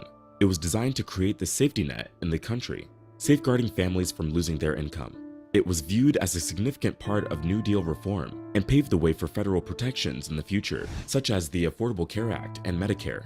This policy had 2 main parts. The first part had social insurance programs that provided financial support to dependents of deceased or incapacitated workers and Social Security for retired older Americans. The second part comprised means-tested public assistance programs, initially known as Aid to Dependent Children and later renamed Aid to Families with Dependent Children. In 1962, under the Kennedy administration, ideally, it was believed that as the overall quality of life in the country improved, more families could support themselves without needing financial assistance from the ADC program. Eventually, the ADC program would become unnecessary and gradually phase out on its own. But this posed a major problem for Black Americans. Like any other component of the New Deal, the origins of the Social Security Act were deeply rooted in racism. During the 1930s and 1940s, Black people had to deal with widespread racial discrimination in the workplace. They held low-paying jobs, often paid in cash and off the books. This made them ineligible for social insurance programs. The ADC program was an extension of state-run programs that supported widowed mothers, but mostly benefited white widows. The states decided eligibility and need, and since the separate but equal doctrine was in place, Blacks were still excluded from fully participating. Jim Crow laws and the separate but equal doctrine led to a system with different services for whites and Blacks. But as we all know by now, they were far from equal. States made efforts to cut down ADC enrollment and costs. They proposed residency requirements to prevent Blacks from the South from qualifying for the program. In 1935, there was a hearing on a bill, and the NAACP, an organization that fights for civil rights, expressed their concerns. Southern politicians wanted to exclude agricultural and domestic workers from the bill. This meant that many Black workers couldn't get the support they needed. This exclusion would particularly affect Black sharecroppers and cash tenants, who were already struggling to make ends meet. Even though the NAACP was highly against it, the Social Security Act was approved. That's why 65% of African Americans nationwide were not eligible for benefits, and an even larger percentage of these Black families in the South were excluded from the program. In the 1950s and 60s, things got even worse for Black families. Welfare checks incentivized single-mother households. And there was one rule that ruined it all. The man in the house rule. Black families have long been the victims of income inequality and bad government policies. The irony, of course, is that conservatives pushed black mothers to break their families to get welfare. Before 1968, many states and administrative agencies created and enforced the man in the house rule. This rule basically meant that if there is a working or healthy man in the house, the government can't help you. And they would go as far as to send welfare workers to visit the homes without warning to check if a man was present. If they found any evidence whatsoever, families lost their welfare benefits. Over the years, the welfare state started dissolving the family structure, slowly but surely. A man who can't get a decent job and provide a substantial income suddenly believes that his family is better off without him. So, if a man were to lose his job, he literally had to leave the house so his children could get government surplus peanut butter, beans, and cheese. On the other hand, if either the woman or the man, or both, were irresponsible, they faced no consequences for their actions. And it was the taxpayers who ended up paying for it. These things aren't exactly designed to keep the marriage intact. They are meant to divide people. The harm done to the children was massive. Many children experienced the hurt from broken families at such a young age. In 1960, just 33% of black American children didn't live with two parents, but by 1988, that rate went up to 61%. In that time, the proportion of black children born to single mothers rose from 23% to more than 60%. This is exactly why we can't judge government policies based on their ideals, but based on their results. And these results, well, left a ton of households fatherless. I mean, think about it. What would the result have been if this welfare policy had required the opposite of that both parents live in the same home and care for their children to receive government assistance? The welfare state did what slavery couldn't do. It broke families apart. And broken families fuel poverty. The structure of the family can influence the choices children make. For example, boys raised without their fathers are more likely to drop out of school, get violence, use drugs, or go to jail. Girls are more likely to have a child out of wedlock or engage in sexual activities at a very early age. These children are also more prone to mental health problems, which can affect them as adults. A psychology test detailed in Roy Baumeister and John Tierney's book Willpower showed that children from fatherless households were more likely to settle for a small prize straight away. In contrast, children with fathers present were more willing to wait for a bigger prize. Experts from the Northwestern Institute for Policy Research challenged that these effects are primarily due to dangerous neighborhoods or poor schools. They found that the direct effect of family structure itself played a more significant role. As marriage rates declined among the poor and working class in the US, the institution of marriage has remained strong among the wealthier population, with similar rates to those from 50 years ago. At the same time, the decrease in marriage among the working class has led to a significant rise in out-of-wedlock births, often to couples who are living together without being married. This happens because people view marriage as an ideal situation, but feel it is unachievable, yet they still want to have children. In the mid-1980s, the rates of fatherless households dramatically increased. Today, just 44% of black children live with their fathers. Also, a lot more black children are born outside of marriage. The rates of such cases went up from 24.5% in 1964 to 70.7% by 1994, which remains at a similar level today. Many people blame the expansion of welfare programs for the breakdown of black families. Since 1935, people have had access to cash welfare, but this welfare was quite modest and not enough to cover any of the living expenses. With Johnson's Great Society, which began in 1964, welfare benefits became much more generous and controlled. When I mean controlled, I mean crazy. The man in the house rule discouraged marriage because it provided welfare assistance to mothers if no man was living in the house. If a mother married an employed man, even one earning the minimum wage, it jeopardized her financial support. These benefits were huge. The Great Society programs offered a way out for low-income black families. This could be why, in 1964, only 7% of American children were born out of wedlock, compared to the current rate of 40%. So basically, the government urged mothers to keep fathers out of the home and paid them well for doing so. Shifts in the labor market and deindustrialization greatly impacted job opportunities, especially for low-skilled workers. It hurt both whites and black people, but black communities were the most affected. Here's an example. Imagine a city like Detroit, where the manufacturing industry was the top employer, and many black men held manufacturing jobs. Here, in the 1970s, 56% of black men were in the manufacturing industry, but by 2000, it dropped to 26%. Over the years, technological advancements and economic shifts created a demand for skilled workers in other sectors, like healthcare or technology. These new jobs required a higher level of education and specialized skills. The problem was the lower level of education among black men on average. As jobs increasingly required education beyond high school, black men faced many challenges. This made it harder for them to adapt to the changing job market and find new employment in other industries. White men were better equipped to handle the changing job market. They had higher education and a greater chance of securing well-paid jobs in emerging industries. Then there was the 90s gear change. In the late 1990s, efforts to reform the AFDC program took on more subtle forms of racism. Critics claimed that the program encouraged out-of-wedlock births, irresponsible fatherhood, and dependency across generations. During this time, there was a lot of public concern about the cost of welfare programs. Some people believed that the programs contributed to rising taxes and national debt. It tapped into public fears and created a seriously negative perception of people who received welfare. There were a lot of misconceptions and stereotypes about those who lived in poverty. So, the reform bill that was eventually passed replaced the AFDC with TANF, Temporary Assistance to Needy Families. The new bill imposed stricter work requirements, expecting single mothers to find work within 2 years of receiving benefits. There was also a 5-year limit on receiving benefits. To promote traditional family values, teenage mothers didn't receive benefits. But that was not all. If a father were to fall behind on child support payments, they could face threats of imprisonment. The bill restricted the use of federally funded TANF for certain groups of immigrants. There were also eligibility limitations on Medicaid, food stamps, and supplementary Social Security income, SSI. These measures were just too harsh. They made it difficult for families in need to get proper financial support. Instead of addressing the root of poverty and creating new employment opportunities, it just punished those who already struggled financially. Well, today, modern problems require new solutions.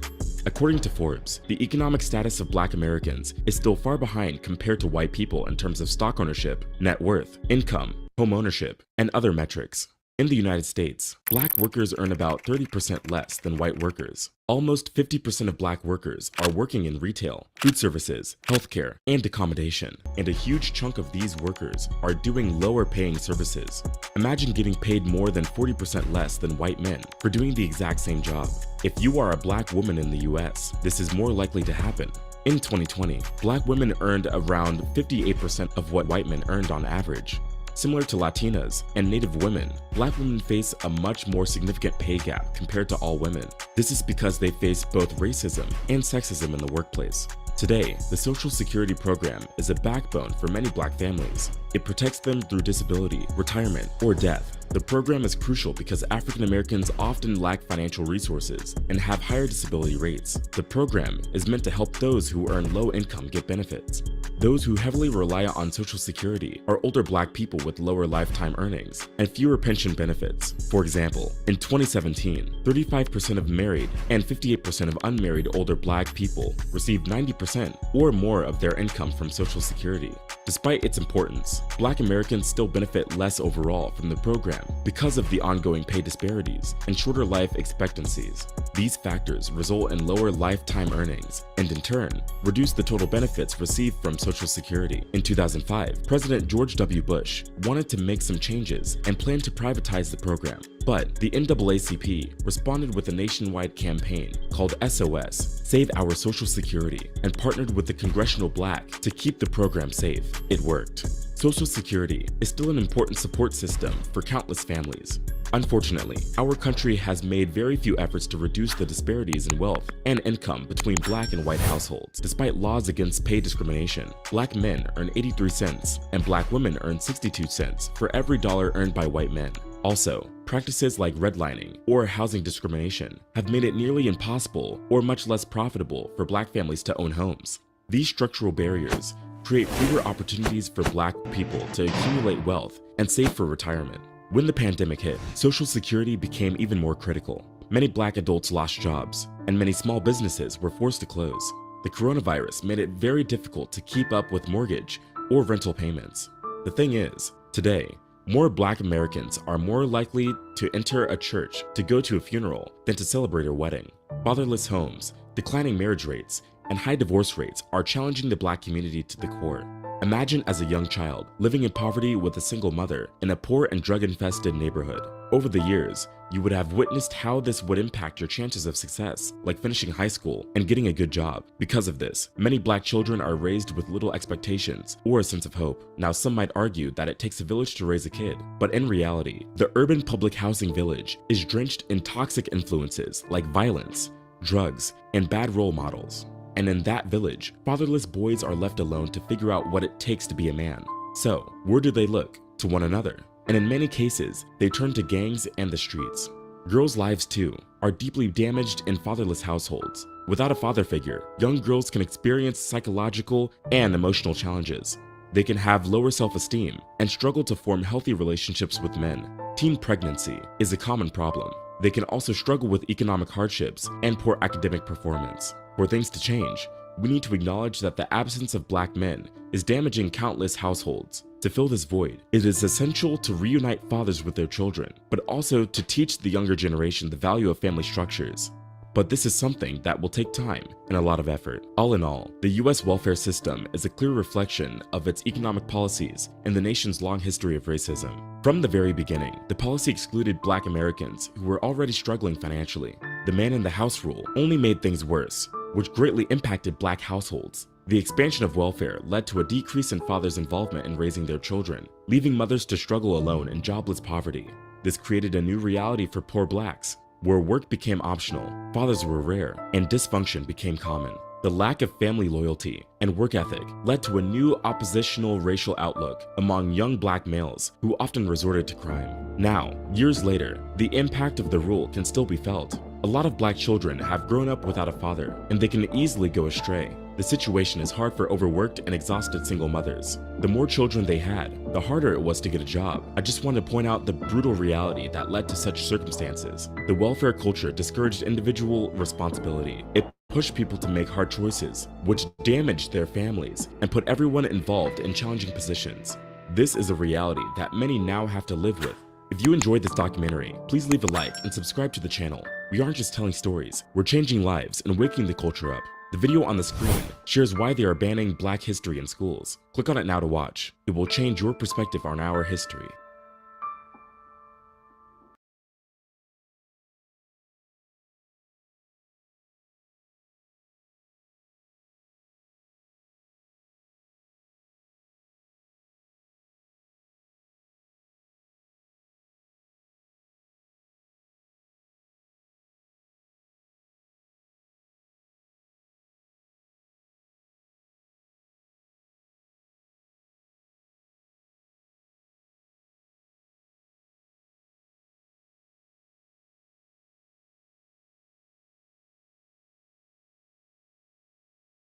West Oakland, California is a predominantly African-American neighborhood. This is the home movie footage of one resident, Ernest Bean.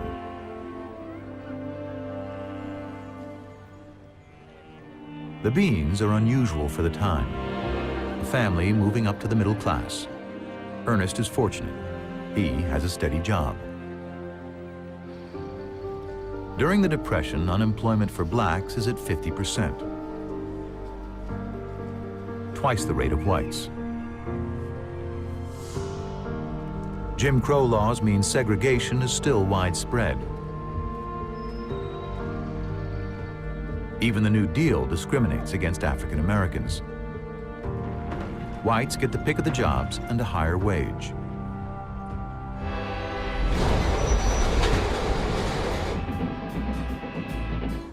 One place black men are welcome to work is on the Pullman sleeper trains.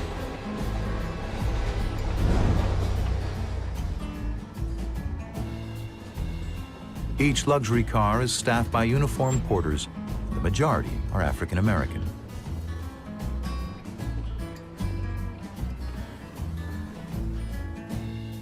Ernest Bean is one of these porters. His job provides a stable income through the Depression, but it comes at a price.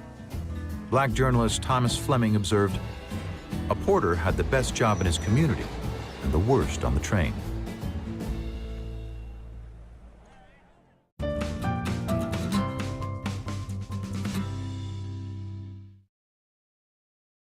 Tell the homies I'm in heaven and they ain't got hoods. Like many songs will tell you, Bullet holes left in my peak holes. New York Project. the story of what housing and other living conditions look like for many Black Americans is pretty bleak. And that's by design. In addition to artists cataloging their very personal experiences, When the landlord dissed us, no heat. Wonder why Christmas missed us. it's been proven that the modern phenomenon of concentrated Black poverty was an intentional government-sponsored institution. This is in part why President Biden issued an executive order back in January, intended to right the historical wrongs Black folks have faced when it comes to housing and home ownership in this country. But first, let's take it back. The dawn of the 20th century, African Americans in major cities lived scattered throughout the city. They weren't segregated particularly. It's only with the Great Migration of 6 to 7 million African Americans north and west escaping the South, the predominant response of the United States government and state and local governments to the Great Migration was to contain Black people in their own neighborhoods. And HUD, the Department of Housing and Urban Development, was particularly a part of this role. But the precursors to HUD introduced and encouraged racially restrictive covenants, redlining of every major city where African Americans landed. The federal government was a sponsor of urban renewal, infamously called Negro removal by the great James Baldwin. Urban renewal, which means moving the Negroes out. It means Negro removal. That is what it means. And the federal government is an accomplice to this fact.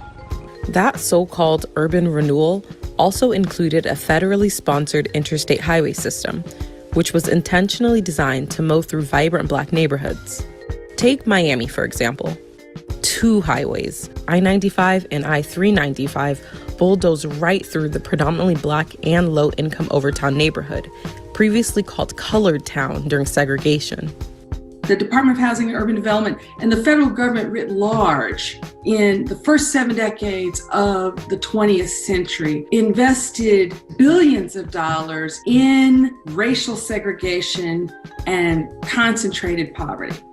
Each time this country created a peculiar institution that subordinated Black people, slavery, Jim Crow, it created and dismantled it. They replaced it with another one. And the iconic Black ghetto, I don't use that as a pejorative, I use it as a descriptor, was a follow-on institution to slavery and Jim Crow. That's the legacy that every new administration inherits, and the Biden administration has as well. Today, I'm directing the Department of Housing and Urban Affairs and Urban Development to redress historical racism in federal housing policies. This executive order is just one of 4 signed by President Biden, designed to address racial equity in the United States. And while this progress is a step in the right direction, there's still a lot of harm to undo. Segregation started coming down after the passage of the Fair Housing Act of 1968, which actually only got passed in the wake of Dr. Martin Luther King's assassination. In 1980, 8 out of 10 Black people would have had to move in order to be evenly integrated within metropolitan areas. Half of Black people who live in metropolitan areas still live in neighborhoods of high segregation. So we've had modest improvement, but segregation persists. And economic segregation has spiked since 1970. The so-called American dream is only working for a relatively small slice of the population that can afford to buy their way into what I call gold standard neighborhoods that have the best of everything. And everybody else struggles, and the Black poor struggle the most. So what happens now? Well, some advocates are hopeful. Home applauds this executive order for really focusing on historical patterns of racial segregation and discrimination in housing, while others remain cautiously optimistic. Here's Professor Cashin's suggestion. I don't take credit for this, but I applaud it. There should be an equity analysis. The federal government spends so much money, it should track who's getting it by neighborhood, and it should pursue racial equity in the distribution of resources. There's been a lot of movement at the local level on this. For the example of Baltimore, they did an equity analysis and found that they were spending 4 times as much money in majority white neighborhoods as in majority black ones. I think we're in this moment where people are waking up, sad to say, because of the slow execution of George Floyd, to the realities of systemic racism. And I believe there is an ascending majority multiracial coalition that wants something better than a separate unequal nation that overinvests in some neighborhoods and disinvests and preys upon people in other neighborhoods. I'm hopeful, but you can never stop working for and organizing for the country you want.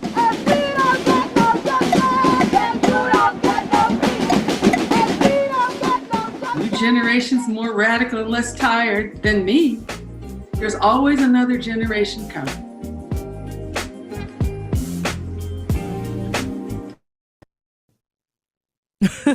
That's why I am with it.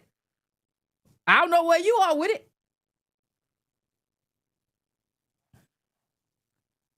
Black women hold almost 1/3 of nursing assistant jobs.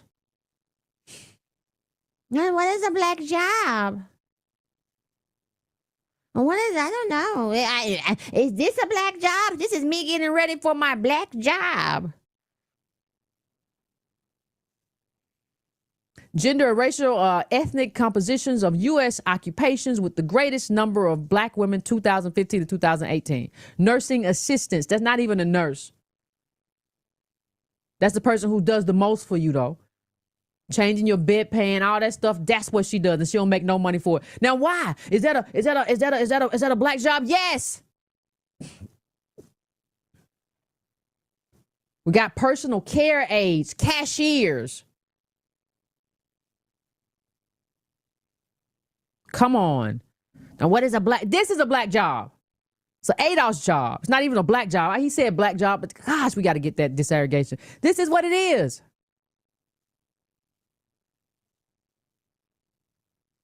Percentage that we are in the U.S. workforce versus what we do.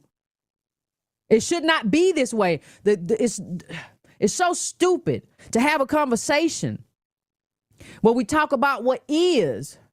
Right? Instead of having a conversation about how we got here. The question is not whether or not, well, what's a black job? This is my black job. What's a black job? The question is, how do we get these black jobs? How do we end up here after 400 years with jobs that don't pay a lot and cost a lot? I'm talking about cost a lot emotionally. Got to take care of somebody. People be sick, down. They clean up, they vomit, all of that, and you don't get paid no money for it. How we get here? That's the question. But your academics and your PhDs, they want to play online because they talking about themselves. It's all ego because they want to say, I don't have a black job. I work in academia. I don't have a black job. I'm an engineer. What is a black job? I'm an architect. What is a black job? You don't know me. You don't know my life.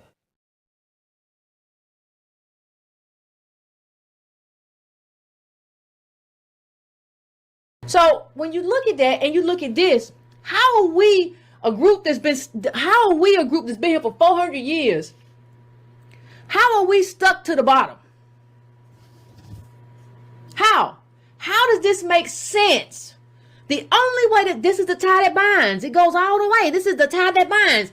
When you see a chart like this that has us with Latinos, the majority, overwhelming majority of here who were not here pre-1965.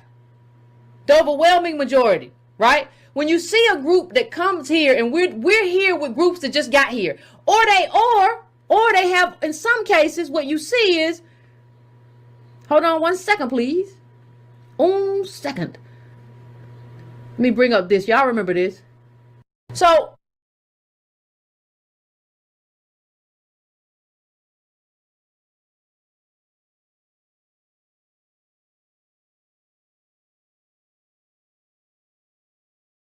church funding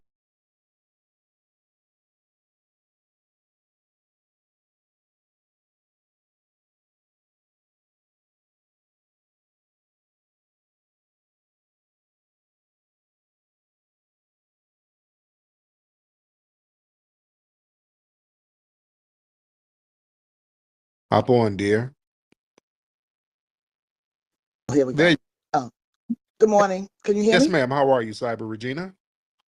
I'm good. I've been away for a little bit. My brother recently died from colon cancer. So one of the Okay, things I sorry. want to recommend to everyone, yeah, you need to, everyone needs to stay up with their health and get their checks, especially men. You need to get that your colon cancer screening and do your colonoscopy because we lost a very, very intelligent guy. Just I don't know. I don't even know if he How had the old was your best brother? care, How but old was your brother, by the way? he was 60, 68, but he looked like he was 48. He was one of those health nuts Yeah. and just one of the smartest guys. And yeah, it's stunning how fast he went. I mean, it was just stunning. Wow. But you know, so we have a funeral next week. But couple of things I wanted to talk about is about us. You know, we're talking about those H1B1, H1, whatever, HN1, and bringing all these Indians over here to run our cyber and our. It's more than cyber. It's our networks. Mm-hmm. And I want to encourage everyone on here and our Black FBA students to get into, you don't have to be a computer network engineer. That's not what's important in cyber, because I have a degree in economics, right? I started out in a degree in economics. I went into the Navy. They put me in communications and put me in computers. I really went in there to, to work on national security affairs. So they let me get my master's in national security affairs, but they wouldn't let me go. And I kept working in the networks. It started out as communications, then it was control, computers, and intelligence, and then it became cyber. And I was one of the first ones that Secretary Rumsfeld sent to get my master's degree because the government has, and I want you to take out a pen and look it up, the government has what they call an IA scholarship program that you can get into. We need people from different disciplines because each network has its own network, whether it's music. If you understand music, you have to be able to protect your music and the things that you write, whatever. You have financial systems. They're all separate systems, but one of the reasons he brought me, he said, we need people who can manage these systems. That's what cybersecurity is, to manage those systems. And it's important because it protects the country. And the only people that can really get into cybersecurity are the people who are citizens, because you got to have. So we need you because we are the most creative people in the world. We are the smartest people. We can't let people continue to tell us that we're dumb. We're not. Right. Because you look at us when we came out of slave, the amount of patents, we have 50,000 patents. We invented most of the things in the world. And you've got people coming out of third world countries. What have they created? Nothing. What have they created? Right. But it's also, the second thing I want to talk about is 2026 is the 250th anniversary of the founding of our country. Mm-hmm. And most of us we are descendants. Those 13 colonies, which I talked about before, we are descendants. We were already here. And this is going to be an opportunity to tell our story. So let's get ahead of that one. But it also seems like to me, UK, but like I told you before, the UK Commonwealth, UK is making its play. I mean, you've got Elon Musk, South Africa, they're part of the UK Commonwealth. India is part of the UK Commonwealth. They tried with Kamala. She's from Jamaica. Nigeria is part of the UK Commonwealth. I mean, I want you to go and look at all the countries that are in there. And they all seem to be making a play to come here. So this is what we call the center of gravity in military operations. The center of gravity is the place where it all starts. And that's the hub. And the hub, I believe, is New York. Mm. That's the hub. And if we take down the hub there, where it starts, then we can get our country back. But right now, like I talked about before, New York, you have an Irish governor, UK Commonwealth, a Cape Verdean lieutenant governor. In New Jersey, you have a Irish governor, and I forgot what the governor, I think she's Jamaican. In Rhode Island, you have a Dominican lieutenant. How is that? I mean, this person just came here. only been here 20 years, and she's the lieutenant governor of Rhode Island. So if you look at, I want everyone to help with this research. Go and take your state and see who's in charge. You go to Georgia. You have an American who's the head of the governor, the lieutenant governor. I don't know who the lieutenant governor is, but both senators, the senator, Ossoff, is Australian and Jewish. The other one, I'm not so sure he's one of us. He and Scott, because they both say, we talk about how important it is to listen to what people say, not even know so much what they do. They both say sharecropper to the Senate in one generation. That's not the language of an FBA. Yeah. So now, I think it was Arthur Watkins did the research. We have 63 people in the Congressional Black Caucus. Only 13 are FBA. Wow. 13. Wow. Yeah, so it's a problem. So I need everyone. It doesn't matter. You can run. We're going to have to field in these next 2 years. In 2 years, the next elections come up. We have to start fielding people in every state, but most importantly, in our 13 states. I don't care if you're 20, 22. If you lose the first time, you'll get it the second time. Yes. So I want you to all think politically. I want you to all think about getting to his network. One of the things which I'm not surprising, because Steve Bannon is a Navy guy too, but he's really pissed about these H-1B1s, and I was really surprised. He said, it should be the FBAs who are getting the scholarships to get into this. It's a thing you can get into. I mean, these guys are making $100,000 a year. But another thing you may also want to look like, if you don't know what you want to do, don't let people stop you from going into the military, because you get all kind of training and you get free education, and they have this yellow ribbon scholarship that whatever school you pick, whether you want to go to law school, graduate school, they pay full tuition and pay money for you while you're going to school for your housing and your food. Oh, yeah. So there's opportunities.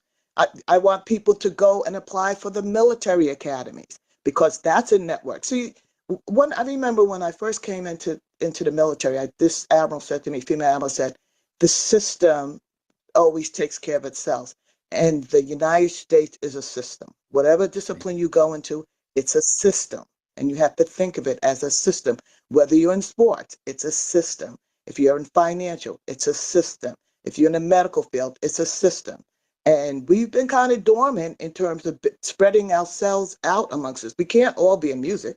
We can still do music. You can be multicultural, multi-talented, but we have to spread ourselves out and go into things that interest you. They used to tell us for the longest time, like, I remember when I was coming up, don't major in history. What are you going to do with that? Well, it's important for you to major in history. It really is, because you get in there, you get in the libraries when you're in college, and books. I used to work in a rare book room, and the books that were in there, I found like Bibles with locks on them. It's just incredible things that you can do. So go to school, go to training. Don't let anybody tell you what you shouldn't do, and just lay out there, you're being a white person if you're getting educated. No, get educated and study the things you love. Don't do it for money. Study the things you love, and that'll make you money. So Yes, that's what I ma'am. just want to talk about. Thank you so much, Cyber Regina. Let me get Keandre in the building. Keandre, hop in. Yes, sir. Salutations, Tariq. How you doing, brother? I'm doing great. Peace from a saint. I'm one of the followers under Marquette Burton. You guys once had a conversation. We respect you very much in the Saints. Yes, indeed. Yes, indeed. So what's on your mind tonight? And how's it going, everybody else? I just wanted to say I have one thought piece I wanted to contribute to the conversation. Yeah, go ahead. So Cyber Regina had a couple of good points. I would just say that there was one thing that she said that I disagree with, that I want to point out. It was her comment about the immigrants, about what have they invented.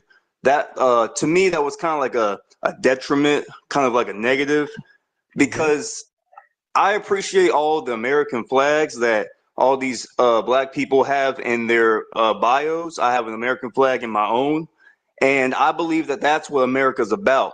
Black people, white people, Mexican people, Asian people, all people that live in America having their different perspective and ideas.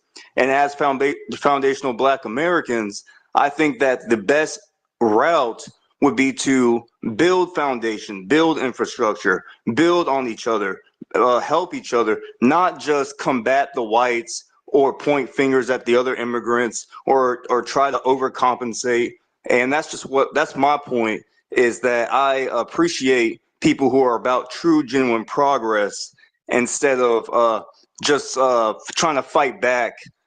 Because, you know, if you watch the media these days, they're trying to manipulate the narratives. They want us to fight each other. They're using race, gender, whatever tactics they can to get into our heads to influence us, because there are genuine racists out there. There's real people out there who have real racism, real hatred, and when you meet them, they're scary. They're not like these people you can have a conversation with. You'll know the difference. So I just wanted to put my piece in there, that I appreciate everyone who's thinking forward and thinking about America as a unit instead of trying to divide America up like it's a piece of pie. Right. Now, with that being said, you do acknowledge that unfortunately, there are many immigrant groups who come here and side with the white supremacist against foundational Black Americans. So a person like Cyber Regina, they would be justified saying, hey, we gotta kind of watch our back with some of these other groups, and we have to kind of prioritize and privilege our lineage, which is what I was discussing earlier about privileging ourselves, giving ourselves lineage privilege, because other groups do. They privilege their own. And a lot of times they will disparage us. They're not on this kumbaya utopia. We're the only ones who are supposed to be on that. Can you please name me these other groups that come over here and try to get into a kumbaya, all lives matter utopia with foundational Black Americans? Actually, to your point, no, I cannot, because I actually know immigrants that come over here, and they do keep to themselves. They are kind of standoffish when it comes to other races. Even when I see other mixed people like myself, I kind of go, I see you, bro. Like, I see you out here, and I want to help them. So I understand that, and I do agree with the movement about helping Black people first. But also, while doing so, I think that we kind of get led astray by the narratives of trying to go on these talking shows and these dating shows and trying to fight back against racism coming at us, when it's kind of like that narrative of, if you're going to argue with the donkey, then who's really the fool? You see what I'm saying? So that's really where I'm trying to get at, is that the more we focus on progress, then the more progress we'll have. Now, Ken, and that's one point. That's one point I want to make. Now, Ken, you said your mix is your mother is white, right? Yes, sir. Okay, and your dad? Where's your dad from? Actually, he died whenever I was young, like real young. Okay, but before he died, he had to be from somewhere. Where was he? Where's his family from?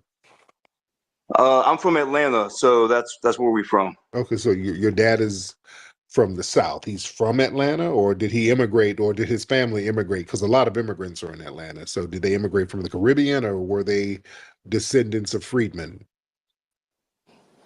I'm not exactly sure. I probably should look into my exact lineage as far as like where my ancestry is. I never got any blood work done or anything like that. Okay. But your mom never told you, or you never met your dad's side of the family? Nah, I was off on my own real young. It was dysfunctional, and I lived around with a lot of different people. Like, I've lived with Latinos, Black people, white people. I've kind of like been all over. Oh, so your mom was just kind of bouncing around different cities and states? Yes, sir. Oh, okay. Oh, were you in foster care? Because it sounds like you had a real interesting life. Were you in foster care? No foster care, just different family members and different time periods. I was about like 12 years old when I started working. So as soon as I was able to work, I was at it. Oh, okay. All right, let me get our brother Xavier in here. Hey, how you doing? What's up, Xavier? How you doing, sir? No, just getting ready to go to the temple in Ojikamiya for the New Year's here in Japan. Oh yeah, yeah, it is a New Year out there. Yes, yes indeed. Yeah, so the thing is, the Japanese are putting down all their buckets of Kentucky Fried Chicken, and they're getting ready to eat the chitlins. And I'm not joking; I'm serious. Damn, they No, seriously. Like the three foods that the Japanese are like crazy of: Kentucky Fried Chicken on Christmas. Seriously, you have to like reserve that for like but at least 2 months in advance. Chitlins, which they call hormone, and watermelon. Damn, that Yeah. that is interesting. Wow. Well, hey, they lie a lot of people lie about Japan. Most of the people that like have like something jacked up to say about Japan, 9 times out of 10, they've never been here. That's number one. Man. Number two, it's like they don't speak Japanese. They don't know what they're talking about. And the thing that's so amazing is like most of the Asians that you see in America are Chinese and Korean trying to say they're Japanese. So a lot of the Asians try to tether themselves to the Japanese. Wow. Yeah. That's yeah. So, ore wa Nihongo chanto shaberu desu kara. I know what I'm talking about. Man. My brother. Well, we got to chop it up, Xavier. We still got to chop it up because I got to get microphone check out there, man. We really got to get that documentary out there. So we got to chop it up, man. I've just been running around and getting stuff together. Let's get Jay Anthony in here. Mr. Jay Anthony. We'll take a couple of more calls. We ain't going to be here too long. Mr. Jay Anthony. All right. And then we'll get Kickin' P. Let's get Kickin' P in the building. From Kansas City. Kickin' P. What's up, Kickin' P? All right. Kickin' P. All right. So let's get True. All right. Kickin' P ain't saying nothing. Let's get True in the building. True, hop in, True. Hey, peace to Rick. How you doing tonight, I'm brother? good, man. How are you, True? I'm great, brother. Real quick, if you guys remember in 2021, 2022, Tut, the language, kind of went viral amongst a lot of young. Well, the same year, Oxford commissioned Henry Louis Gates Jr. I don't know if you guys know who he is. Yeah. Gates. They're coming out. Yeah. They're coming out with a dictionary for African American English. Oh. That's supposed to be dropping this year. So I just wanted to let everybody know to stay abreast with that. Oh. African American English, Oxford supported. Oh, this is going to be interesting. This is going to be very interesting. But yeah, a lot of us, we still, secretly speak Tut or type in the Tut language. And, that's, for those who don't know, that's a secret language that foundational Black Americans created in order for us to teach each other how to read and secretly correspond with each other during slavery. And we've kept it so secret that a lot of folks don't even know about it now. There's a lot of secrets that we kept. We did. There's a lot of things that we didn't discuss. We kept them very covert. We didn't discuss them too openly. We shared things with family members. But that's some of the great things about us. We had to be real low key about a lot of stuff. Just like a lot of our Majara practices and the hoodoo and the conjure, we kept a lot of that stuff real covert, and we shared it on a need to know basis.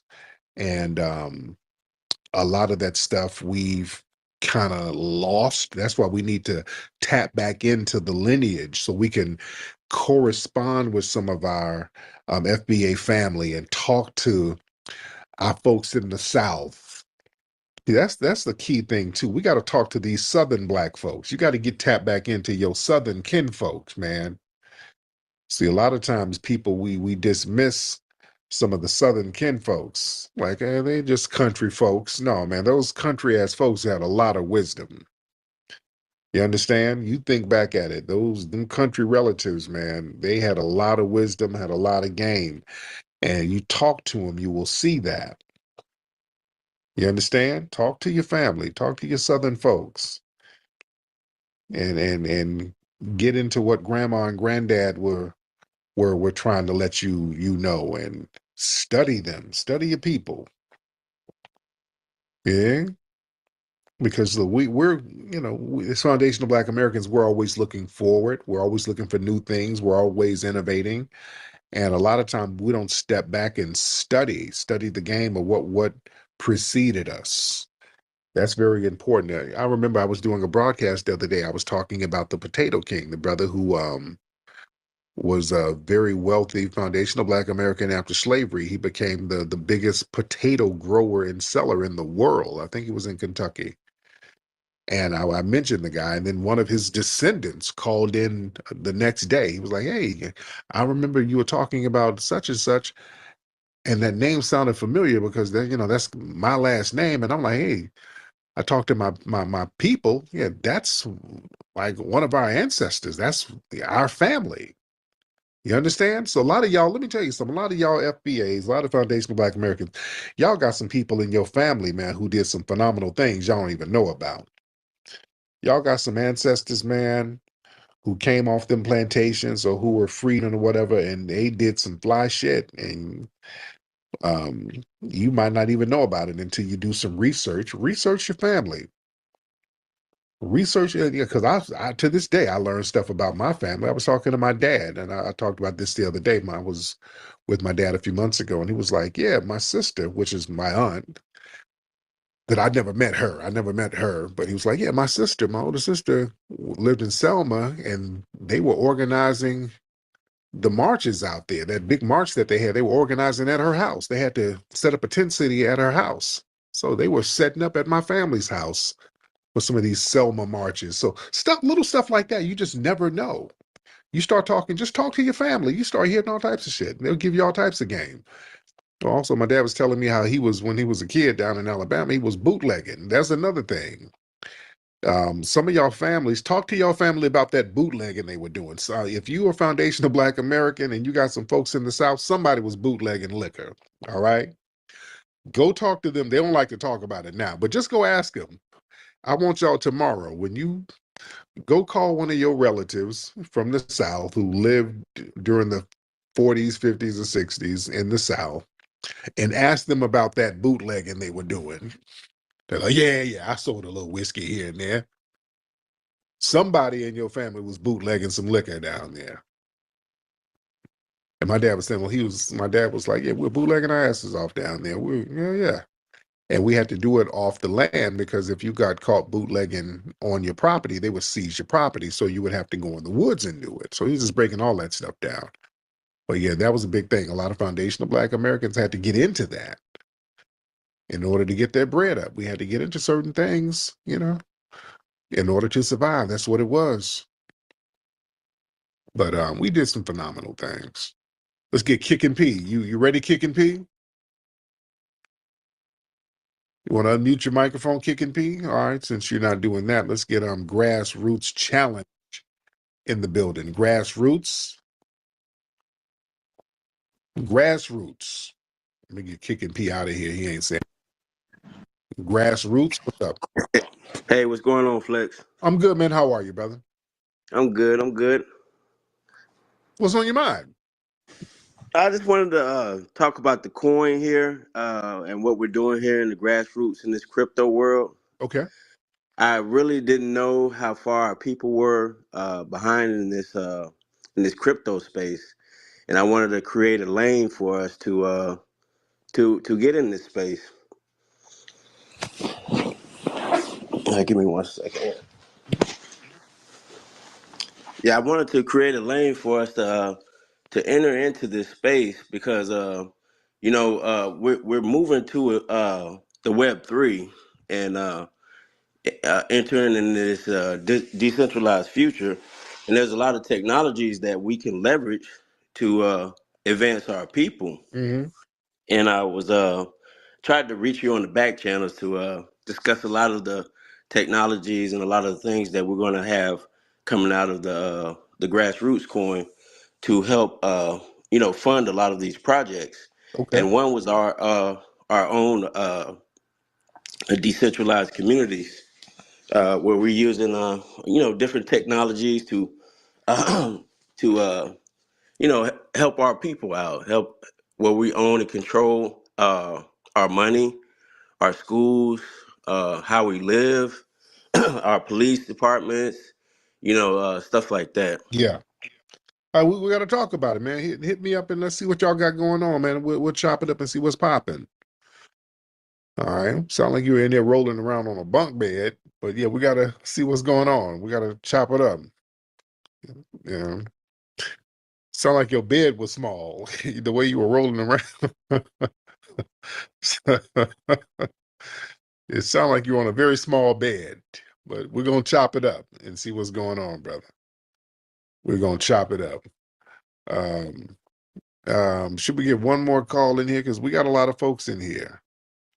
We got a lot of people in here still. Should we get one more call? Should we get one more good call, ladies and gentlemen? Let's get Teddy. We'll get Teddy in here. Teddy P.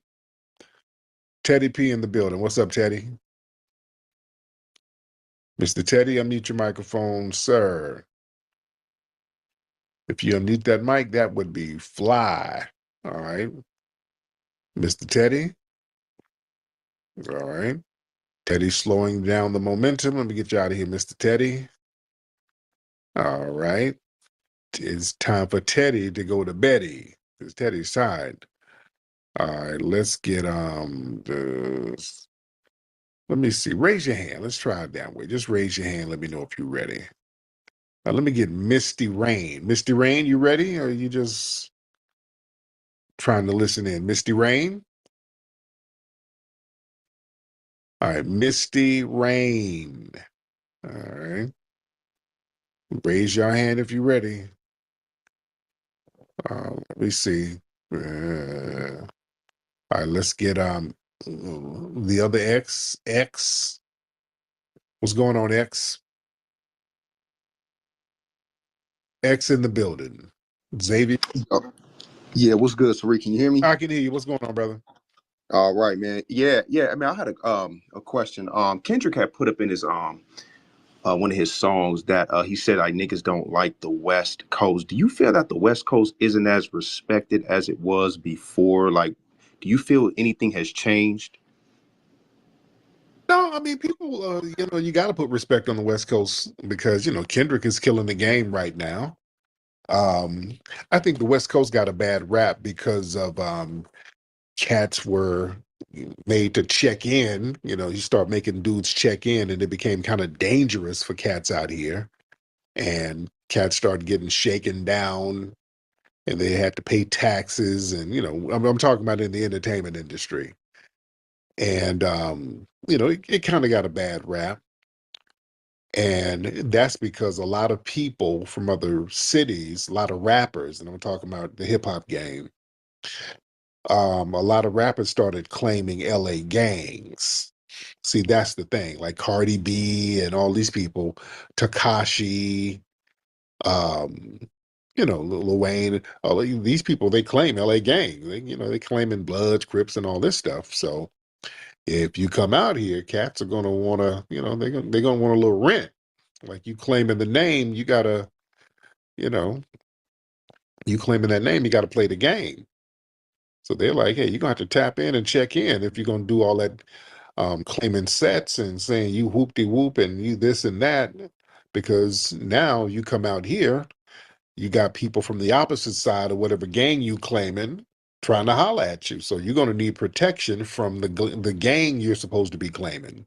So it got real street political. A lot of street politics start popping off out here, and that kind of threw a lot of people off about the West Coast because folks don't really understand how deep them street politics are.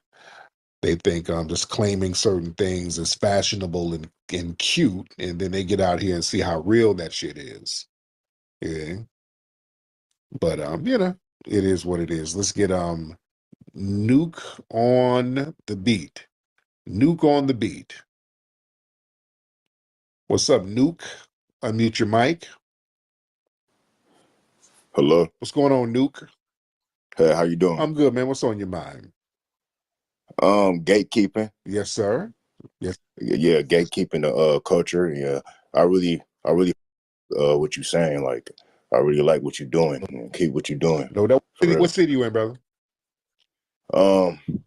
I'm in Orlando right now, but I'm originally from Michigan. There you go. How'd you go from Michigan to Orlando from Michigan? I guess there was no jobs over there. I was young. Then I moved to Colorado when I was like 13. Okay. What part of Michigan your family from? Muskegon. Oh, okay. There it is. My man, I appreciate that. Appreciate you. All right. So, all right, let's wrap this thing up because now it's getting late and I got in from Vegas. So I got to get my rest on, get these kids ready for school in the morning. Ladies and gentlemen, but it's been real. Y'all go to hiddenhistorymuseum.com, give a contribution to the Hidden History Museum, and also get a book, Hidden Heroes from A to Z. Everybody throw some in that super chat on YouTube. Go to rootworkstyle.com, get that Rootwork deodorant, ladies and gentlemen, rootworkstyle.com, the best deodorant in the world. Also get the film Microphone Check at microphonecheck.com. All right, I'm up out of here. Papi Akute, Lola Vuve to the family. Peace.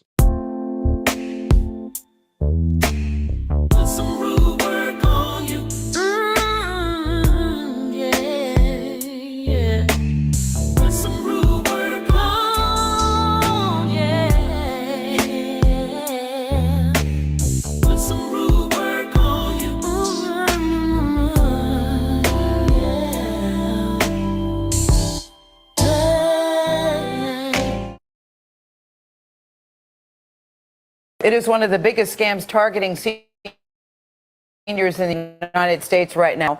Federal officials say Jamaican lottery schemes are growing at an alarming rate.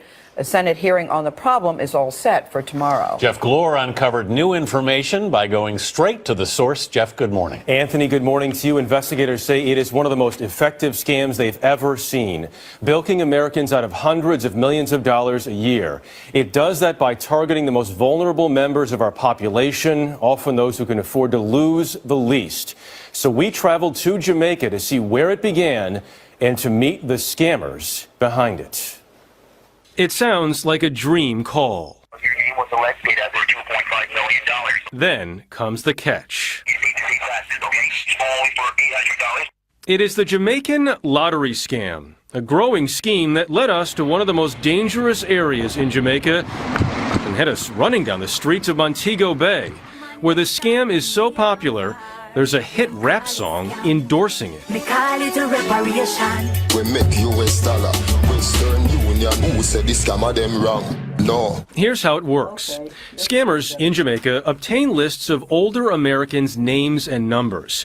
They then call the seniors, usually pretending to be with an American sweepstakes company, telling them they've won money. To get the prize, however, they first have to pay a fee. We've seen checks, we've seen postal money orders, we've seen prepaid wire cards. Tony Gomez heads the U.S. Postal Inspection Service in Miami.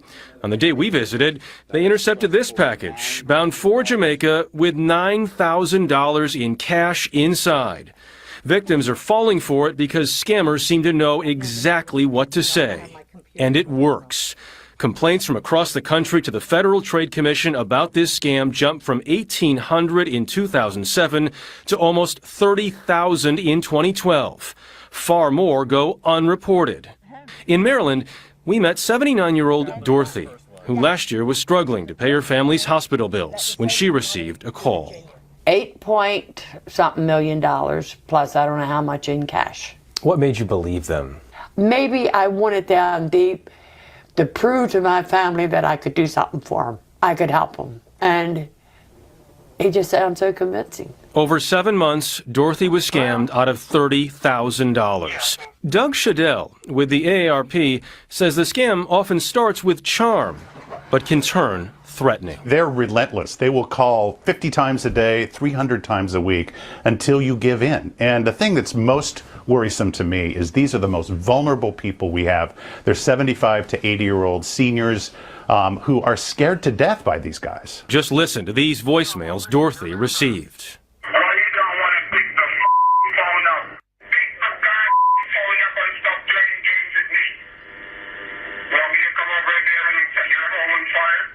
We wanted to meet a scammer to see why they do this. These two women from Maine were scammed by the same man, and this is his Facebook page. We traced him to Montego Bay, a beautiful tourist destination, but also, it turns out, the center of this ugly scheme. You know, this is a complex crime that evolves. A special agent with U.S. Homeland Security, whose face we were asked to conceal for his protection, gave us a tour with a Jamaican police escort. The U.S. has partnered with the Jamaican government to investigate these crimes. First, we got a look at how some con men are using the stolen money. In the middle of this modest neighborhood is a mansion. Right. This gentleman was definitely involved in lottery scamming, definitely scammed U.S. victims and used the proceeds to build this mansion. Where are we going now? We're going to head up to Granville, which is a rather dangerous area, a lot of gang activity. This neighborhood is believed to be the birthplace of the lottery scam. The area is extremely run down, and it didn't take long to find suspicious activity. You can see Jamaican police have just pulled over a vehicle, and they're talking to a few guys who they believe may be part of one of these ongoing lottery scams. The next day, on our own, we set out to meet the scammer whose Facebook page we'd seen. He agreed to see our producer, who he thought was bringing him money. What he didn't know is that hidden cameras were rolling. What I did wasn't right. It's taken from people who's in need like I am. For example, I'm in a situation where I'm in a deep hole. Maybe they're in the same situation, but they can get a hold of the cash, which they can borrow. He seemed to be excusing his actions by saying Americans have money, but he claimed he was no longer involved. That's when we walked up. I'm Jeff Glor from CBS News. I wonder if we can ask you a couple questions. About what? About the lottery scam. What? The lottery scam. Go ahead. How long are you part of it for? About a week. A week? And it's on a television. Sir, we just wanted to ask you a couple quick questions. Why are you following me? Stop following me. What is this? What is this? We just wanted to get a couple answers. What is this? That's all. With that, he ran away. But will scammers like him be stopped? The head of Jamaica's major organized crime and anti-corruption task force, Carl Williams, told us they're trying. I am not going to tell you that we will get rid of every single one, but we will bring this problem under control. Until it is, we are likely to see many more Americans like Dorothy, drained both financially and emotionally. I don't want nobody else hurt. He had guts enough to steal money from me, and I was foolish enough to do it. I pray that someday God will forgive me.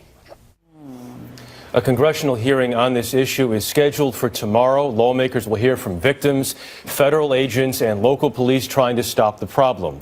Also, by the end of this month, new legislation should be on the books in Jamaica, making the crimes easier to prosecute. It reminds me of what you're always told as a kid: if something is too good to be true, it probably is. But you feel for that woman when you see, I'm just trying to help my family. And you have to be reminded of that. So if you can talk to either grandparents or parents or whatever else, remind them. That's basically what investigators say. Let them know. Right. Don't wire money to anyone you don't know.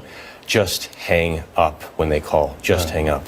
Jeff Glor, thanks, Jeff. Sure, guys. All right, let's get our Nigerian brother, Mr. Chaotic Truth, is back. Chaotic Truth, how are you, sir? Sir, I'm doing awesome, sir. It's Saturday. Yes. It's a beautiful, beautiful October 12th. It's America. I'm so proud to be an American.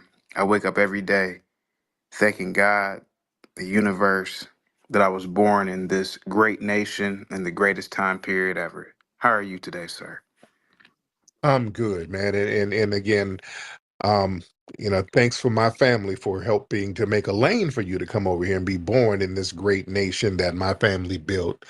And you can come over and enjoy all of that stuff and have a robust life and eat good and drink good. But what's on your Your mind? family built the skyscrapers, they built the bridges. Respectfully, did your mother and father respectfully build those things, or am I confused? My foundational Black American family, many of the early bridges, we had our good brothers like Horace King and other I'm Black. familiar with Horace King. Yeah. So I've mentioned him before. So yeah, we were the architects of some of those bridges and railroads and some of those buildings and the whole shebang. And the skyscrapers, they came later. There weren't really too many skyscrapers back during the founding of the nation, but that came later. But that was utilized from the wealth that our family generated. So we did indirectly have something to do with those skyscrapers being built. But what's on your mind, though, sir? Go ahead. Nothing much, sir. You were live. I live streamed today, and I saw that you were live, and I wanted to ask you respectfully, what is Majara? Is that Oh, okay? yeah. Thank you, because it's in the hashtag, so I'm unfamiliar with this. Yeah, Majora, that is what we call our foundational Black American um spirit ethnogenesis. We had a spiritual ethnogenesis as foundational Black Americans, and there's a spiritual essence about us based on our lineage, and it's been called so many different names. It's been called mojo. It's been called soul, because whenever we cook something, it's soul food. Whenever we make music, it's soul music. Whenever we sing to God, it's called God spell, gospel. So many different words for the spiritual essence that we have. So we just named it Majara. So it's aura. There's a certain aura that foundational Black Americans have that is very unique. And we're just identifying what that spirit is. But go Is ahead. that in Webster's dictionary, sir? No, it's not. No, it's not. A lot of So stuff you made it we up, have to. Yeah, I mean, we've named it. We've named and it. Just like every other thing is named. Somebody has to name something, but what right? is the etymology like? What is the I'm not trying to make fun of it. It's just where did the name I mean, you come can. from? Like, what is the etymology of this? I just told you, sir. It's Okay. mojo, a part of. Oh, sorry. Go ahead. Go ahead. Right, I explained it, sir. We used to Oh. call it part of the root word conjure culture, which we understood that spiritual lessons. We would say, hey, we got a mojo. You got to get your mojo working. We would use terms like that. So we're defining it Mm. more scholarly. So we call it Majara, just give it a new name. It's the same essence, just giving it a new name so that people can understand it Is it better. Does that well? Now, can I ask you? Is it possible for? Do I have that Majara spirit? no, because you are a fleeing tether. With respect. With respect. I say that respectfully. I don't say that to be mean spirited, but no. You don't have the Majora spirit. It's based on an ethnogenesis, and I'm not going to be spirited to you, but it's based on an ethnogenesis, the experiences that we had here. Not only did we have a lineage ethnogenesis, again, we had to have a spiritual ethnogenesis that made our spirit more different from other people. So yeah, we have a different spirit and a different aura, and which is not, that's not to denigrate you. You got a different spirit, which respect to that, but it's not the spirit of Majara that foundational Black Americans have. Respect. That makes sense. Well, respectfully, sir, it does make sense from the way that you explained it. But you were, I think, 8 or 9 years older than me, sir. I will be 40 in a few more days. When I was a kid growing up in the 90s, sir, we had something called cooties, and we made that up. To me, Mhm. Majara sounds like cooties for the spirit. It just sounds like something you just made up out of thin air. That's everything. I'm trying What's not to. not I'm made trying up? not to be disrespectful and laugh. It just sounds like cooties for adults.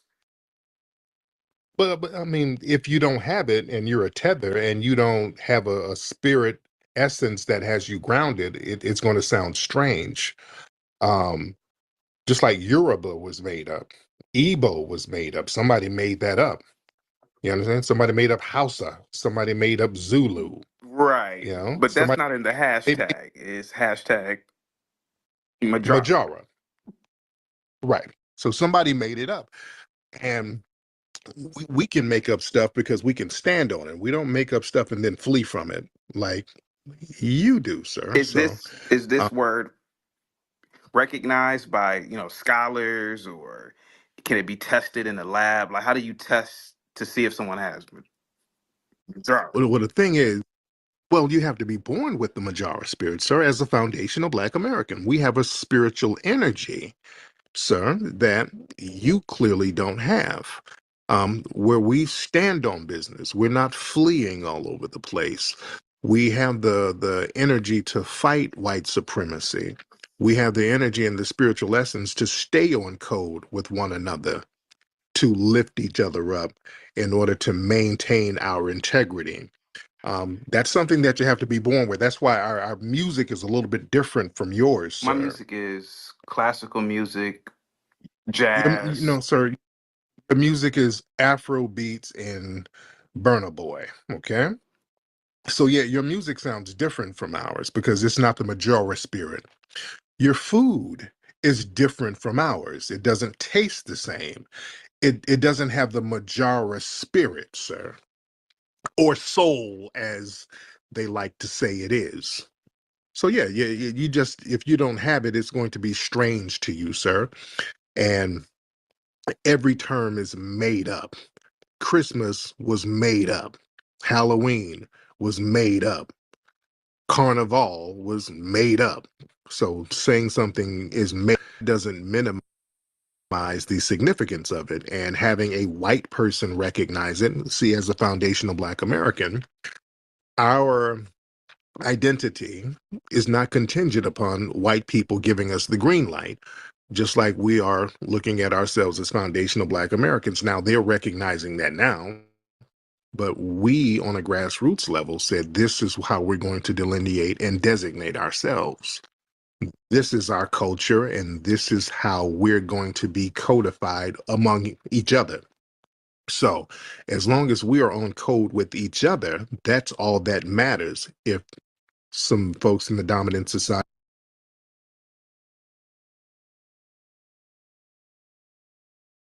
name is called the Hinter-Murger test, something like that.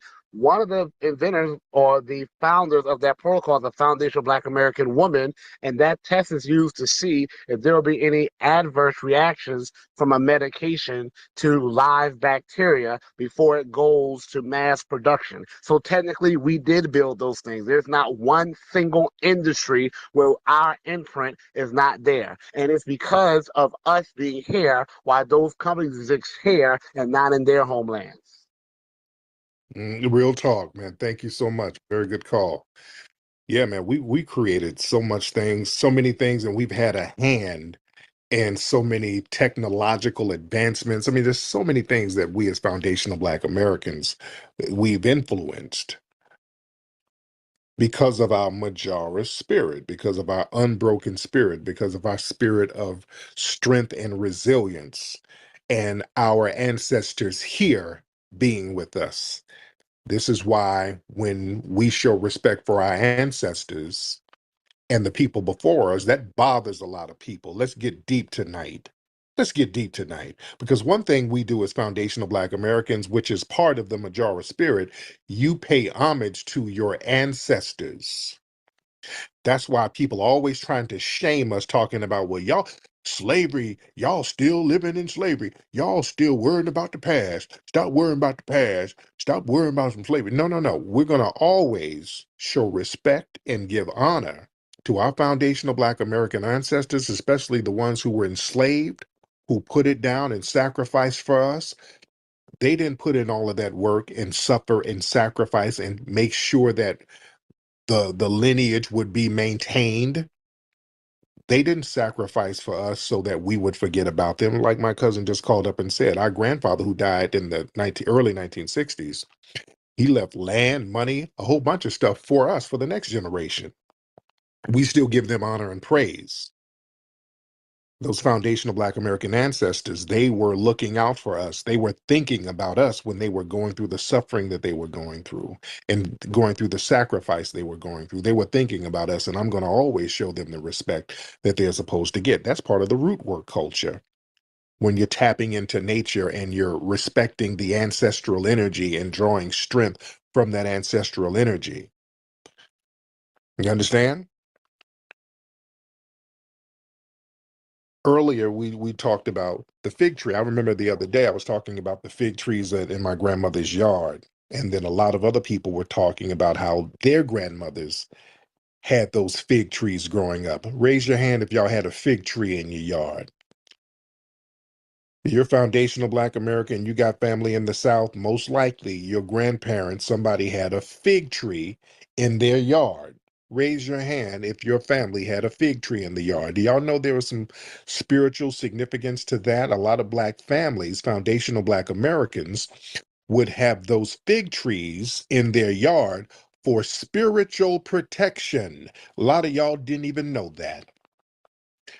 A lot of those fig trees were used as spiritual protection. Yeah, they would use the fruit to make jams and food and all that, but the fig tree represented a spiritual protection. It was a spiritual plant, it was a spiritual tree. A lot of the foundational Black American ancestors understood that the fig tree had biblical significance because the fig tree is mentioned in the Bible several times.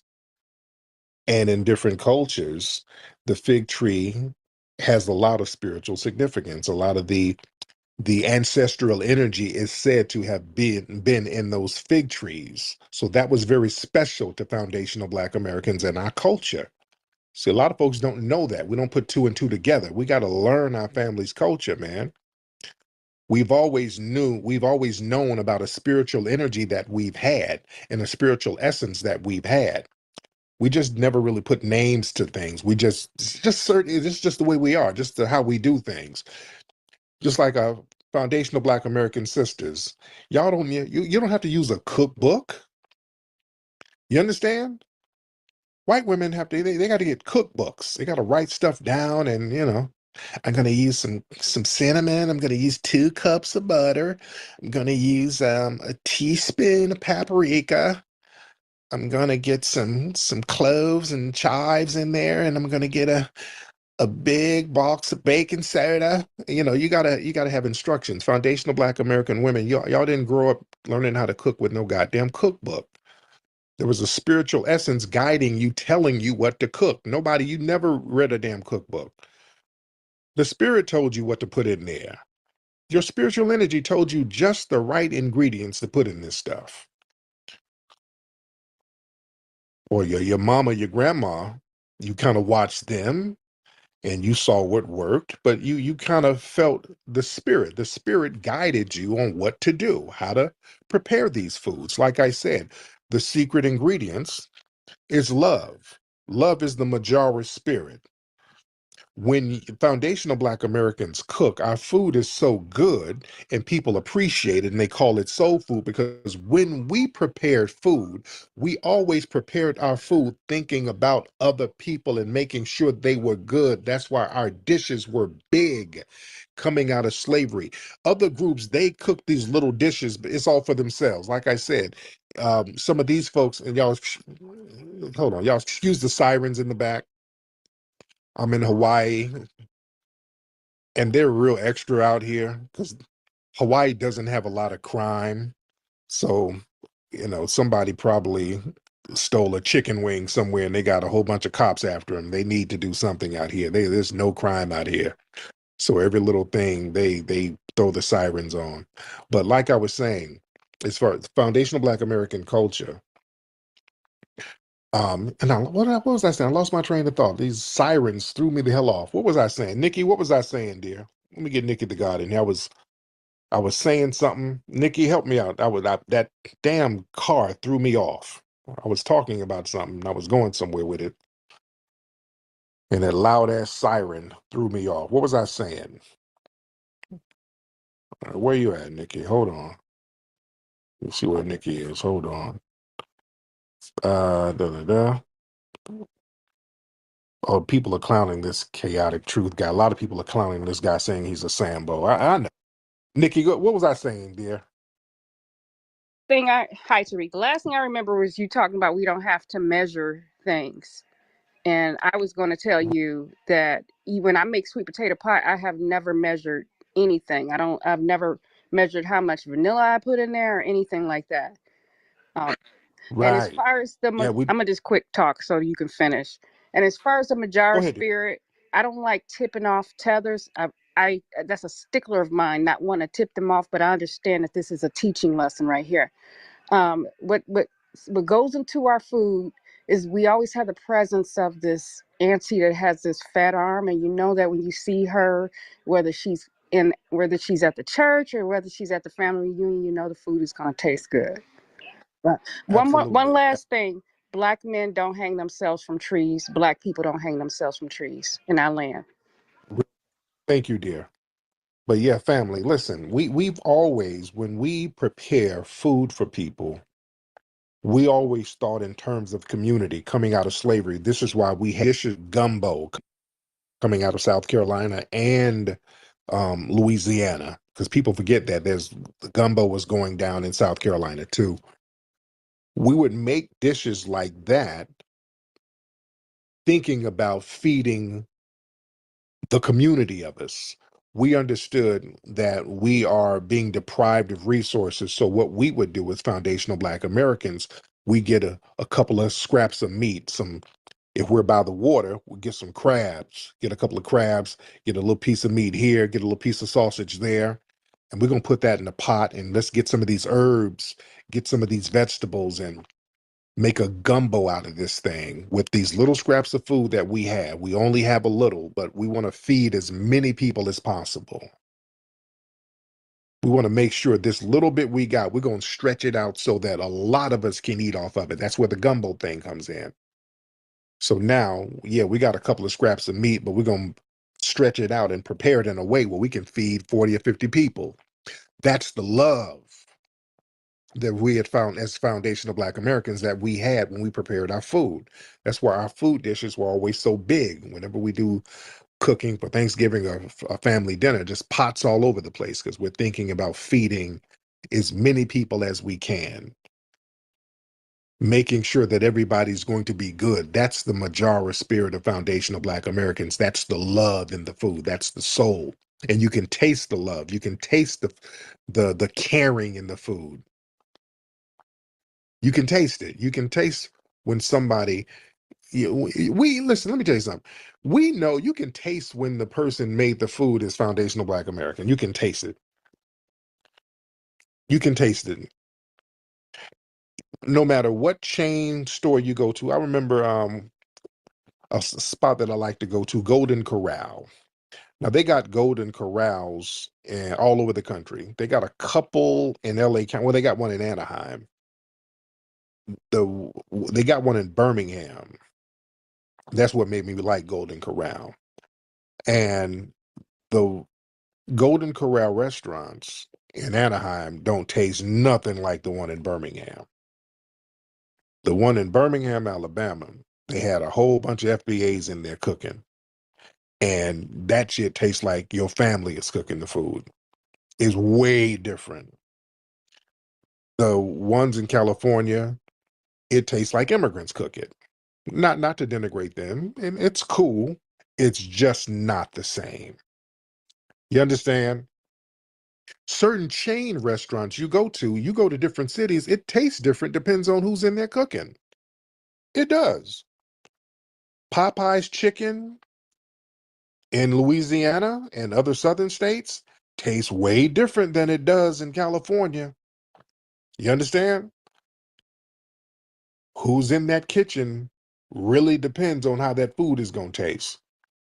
My lady talks about that all the time. You go to certain restaurants and like, who's in the kitchen? I want to see who's in the kitchen because the food is going to taste different depending on whose culture is in the kitchen.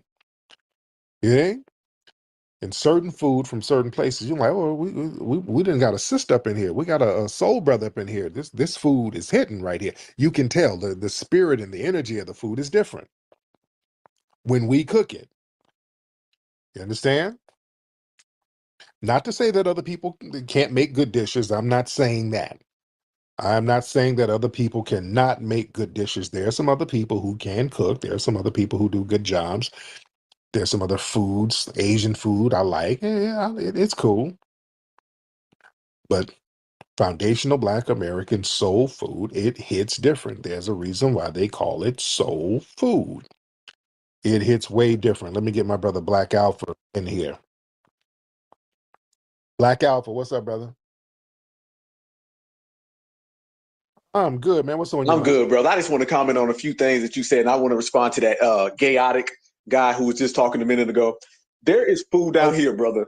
And down here, I'm in the South. I'm in Georgia. I don't know if y'all familiar with Zaxby's down here, but we got Zaxby's, you know. And people go to Zaxby's, and when there's black people that are cooking the food, everybody goes there. And when the black people are not there, nobody shows up. Literally, like the business goes down. So that shows you that we know when foundational black Americans is putting in that work. And another thing I want to say, brother, I know you're always talking about how when brothers and sisters, when we see each other out in public, we kind of give each other that eye, that kind of look. Nobody, we never wrote that down. No one ever talked about it. That's nothing that we had a meeting about. That's just showing you that Majar's spirit is real and it's exceptional. And one more thing I'll say before I land, brother. Everybody, and this is to everybody listening in the room, we are the only people that I've ever seen where we have certain things we do where we don't even meet each other. Haven't we all had a grandkid, a child, or somebody that remembers their grandparent that they may have never met? The kid was born in 92, grandma passed away in 1989, but they got real memories of it. That's the Majar spirit. That's the exceptionalism. That's foundational black Americans, and you don't get it nowhere else. With that, I land, brother.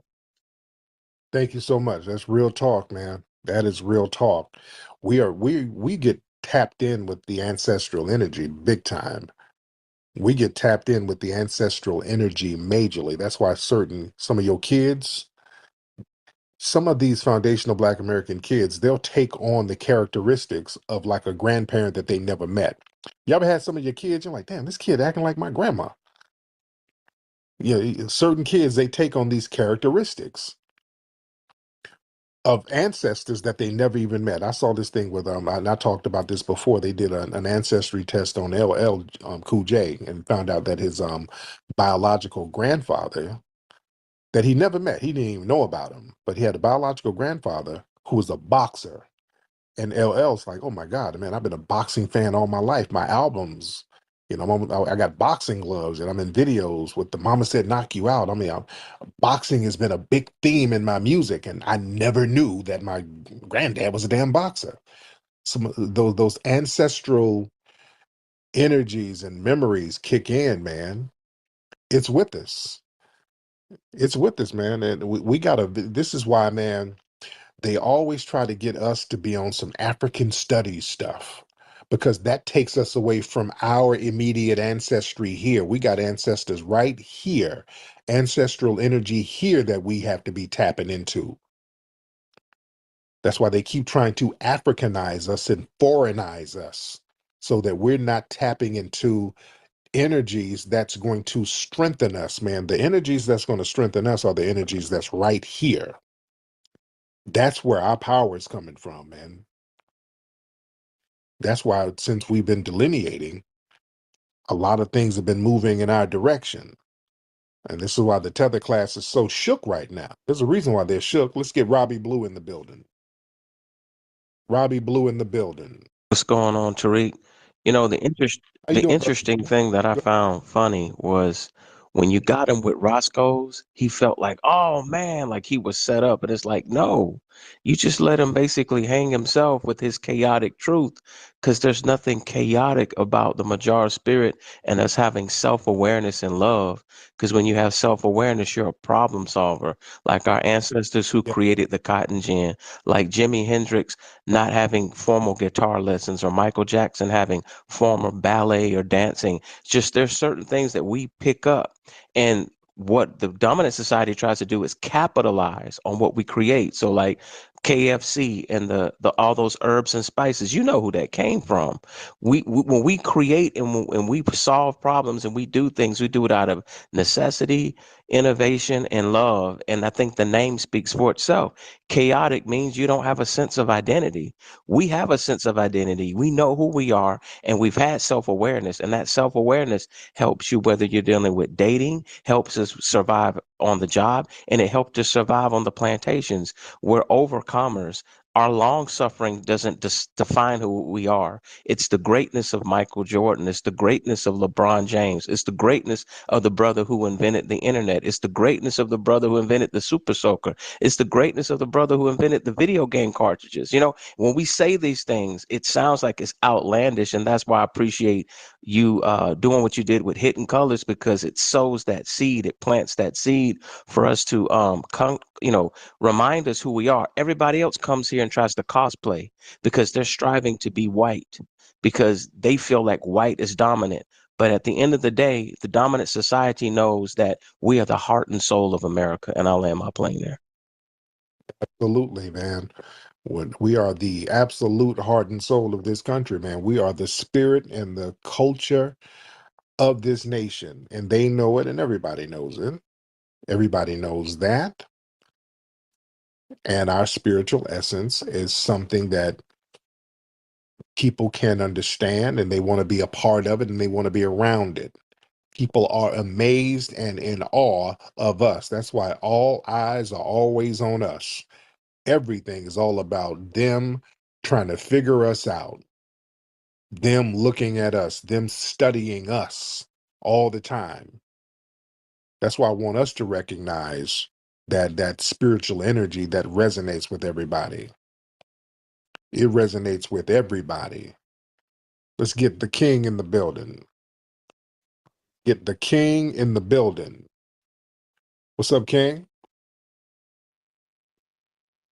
Mr. King, you in here? All right, Mr. King ain't saying nothing. So let's get Zach in the building. Let's get Zach in the building. What's up, Zach? Go ahead, Zach. You can unmute your microphone, Yeah, Zach. can you hear me? I can hear you, Zach. What's Hey, up, brother? brother. Thank you so much for having me. Tarek, I appreciate you so much. So, one question that I have for you is that Nina Turner wrote an article about how Barack Obama was dehumanizing black people and talking down on Yes. black people, and how she said that they would never talk down on any other group, and they've not talked down on any other group. So, I want your thoughts on why are they dehumanizing black people and other like groups like that. Just I just want to know your thoughts. Okay, and shout out to Nina Turner. That's the homegirl. I like Nina. Well, the thing is, listen. The Democrats, the name of the game for them is to break us down spiritually by denigrating us and talking at us crazy. That's for them to kind of spiritually break us. And it's not working. See, this is why having a cultural self-esteem is very important. So when they send folks out here to talk crazy at you, you react accordingly. You say, hey, you better get the hell out of here. You're not going to shame me into voting for you, and you're not going to give me anything. This is going to be the new normal, where we're going to demand that we get something for our political participation, just like everybody else. And some of these entertainers that's in the Hollywood system, unfortunately, you cannot listen to them because they work for entities that are in the pocket of the Democrats. And the name of the game is for them to stay in the good graces of their talent agencies. So we can't really listen to them because their arguments are going to be in bad faith. So we have to deal with the political arena the way we're dealing with them now and letting them know, since you're not going to give us anything, we're going to let your political party crash and burn. We need to make an example out of the damn Democrats and let them just fall off a cliff. This has to be the new normal. Standing on business and making sure that we get something as foundational Black Americans. You're going to have respect for your lineage and your ancestors. Your ancestors did not push you this far to let a Kenyan tether and a Punjabi bedwench run around here cosplaying, denigrating, and disrespecting our ancestry. I'm not with Obama or Kamala, none of them. They're disrespectful to us. They're disrespectful to our lineage. We don't owe them anything. We don't owe them a damn thing. You understand? Have respect for your ancestors. I'm real big on ancestral respect. That's a big part of the Majora spirit. When you start respecting those ancestors, that's the thing that guided me with the Hidden Color series. I listened to the ancestors. Whatever they told me, that's the direction I went in. And I would travel, and the ancestral spirits would talk to me and let me know what stories to tell. That's why we filmed on plantations all over the place so we can soak in that energy. I'm real big on respecting our ancestors. They've done the most for us, and when you show them respect, they will be there for you. Just like down in Montgomery when they had the fade in the water situation. Don't ever forget, right before they started using them chairs on them white supremacists, 2 hours before that happened, some sisters went out there and had a root work ceremony and paid homage and gave honor to the ancestors by pouring um, flowers and plants and giving libations in that water. 2 hours before that happened, some sisters gave a ceremony giving respect and honor to the ancestors. They were just happy. They happened to have like a women's retreat, and part of their retreat was to um, give libations to the ancestors. Them sisters did that and stirred up them ancestral spirits. And when the white supremacists start showing out, them brothers start popping up out that water left and right, putting in work. That was the ancestors talking, family. Straight up and down. Straight up and down. And that ancestral energy, when it gets around water, and I'm talking from science, water holds memory. Water holds energy and memory. Spirits have energy. Spirits are real. Water holds those spirits. That's why Lake Lanier, you start messing around in Lake Lanier, you might get pulled up under that water. Those spiritual ancestral energies are in that water. It's heavy out there in Louisiana too. That's why that ancestral energy and that spiritual energy is so heavy out there in Louisiana. It's surrounded by water. And also South Carolina, that area.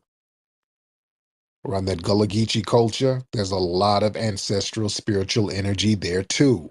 That's where a lot of them root workers were coming out of the South Carolina areas. So we got to understand our ecology and understand our spiritual essence and how all of this stuff ties in, and respect it and put some respect on it, man. It's real stuff. Just got to put some respect on it. Where my people from the South Carolinas and Louisiana, y'all know how many of y'all families will put those blue bottles on trees? Y'all know about that?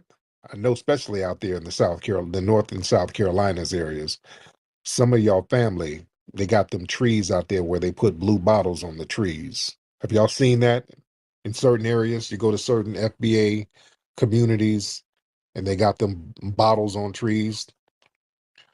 Again, that was something else about the Majora spirit. You using those bottles, that's what they would do to capture the energy and the spirit of the ancestors so it would offer protection for the house. A lot of folks see this stuff and don't know what it means. See, understand your culture, your family, they're telling you stuff. They're sending these messages to you. Some of these cultural norms that we've been doing for so long, a lot of folks don't even know where they come from. Our family knew what the deal was. They knew how to heal. They knew how to tap into their Majara spirit. They knew. Got to respect that. Let's get lucky. Lucky in the building. What's up, Mr. Lucky? Well, are you here? Well, hold on. Yo, King, are you ready to talk, King? Yeah. Hey, Tariq, how are you? How you doing, Hi, King? hi, mate. I'm from England. I live in England. I'm a Filipino, but I've been living in England for the last 20 years. At least, English Filipino. can you hear? That's Can you something. hear me? I can hear you. So you're an English Uh, Filipino. well, I'm 100% Filipino, but I've come to live in England in for the last 20 years now. How long? Okay, I was just about to ask how long. Yeah. So, how old were you when you moved to England? It probably late 20s. Yeah, Okay, yeah. okay. And What's on your? well, I mean, I have to say, mate, when it comes to Black people in the Philippines, we probably have a lot of something the same in us in the way that we cook things. Our ability to cook is like it just comes natural, you know. I often go to I have a lot of friends, Black people, and I love the food that. Hold on now. Hold on now. That Filipino food ain't the same as ours. Now, hold on. No disrespect to the Filipinos, but Know about that, brother. Yeah, I don't know about that. Go ahead. I'm gonna let you talk, but I don't know. I don't know about that. I don't know about that. Some of y'all dishes out there are a little different, but go ahead. Go ahead, King. Go ahead, King. Unmute your microphone, King. King, unmute your microphone, Oh, sir. can you hear me now? I can hear you Yes, now. Go ahead. sorry. I, when I said I have a lot of friends, black people, we go to them, they feed us food, and it's really soul food, But I have to say we have a lot of uh, we have a lot of the same stuff, the same attitude and abilities when it comes to cooking. It just comes natural. That's what I'm trying to say. In fact, my old people, my parents used to taught me how teach me how to cook stuff, and I learned how to cook at a very early age, and part of that maybe because I was forced to do it, but it just now comes natural. I don't even have to use measuring tools. A lot of the Filipino cooks, they don't need to use measuring tools, and the kind of food that we produce, although we have varied influences from many other countries that came to the Philippines. We had the Spaniards who took over the country for 300 years. We had the American for 45 years, I believe. We had the Spaniards, sorry, we had the Japanese for 75 years. In all the other countries as well, we have Chinese influences all over the country, and all the Malay countries surrounding the Philippines. So we have a very a varied influences in our country, and yet we still come up with our own type of food. And I have to say that the Filipino food is one of the most enticing food that anyone can taste. And as I said, I have a lot of black people friends, and the way they cook things is very different. But the Jamaican type of food that Hold on, now, hold on. Now, you said you had soul food. Where would you have soul food? Because if you're in England, I don't think you had soul food. Have you had soul food or have you had Caribbean food? Because I know the brothers and sisters out there they got very good Caribbean food that the brothers have out there in the UK. So where have you actually had soul food and who would make it out there? Go ahead, King. sorry. Go Yeah, ahead, King. sorry. We, Go ahead. we do have a lot of Caribbean restaurants here, but we also have a lot of friends who cook for us, and we get invited, and the kind of food that is being dished out to us is such wonderful. Sometimes we can't help but compare it. With other dishes from other countries, and it's y- I watch a lot of what's these. Okay, okay, thank you, brother. Damn, let me land your plane. It's taking him forever. Good Lord. And what he's saying is some bullshit. So, yeah, the Filipino food is so good. It's I prepare it. It's like your soul food. Oh, wait, hold on, brother. Hold on now. Not really, bro. Hold on now. No, it ain't like ours, brother. No, it is. It's delicious. I don't use measuring cups either. It's just as good as soul food. It's just like yours. No, no, bro. No, I didn't have some Filipino food. It ain't. No, I don't know where you were going with that, brother. I have soul food out here in England. No, no, you haven't had no soul food out there, brother. No, and shout out to my England people, but they don't really make soul food out there. Who's gonna make it? They don't make soul food out there. They got Caribbean food, which is very good. The English food is trash. That the white people make, it's trash. That food is trash. The only thing I like that they make, that the white people make in England and the UK, is fish and chips and porridge. They can make some damn porridge. That porridge be on hit. That's it. Everything else is garbage. I don't eat none of that stuff. I go to the Caribbean brothers and sisters when I go to the UK. Yeah. But yeah, that nobody. He didn't have no soul food. I don't believe he had soul food out there because there are no FBAs out there to cook that. Who would cook it? Yeah. All right. Let me get some more people in here. We got a lot of folks in here. Y'all raise your hand if y'all ready. Raise your hand if you're ready. Let's get Dylan. Let's get Dylan in the building. Dylan in the building. Mr. Dylan. What's up, Dylan? I'm good, brother. How are you, sir? Man, staying tether free. No Hey, look, doubt. so with the brother just got off the mic. So one of my best friends, right? He his father was in the army, so he half black, half Filipino, right? So he just went out there like a year ago, maybe 2 years ago. He said this was the first time he seen a dog on a rotisserie. Like literally, he was driving past and seen them twirling the dog on a rotisserie joint, and that's not knocking the Philippines, but let's keep it real. They got different recipes than soul food. Also, I didn't want to go. Yeah, I didn't want to go there, but you went there, so Oh, we here. hey, So my there. bad. I'm not trying to knock No, him. Feel me? This my man too. Like this one of my good men, but he kept it real with me. Feel me? Also, I just wanted to ask you. So when I seen the Obama joint when he had the private conversation with quote unquote black men, I was looking at these brothers. I was like, these look like Tethers. Like, hey, look, he had them little shit locks on top of his head. Hey, look, these did not look like no foundational black Americans. I'm gonna keep it real with you.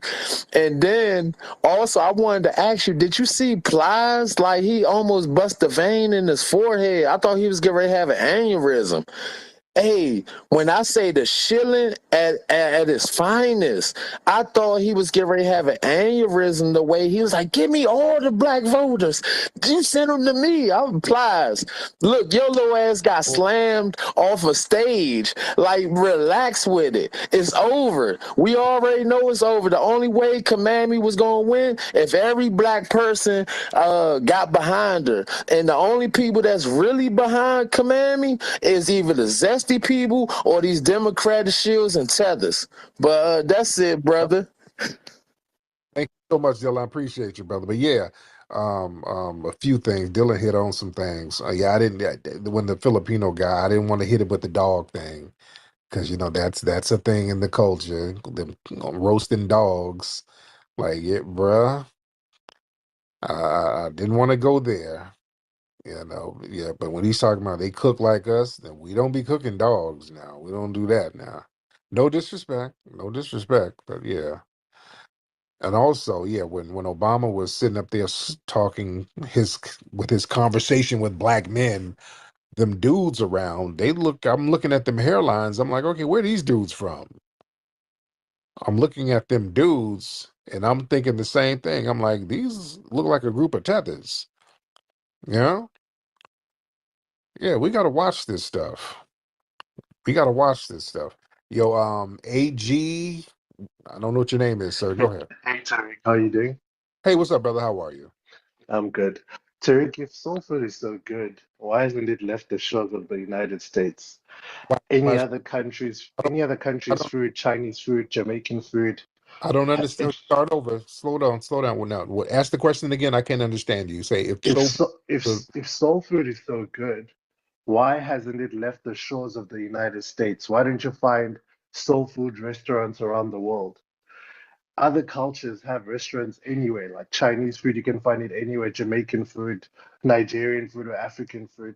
But even in the United States, there's no restaurant like Applebee's or a restaurant chain that sells soul food that's known, like a single well-known restaurant that sells soul food. Why is that? Why hasn't it left the shores if it's so good?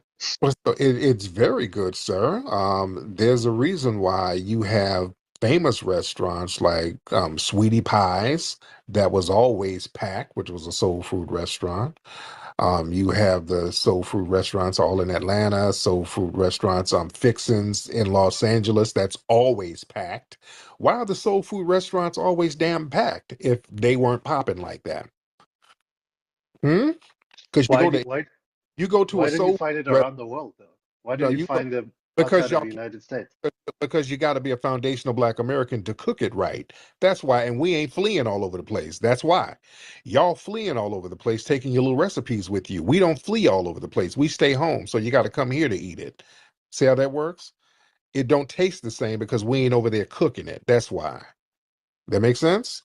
I've been to America quite a few times and I've never seen a soul food restaurant. Even the menu, I don't even know what a menu looks like Because of a soul food you're restaurant.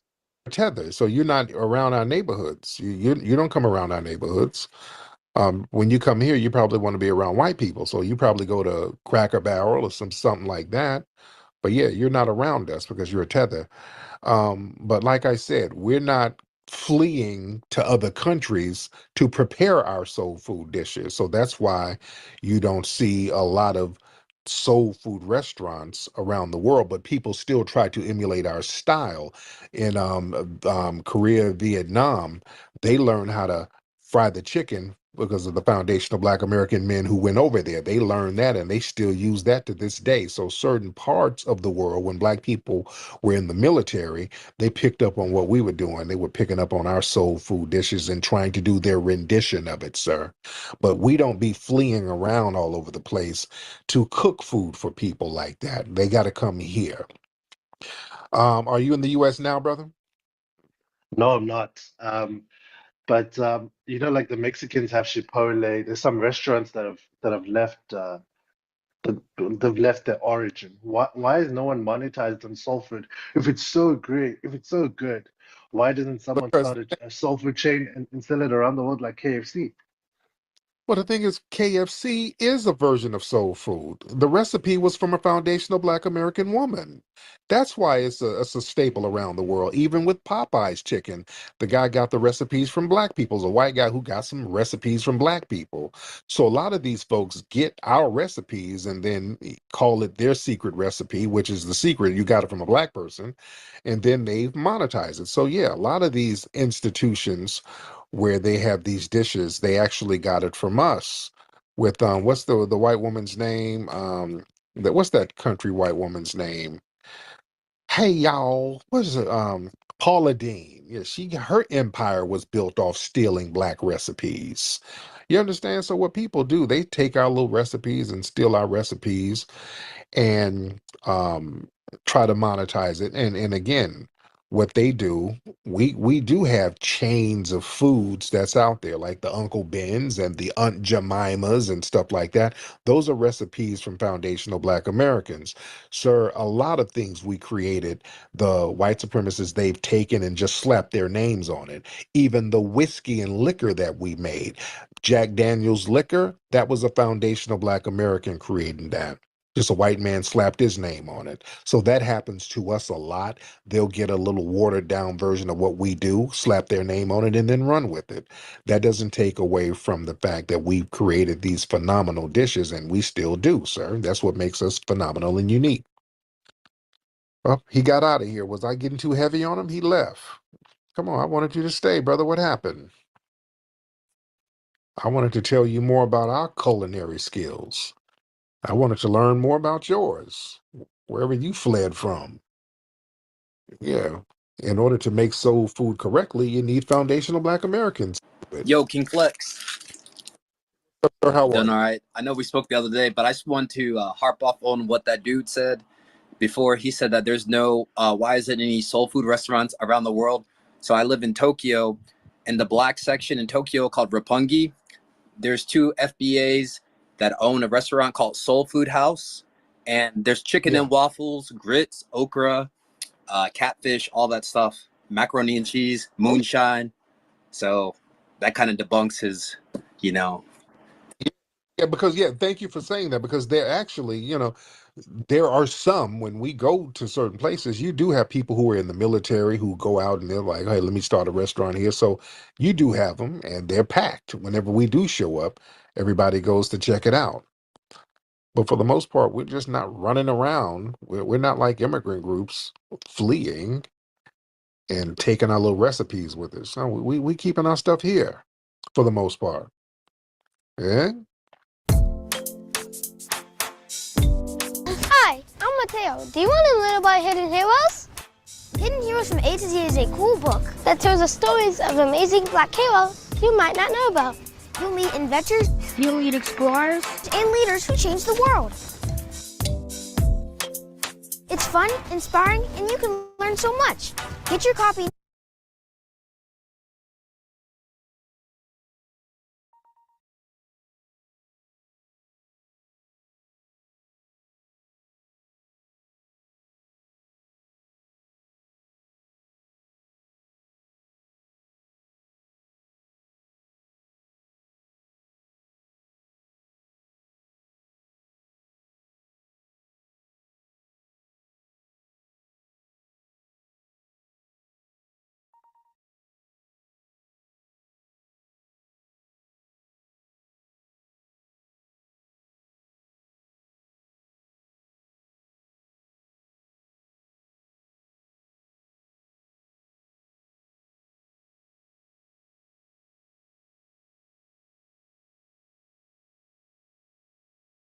All right, so what I'm gonna share right now is deep. Is I think the government period, and their assistance agencies that always deny FBAs from participating in any type of assistance, housing really the main thing, but also loans. Okay, this is something Black immigrants did not experience. They came afterwards, after the smoke was clear, after civil rights was already signed and done. Okay, so when they run their mouth, you make sure you mention these programs and ask where were they.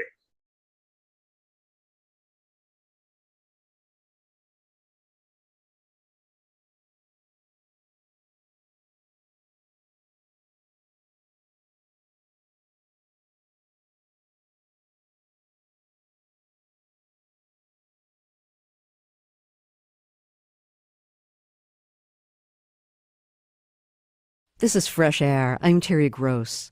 We're going to talk about how